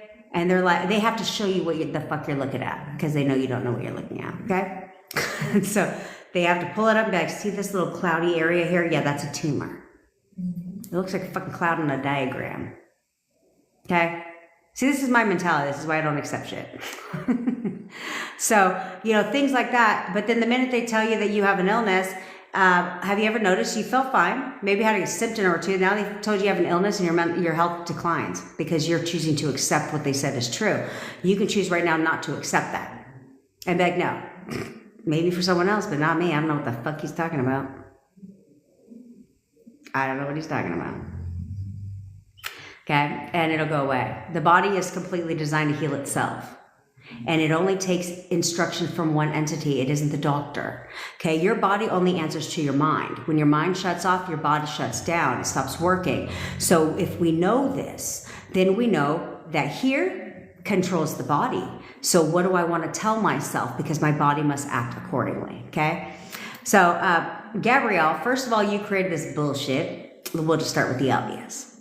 Okay, so first of all, stop looking at it as a situationship. Because I don't think a situationship can be broken up with. Okay. Thank you, Kalia. Loves Bear. Okay, so there's that part. So we need to stop viewing it as a situationship. Now what we're going to stop doing is this is why he broke up with you. Okay, so here, let's go down memory lane for just a quick second. Okay, he's in college basketball, right? Hi, Ellie. He's in college basketball. Now, you probably wanted to hang out with him, probably wanted to see him at one point at sometime, and he was like, oh, I'd love to, but I got a game tonight. Like, I got practice. It's going to go late, right? And so maybe he told you that a couple times. Now, you know what you did with that? You're like, well, you started having thoughts that aligned. You started having thoughts that aligned with, sorry. You started having thoughts that now are aligning with basketball is the priority. So instead of you being here and basketball being here, when he said he had basketball shit to do, this is what started happening. So now you started justifying his behavior. You started justifying the things that he was saying based on exactly that. Oh, basketball is clearly more important to him than I am. He's always busy with basketball. Like, basketball runs his life. Like, all he does is play basketball, right? And you started putting basketball on that pedestal instead of you. And you started viewing basketball in his life as being the priority instead of you. So what did he do? He pushed that out. That's all he did. All he did was say, yes, based on what you're thinking in your mind, you're right. Pushed it out. Because all you're ever doing is proving yourself right. So what do you want to be proven right about? So instead, you need to start telling yourself that, no, absolutely not. Absolutely not. In fact, I'm the best thing. Like, I'm his only priority. He loves basketball, but no matter what he's doing, he always makes time for me. Like, he literally always makes time for me. It doesn't even matter. It doesn't even matter. Like, I am always a priority in his life, and he shows me every single day that I'm a priority in his life, that I'm important. But then the key is to not react. So not react to the turnaround. So I don't give a fuck if you tell yourself that and he calls you today, okay? And he calls you today and he's like, hey, babe, what are you doing? Blah, blah, blah. And you're like, oh, I'm hanging out. You guys have a great conversation, right? And then all of a sudden, he's like, you're like, hey, can you call me tonight? And he's like, oh, I can't. I got basketball practice. What you're not going to do is divert backwards and say, oh, here we go. Oh, here we go. That's because basketball is more important. You're not going to do that shit. You're going to persist forward. We don't go backwards. We push forward. So you're going to persist in I'm the priority, I'm the priority, I'm the priority. And he will reflect that instead. Okay. It's a couple more tweaks. There's a couple more things. Hey, Annie. There's a couple more things that you would have to tweak to do that. Okay. Yep, everything works. No contact doesn't matter. No contact is a circumstance. So stop fucking telling yourself that, Gabriel. And start telling yourself right now that, like, no, this man is fucking obsessed with me. Literally, I'm all he ever thinks about. I'm literally all he ever thinks about. He's constantly contacting me. He's doing anything to get my attention. He will do anything to get my attention. He wants to be with me right now. He'll do anything to be with me right now. He's always calling and texting me. You need to start telling yourself that. And you need to see him as that version of your boyfriend for you now. You can't wait for him to confirm. No, you need to start seeing him like that now. When you start seeing him, and I mean being honest with yourself and really seeing him like that now, 100% of the time, he'll confirm quickly. Somebody was just in no contact. And on this live, first of all, a lot of people on this live always, every day are like, just got contact. But in my text with one of my clients, she just sent me a text right now, says, he just contacted me, I'm shook. No contact, obviously. No contact doesn't matter. I was in no contact with my SP for 8 months. And that ended in a hot splickety sec. Okay? But that's because I didn't even know what this no contact shit was. I didn't even know there was a term for that shit. But you guys with these fucking terms, I'm just like, damn. Nope. 3P, we call them gutter trash. And no, gutter trash doesn't fucking matter. Gutter trash is a circumstance. However, I'm petty. And my people are petty too. So if you want to get rid of an obstacle quickly, like gutter trash, we call them gutter trash because we send them back to the dumpsters they crawled out of. Okay? So we want to build the wedge. It's all you have to do is build the wedge, because gutter trash will take care of it for you. Don't even worry. She puts her own self back in the fucking dumpster. That's the amazing part. That's the best part about it, is you don't even have to put her in the dumpster. She puts her own ass right up in the dumpster. So they're the easiest to manifest away. Okay? So literally you want to say, what is it that I assume to be true? What do I want to assume to be true about gutter trash? You could do the one that I like. It works very fast for the ones that use the one that I do. And that is, you identify her now as being crazy. She's fucking crazy. She's crazy. She's freaking a raging bitch. She's like super, like, if she's not a good person, she's not a good person. See, it wasn't hard for me to assume those things. And like, literally, she's not a good person. So, you know, things like that is you can assume those about because remember, we use the law to work in our favor. Okay. So gutter trash has to conform based on your assumptions of them. Okay. So if you just start assuming now that that bitch is crazy, she literally is crazy. She has some serious anger issues. In fact, my SP, he can't stand her. This is what I said. He can't stand her. He's disgusted by her. He wants nothing to do with her. They argue all day, every day. He fucking hates her ass.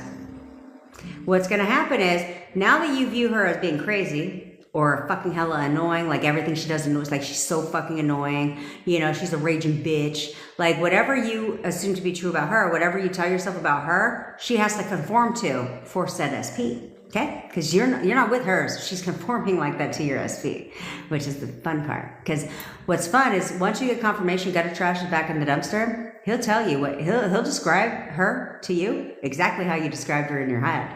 That's the fun part. Okay? So you build the wedge. Now, this is how she takes herself to the dumpster. She does exactly what you tried to do. Force a 3D. She'll try to force a 3D, force a 3D, force a 3D, force a 3D. We all know how that works, right? It doesn't work, okay? It's a repellent. So the more she tries to force a 3D, your SP starts to push away, just like he pushed away from you when you tried to force a 3D. Same thing's going to happen. So now that wedge gets larger, but because you're also affirming for you and SP, he turns around and comes home to mama. Very simple. You could have gutter trash gone back to the dumpster where she came out of by the weekend. Literally by the weekend. If you'll persist and not question anything. Not question anything. I tell you guys, the worst thing you guys can do, literally, is go and create your own fucking triggers. That shit is stupid.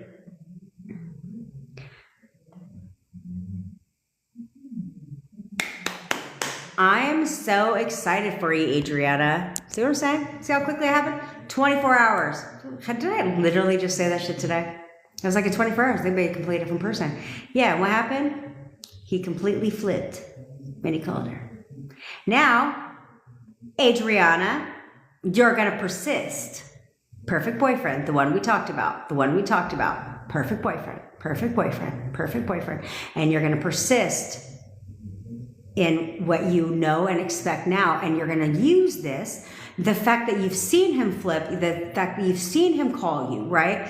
You're going to use that and hold on to that as motivation, as encouragement to be like, yeah, to further step into your power, right? Let that step into your power. So that therefore, I know I love that for you, Mandy. I think that's hilarious. So now you're going to use that to step into your power and remind yourself every day who the fuck you are. So that call turns into all day, every fucking day, to I want to spend time with you tomorrow, to we're getting back together. But it'll happen really fast. I told you, bitch. Did I not tell you? Because I tell everybody, you better be prepared. Because this shit's going to happen real fucking fast. Real fast. If you'll use this to continue to be like, oh shit, okay. Oh shit, this is me. I literally just did this. So I'm going to remind myself that every fucking day. So just like I got him to do this, I'm going to get him to do it again and again and again and again and again and again. And I'm going to do whatever the fuck I want him to do. Because this is my reality. Okay? I'm proud of you, girl. That tells me that you're doing what I said. I'm so happy for you. Snaps for Adriana. Yeah, we channel in our Reese Witherspoon around here from time to time. You know, Shop Darian, that's normal. This is everybody. Everybody in this world right now is just cruising through life on autopilot. They're just cruising through life on autopilot. Just put that shit on cruise control. And how's that working? Right? So now it's like, no, I'm going to focus on what I want because I am constantly manifesting. Like your entire life is a manifestation, even if you're cruising through on autopilot. Okay. You're always subconsciously manifesting. Here, you're learning how to consciously manifest, how to control what you're manifesting so that speeds shit up because now you're in control and realizing that no one has free will in your reality. Not your boss, not your coworkers, not your fucking siblings, not your family, not your fucking boyfriend or girlfriend. And no one has free will in your reality unless you give it to them. So we here take the free will away and get everything we fucking want. That's what we do here. Okay? So that's what you need to do, okay? So it's like,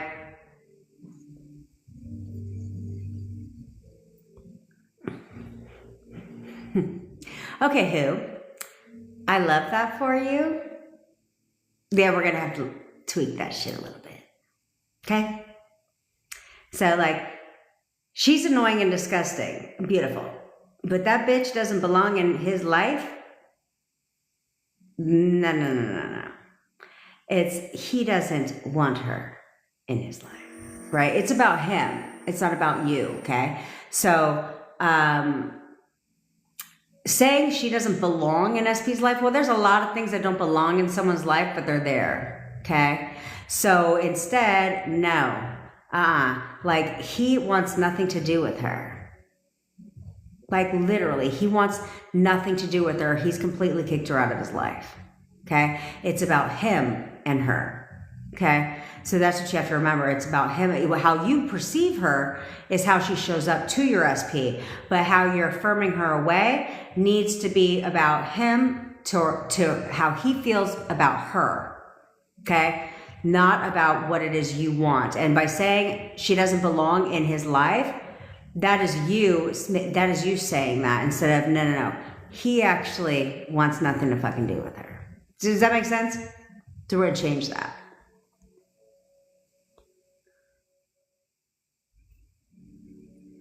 I do. Why not?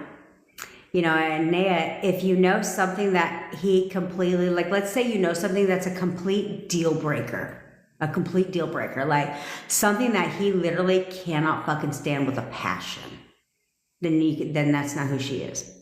That's not who she is. And then, because that will create the wedge. Because he doesn't like it. Now that's who she is. She's annoying as fuck. Everything she does annoys him. You can say whatever you want. You can literally say whatever you want, okay?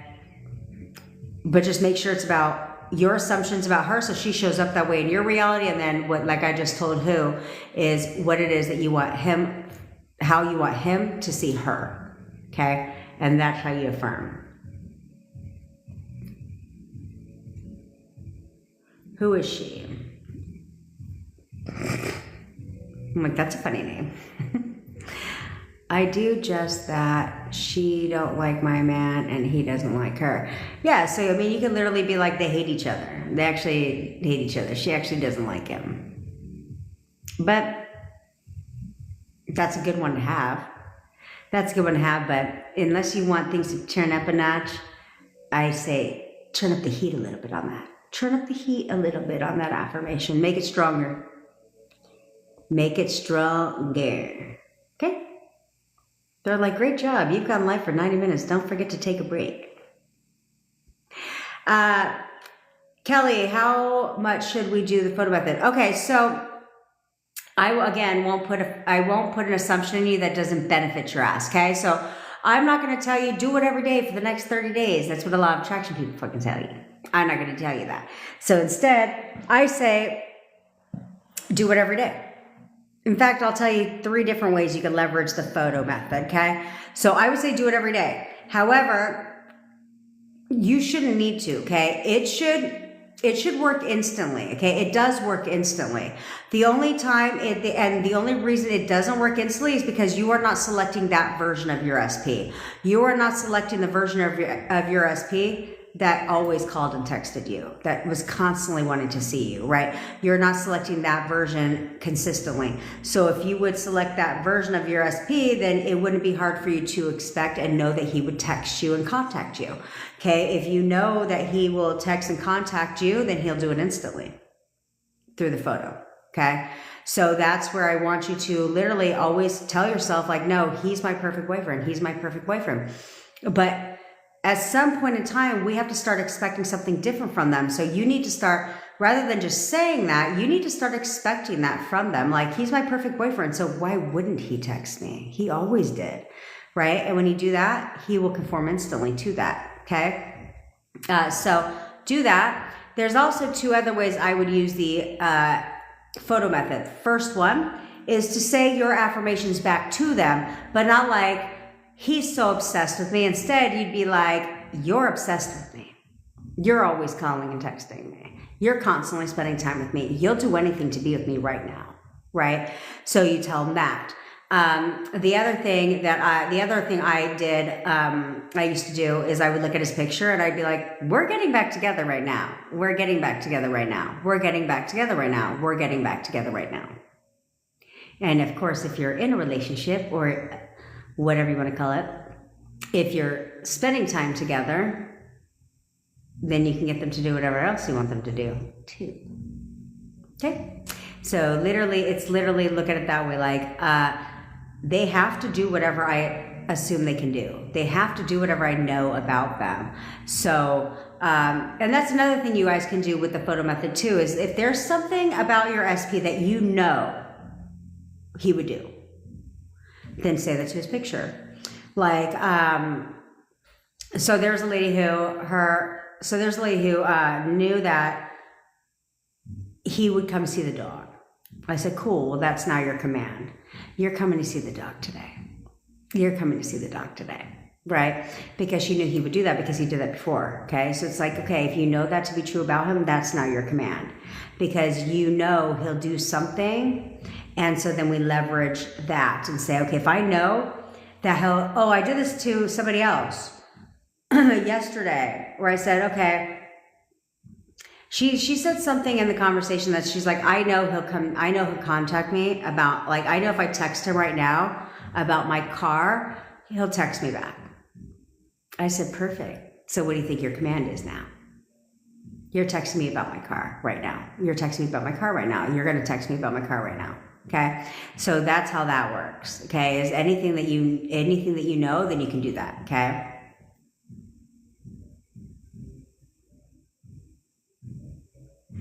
No, because understand your SP is only mad at you for one reason, Chloe.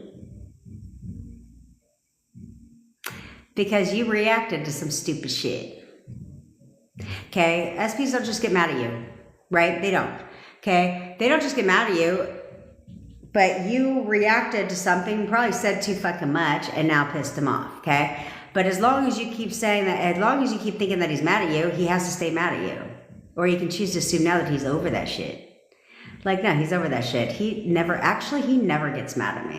In fact, he's like, he loves me so much, he never gets mad at me. Like, he never gets mad at me. Everything between us is great, okay? You could literally say that, we're great. He's the perfect boyfriend. We have the best relationship, and he will turn around.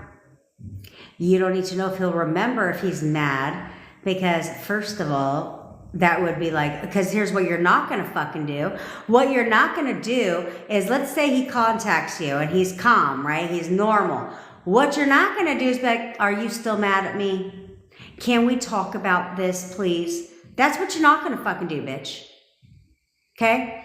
Because now that's bringing back old version of him, the one that got mad at you. Okay? No, we don't want that anymore. So you have to stick with new version. He doesn't even remember that shit. Nope. He's over it. He never gets mad at me. Doesn't matter what I do, he never gets mad at me. Okay? And you have to constantly select new version. Perfect boyfriend. Perfect boyfriend. Perfect boyfriend. Not the one that's mad at you. That was not perfect boyfriend. You can completely flip him around now. He could wake up tomorrow, a whole new person. Hell, the light bulb can go on off in an hour from now and be like, damn, I love her. She's so silly. She just gets to be like that because I love her. Whatever. Doesn't matter. But stop identifying with him as being mad at you.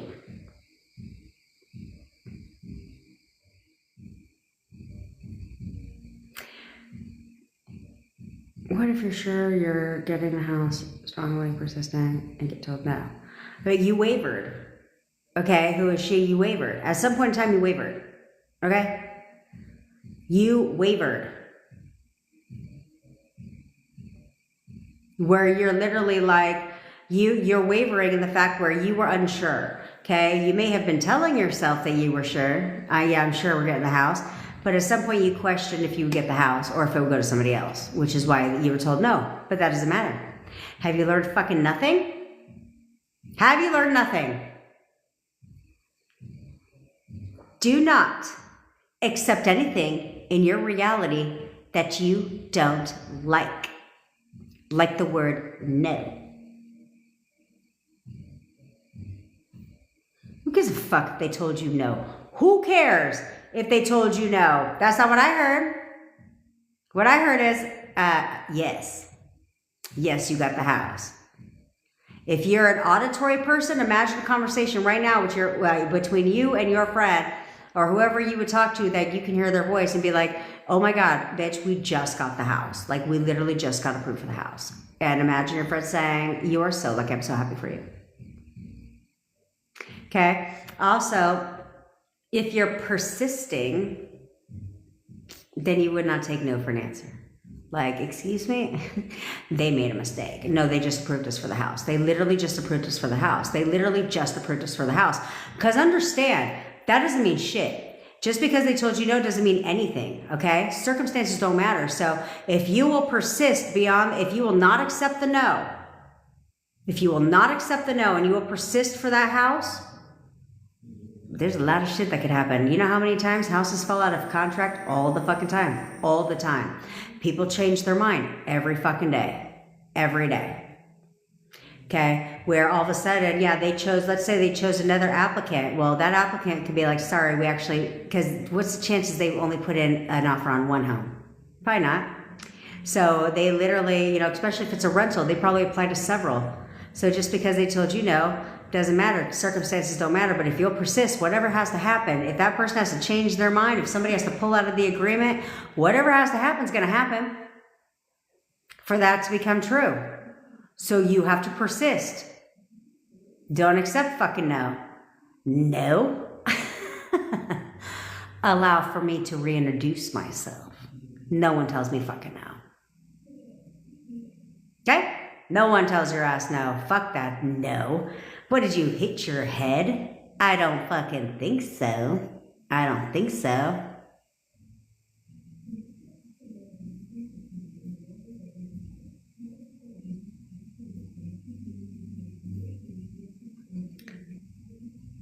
Okay. Look, I need you guys to really realize something, okay? Because I see this a lot. And this is where the law of assumption community fucks you up. Is they have you guys convinced that all you have to do is affirm. Just affirm. Just affirm. You'll get it. If that was the case, if all you had to ever do to get anything you wanted was just affirm, wouldn't you already have it? Wouldn't 100% of people, they'd have a 100% success rate. 100% of people would have what they wanted. But that's not the case. That's not the case because there's more to manifesting than affirming, especially when it comes to an SP. When it comes to an SP, any fucking coach, any creator, I don't even know, what the fuck is a creator? So that's fucking stupid online, TikTok creator. Okay, they didn't create shit. Okay, anyway, other than the reality. Okay, anyway, I digress. Okay, so you guys need to understand this, that any person online that's telling you all you have to do to get whatever you want is affirm, click off their video. They don't know what the fuck they're talking about. That tells me everything I need to know. That literally, I'll debate this shit with them all day long. But because the difference is I got receipts. I can guarantee you they don't. Okay? I'll debate this with them all fucking day long because that tells me all I need to know. That they haven't manifested shit. But maybe one thing. Maybe one thing. And that's because they didn't have resistance to that thing. That's all they manifested. Because if you just had to affirm, then you'd have your perfect body, you'd have all the money in the world, you'd have business success, you'd freaking have, you definitely would have your SP, you'd have all that shit. But when people like to jump on the bandwagon of SPs and say, oh, I know it's a popular topic online, so I'll just go ahead and parrot shit because I manifested this one thing, so it's got to be the same to manifest an SP. No, it's fucking not. No, it's not. That tells me they've never manifested an SP, ever. Because if they've ever manifested an SP, guess what they know? Guess what they should know?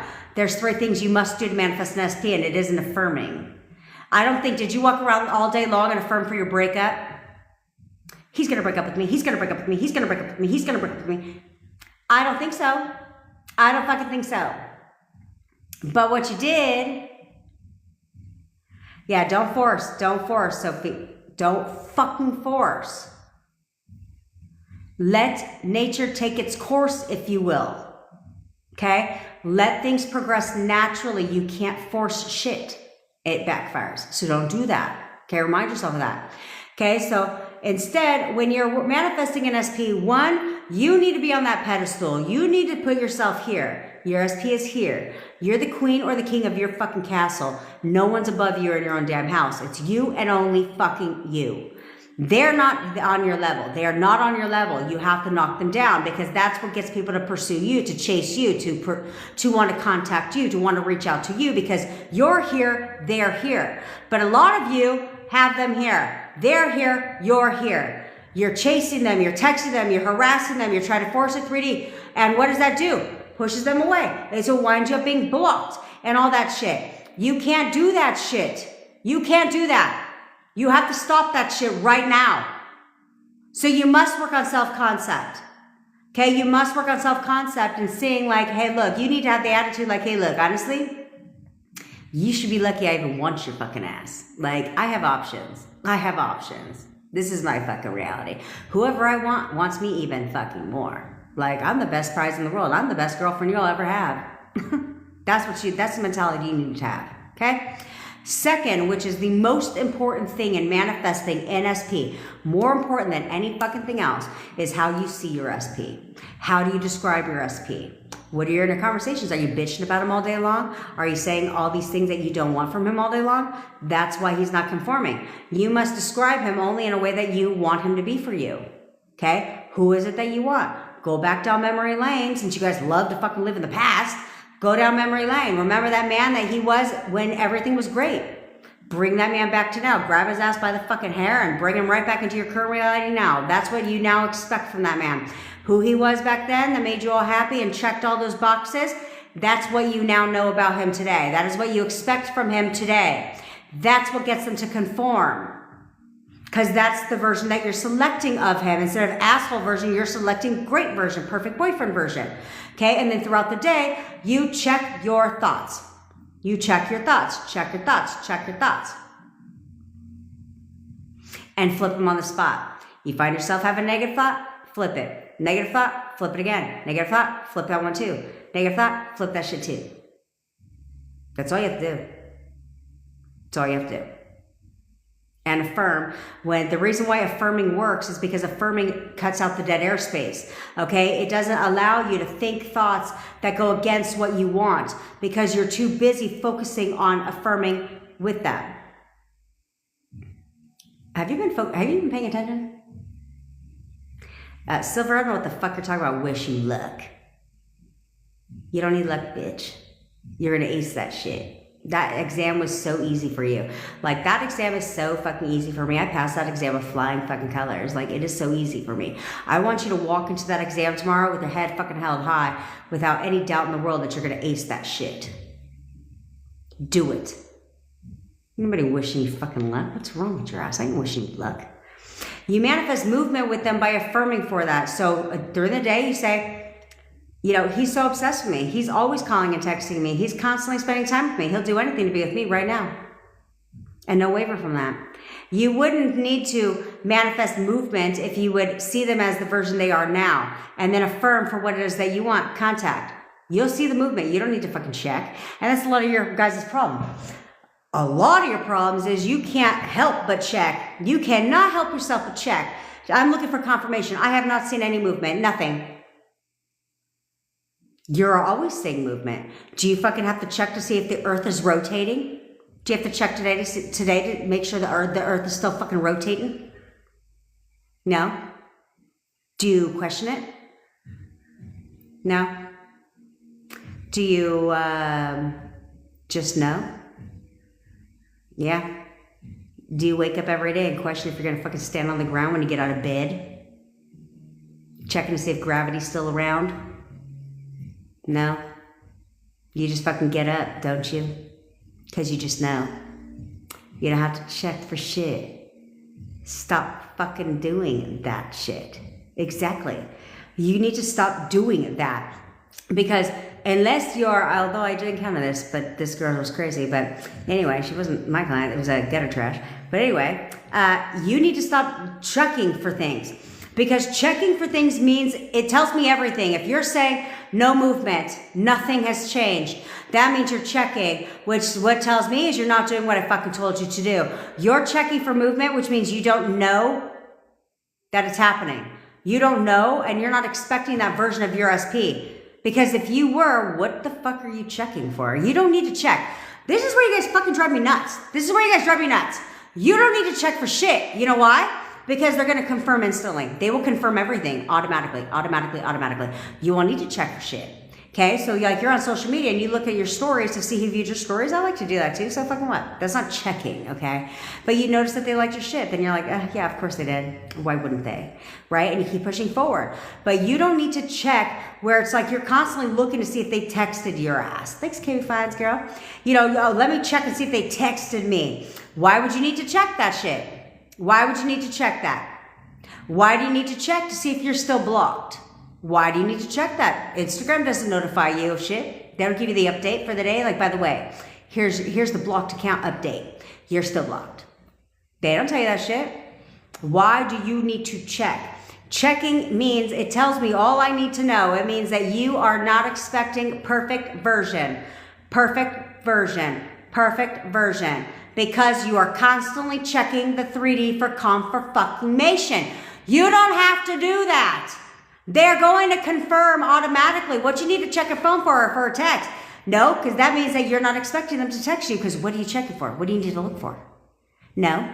Instead, you should expect that text, because the minute you do, it shows up instantly. You don't need to check for shit. You don't need to wonder what they're thinking, because they're constantly showing you what they're thinking. They're only thinking what you assume they're thinking. So if you don't like what's in your fucking reality, guess what's happening? Ren,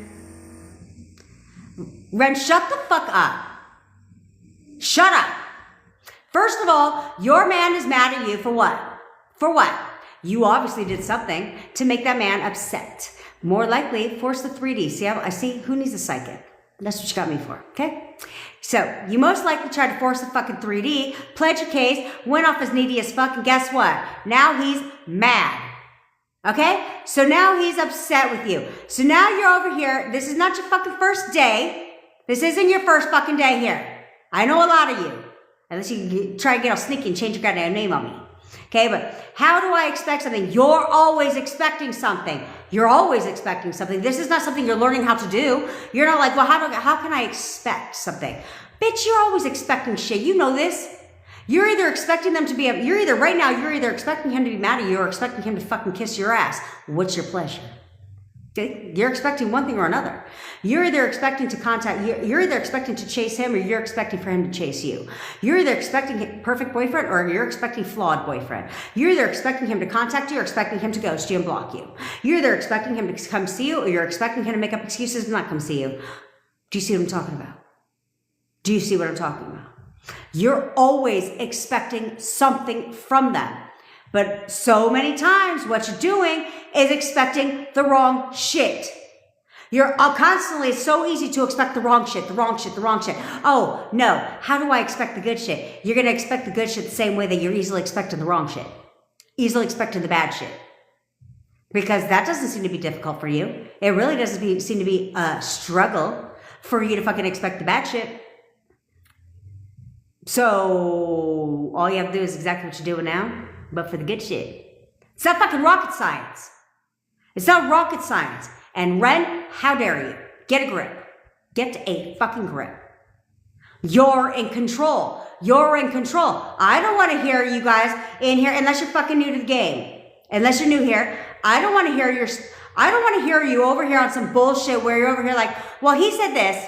He's mad. He's this. Who gives a fuck? Who cares? Because you know why they're mad. Let's not play games. Let's not play games. Let's act like an adult. I know you are, Kimmy Fines. I know you are. We should all be in control, bitch. Like all of us. Every one of you should be in control 100% of the times because you're all powerful bitches. You just seem to easily love to give your power away. That's right, Ren. Get a grip. You love to give your power away. You're just like, you know what? I'd prefer to be powerless in my own reality. That's the vibe here. You know what? In my perfect world, I would love to have no power at all. In fact, I just love to be under everybody else's control and spell. Fuck free will. Like, why I don't need free will. I'll just give it all away. The fuck are you doing? The second you say exactly what I said, no more games, I'm going to discipline my shit. Okay, I'm going to discipline my fucking mind. I'm going to get a grip. I'm going to act like a damn adult. That if you guys would set one fucking you want to set one expectation for yourself for the next 24 hours, I want you to act like a fucking adult. How about that? How about you act like a grown up? Act like an adult and stop acting like a fucking child. How about that? Stop doing childish ass behavior and act like a fucking adult. And look at the things that you're doing and say, would I be doing this if I was in a relationship with my ISP? If the fucking answer to that is no, why are you doing it now? Why are you doing it now? That's part of your problems. That's a large part of your problems, is you're doing that shit now, but then bitching because you want the opposite. Yes, Ren, you're going to take your fucking power back now and you're never going to give it away again. Never again. Don't ever give your power away to anybody. Unless they're going to give you $1 billion.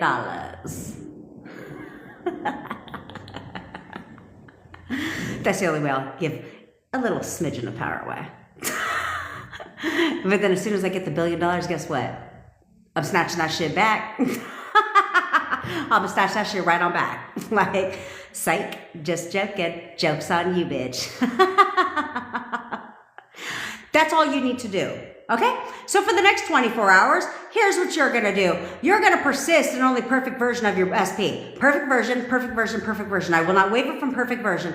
And I'm going to persist in only that version of my SP. And then guess what? You're also going to do for the next 24 hours. You're going to act like a fucking adult. Ooh, can you handle that? Because for some of you, I don't know. For some of you, can't seem to go 20 minutes without acting like a goddamn child. So let's start acting like an adult. 24 hours, that's your discipline, okay? 24 fucking hours, act like a grown-up. And stop reacting.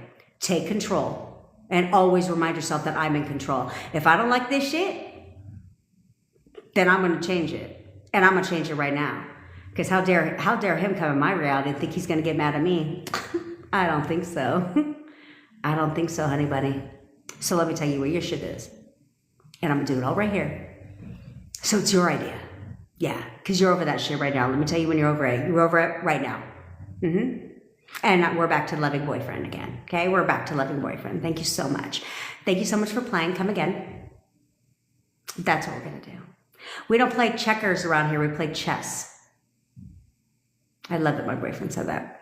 We play chess. Check fucking mate. We play to win. Do you understand? So, we don't settle here. We leverage. And we get everybody to do what the fuck we want and play their part. Because this is our reality.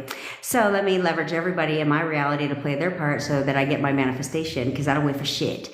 And that's what you guys need to do. Remind yourself of that. I get what the fuck I want, and I get it when I want it, and I don't wait for shit. And I'm not going to wait for shit. I'm not going to wait for this person to get a light bulb goddamn moment in his mind. Nope, sorry, I'm gonna help you out. I'm not gonna wait. It's like waiting around for a bus that never stops. I'm solid on that shit. No, I don't wait for shit. I get what I want, and I get it when I want it. And that is now you. So you have your marching orders. 24 hours, perfect boyfriend only, and act like a goddamn adult. Stop fucking whining. Act like an adult. You got it? All right. I love each and every one of you. I've hung out so long with all of you, but I do have a call. I actually have 2 calls, 3 calls, depending upon if we combine one. Not sure. Love you guys too. I love you, bitch. Okay, so that is what I got for you today. Okay, Sanchi, I'm gonna call you. I'm gonna call you. Okay, let me message you in a minute. Okay, yes, stay with you, unapologetic me, and I love every one of you. And so yeah, let's go ahead and keep in touch. Just kidding. What kind of bestie is that? I ain't going nowhere, bitch. All right, love you guys, and I will see you in a little bit. If you guys send me a text while I was here, give me a little bit, because I'm 2 minutes late to the call, so we're about to do that. Okay. All right, guys. Love you. See you tomorrow. Bye.